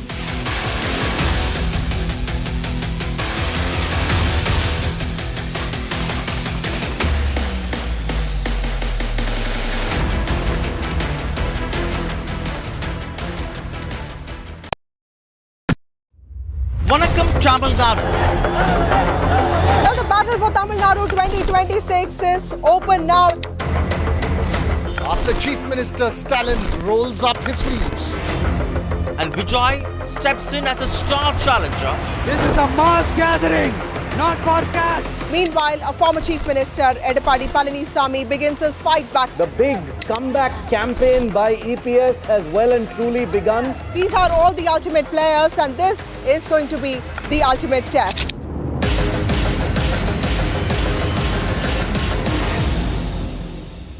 ऐ मेरे हम सफर एक जरा इंतजार सुन सदाएं दे रही है मंजिल प्यार की जय जवान जय Hind NDTV 24/7 is India's #1 English news channel on YouTube. Credible, compelling, always ahead of the curve. Thank you for choosing NDTV 24/7 as your trusted source for news. Is your business future ready? Join the 13-week strategic ESG certification program for business sustainability and growth for CXO and business leaders by NDTV, Terry, and Zenora. Master global ESG frameworks, gain real-world tools, and lead with impact. Starts August the 23rd. Enroll now and power your business with sustainability. If it matters to you, if it matters to you, if it matters to you, it matters to India, it matters to India, and it matters to me, and it matters to me. India Matters with Shivaru. Only on NDTV 24/7. You know, first when Sayyara released and we as audience realized, oh my God, what is happening? You know, when did you realize it? Like, it's like, I didn't expect this, what is happening? Like that wave that hits you. You know, the first thing that really hit me, I'm telling you, was a month back actually, to be honest, is when Adi sir saw the film. And he saw a very loose cut and he decided the release date. But he was always, like me and Akshay were so into making the film, I think, along with Sumanna and all. Sometimes when you're so into it and you don't realize, you don't see it from, and then he saw it from a third person perspective. I mean, he was always super confident about the film. And he had actually had this talk with me about how have we done. And yeah, we all grew up. I was in the 8th grade when I saw Dilwale Dulhania Le Jayenge and said I want to make a love story like this. For a person like him to say that, you've made a great film. All he had asked for me was to make your best film for me. And I did, and I'm just glad that, so that was the first thing, and that validation was great. I wasn't shouting over the roof for it. It gives you a lot of confidence at that moment, Absolutely. for the person who's actually put his money where it is, and he wasn't talking about anything else, but on a very unassembled film at that time, could feel the emotion and be listening. But it was the first time we felt that we made something special. But yes, once the numbers came in, I think then it was Akshay. The advance. Yeah, and the advances came in, and then people were sending me messages, and all they said, no, don't listen to anyone. So I at one point just put my phone off and said, this is getting too out of hand. And then in the night we got the number.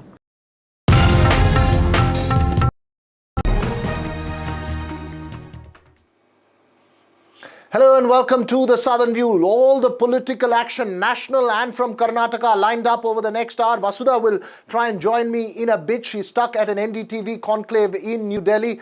But first, let's take you to the breaking news that's coming in this hour. And it's Rajanna trouble for the Congress. K.N. Rajanna, Karnataka's Minister for Cooperatives, or Cooperation as they call it, had to resign after a controversial comment on the vote chori controversy. In fact, he went and asked the Congress should be ashamed that the vote chori happened in the Mahadevpura constituency in a state which was ruled by the Congress. And for that comment, he was asked to resign. And now he's back meeting the Chief Minister because he's reportedly unhappy because the diktat for his resignation came straight from the top of the Congress party. K.C. Venugopal, we believe, had spoken to Chief Minister Siddaramaiah asking for Rajanna's resignation, and the instructions for his resignation came straight from the top of the Congress party. Chief Minister Siddaramaiah, remember, an assembly session is underway. It began only today. Could have possibly waited till the end of the session, but took the decision to ask K.N. Rajanna to resign. Rajanna is apparently meeting the Chief Minister. Rajanna is an MLA from the Madhugiri constituency in the Tumkur district parliamentary constituency of the state. Not an extraordinarily influential leader in many ways, but an important moment as far as the Congress. It is embarrassing, to say the least, for the Congress, given the entire national focus on this controversy. Deepak Bopanna, what's Rajanna telling you? What are people in the Chief Minister's office telling you? Obviously, there can be no look back because the diktat for his resignation has come straight from the top. What a dramatic turn of events, and it's never a dull day as far as Karnataka politics is concerned, and today is a clear example of that. K.N. Rajanna caught completely unaware. We've been told that, messages have been going very loud and clear to the High Command that this is a man who's a motor mouth. From making comments about a leadership change, from making statements that the KPCC president should, to then pointing fingers at Mr. Randeep Singh Surjewala himself that he's meeting government officials and that's not protocol, to even saying that there's going to be a massive political revolution in September. But the final nail in the coffin was his statement challenging the entire campaign of the Congress party of Mr. Rahul Gandhi himself, where he goes on to question, why the Congress couldn't really find the discrepancies in the electoral roll because a draft copy is made available. This somewhere didn't go down too well. A clear instruction was given from the Congress High Command to Mr. Siddaramaiah that he has to go from the cabinet. A loud and clear message has to be sent out. I am told from my sources that Mr. Siddaramaiah was not very happy, especially considering the fact that today is the day one of the Karnataka Assembly session, which will go on for 2 weeks. This will give so much ammunition to the BJP to attack the Congress party, and that's exactly what has started happening. They are saying that this is a Dalit leader who's been ousted, insulted, and more importantly, he's been insulted and ousted for speaking the truth, and there's no democracy in the Congress party. He now, along with his loyalists, is out there trying to once again meet the Chief Minister, but at this point in time, it's made very clear that there is no coming back for Mr. Rajanna. Obviously, there is no coming back. And remember, Rajanna is not the first time that he's shooting off his mouth. He's the same man who said September revolution for the Congress, basically pushing the guns. And this one, in the middle of the national focus on the vote chori allegations and the party's offensive against the BJP, deeply embarrassing for a minister in its own cabinet turning around and saying, what were the Congress doing? Technically, that's what he's asking, because he says that the Mahadevpura vote theft allegations or the voter malpractice in the Mahadevpura constituency happened in a state where the Congress was firmly in power. Obviously, this will be a huge political embarrassment for the Congress here in Karnataka, as Deepak is pointing out. Vasudha Venugopal also joins us live. All the political action playing out there in Delhi. Deepak, very, very briefly, any scope at all for any kind of pacifying of Rajanna? Any other positions that could be given to him?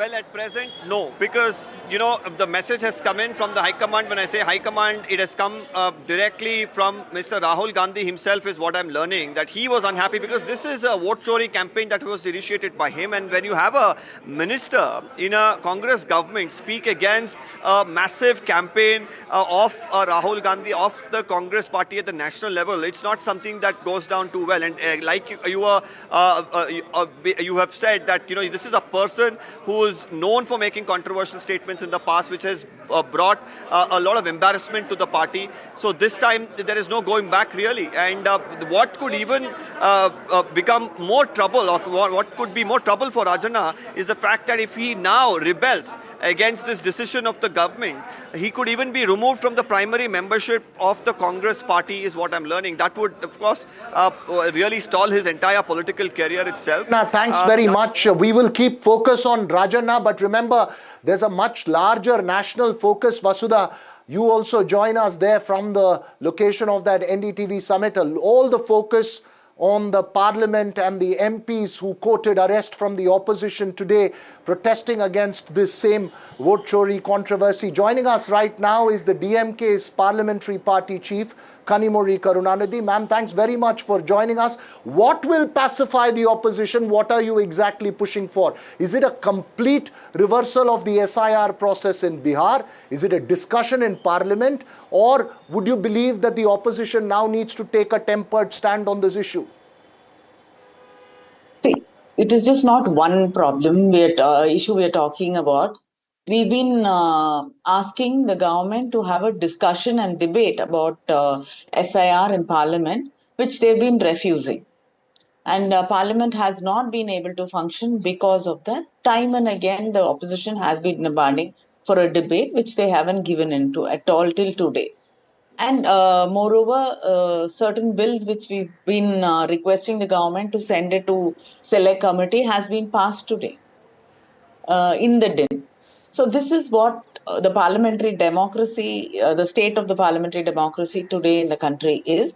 And definitely there are a lot of questions about SIR. And recently when the LOP had a press conference, he's clearly explained about what is happening across the country, how the BJP is winning elections. So actually, it's questioning the entire election process of this country. So you don't have a debate, you're not prepared to have a debate in Parliament. And the opposition MPs wanted to go and meet the Election Commission today. We were not allowed to meet the Election Commission, and we were stopped and detained in a police station. So the opposition has no right, according to the union government, to express its views, to have a healthy debate about SIR, about the election process, because what is the point of a government if we do not believe that the people actually elected it? There are doubts about if the people really elected this government. Right. Kanima, Vasudha also joins us now. I understand your point with regard to this demand. I understand your point with regard to asking for a discussion on SIR in the parliament, which is completely justified. But with regard to the accusations of massive vote theft that Rahul Gandhi, the LOP, is talking about, the system often has discrepancies, irregularities. Would you say that the irregularities that Rahul Gandhi has are so huge in scale that there is possibility of collusion between party and ECI? If actually if the LOP is not right, then I think it is the duty of the Election Commission to come and explain it. When the opposition parties are asking for data, digital data, why is the Election Commission giving them paper data, which is actually making it impossible to find out what is happening? And there are people from the media who've gone to certain houses which the LOP has mentioned, where there's just one family with 2-3 people. And the voters list has 80 people registered in that house. It's just not one incident. There are so many. And people have been so I think the duty of the Election Commission to come out and explain. Today they could have met us. They could have explained. You're making a fair point there, but I want to bring context to a state like Tamil Nadu. This has become a Congress versus BJP battle largely and focused around Bihar. In a state like Tamil Nadu, which has had enormous amount of political mobilization at the grassroots level because of the presence of regional forces, some would argue that electoral malpractices and discrepancies in electoral rolls is a known and established reality in an election process, in a sense that the process has never been technically completely fair.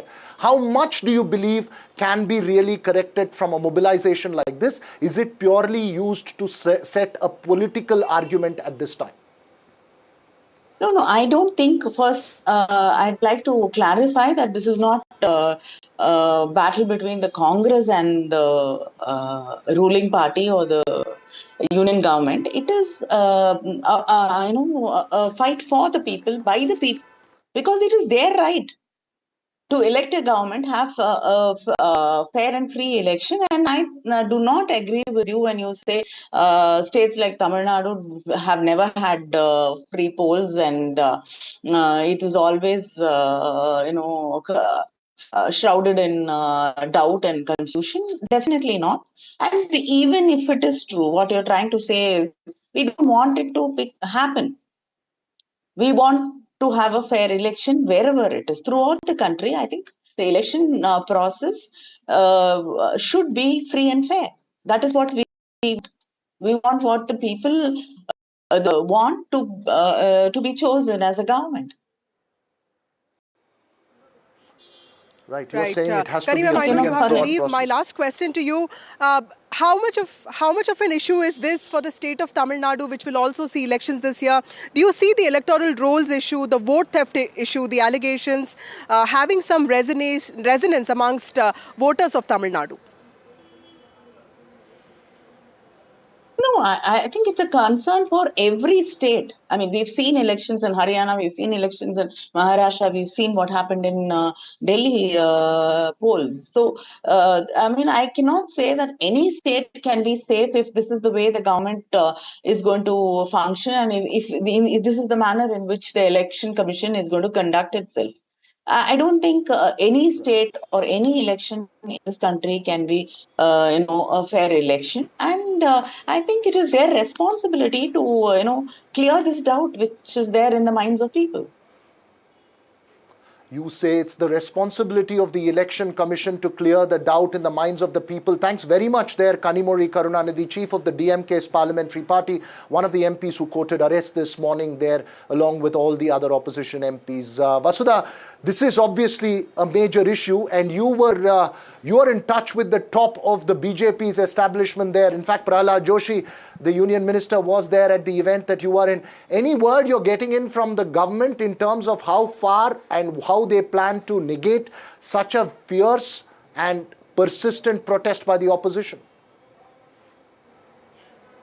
Absolutely, Veera. In fact, the BJP has been fielding its big guns. We saw a press conference by Bhupendra Yadav just 2 days ago where he brought out examples of at least 50 assembly constituencies in Maharashtra where the number of voters has significantly gone up, which is allegation with regard to Mahadevpura of Rahul Gandhi. And he said in all those seats, it is the opposition party that has won. Today, Dharmendra Pradhan, the Minister for Education, also addressed media. And he said that this is a ploy by the opposition to bring in instability to the country. Piyush Goyal, the Minister of Commerce, also spoke about how the opposition was completely unprepared and wanted an audience with the Election Commission without really understanding what they wanted. So clearly, BJP is trying to field its big guns. It does not want to lose the war of narrative.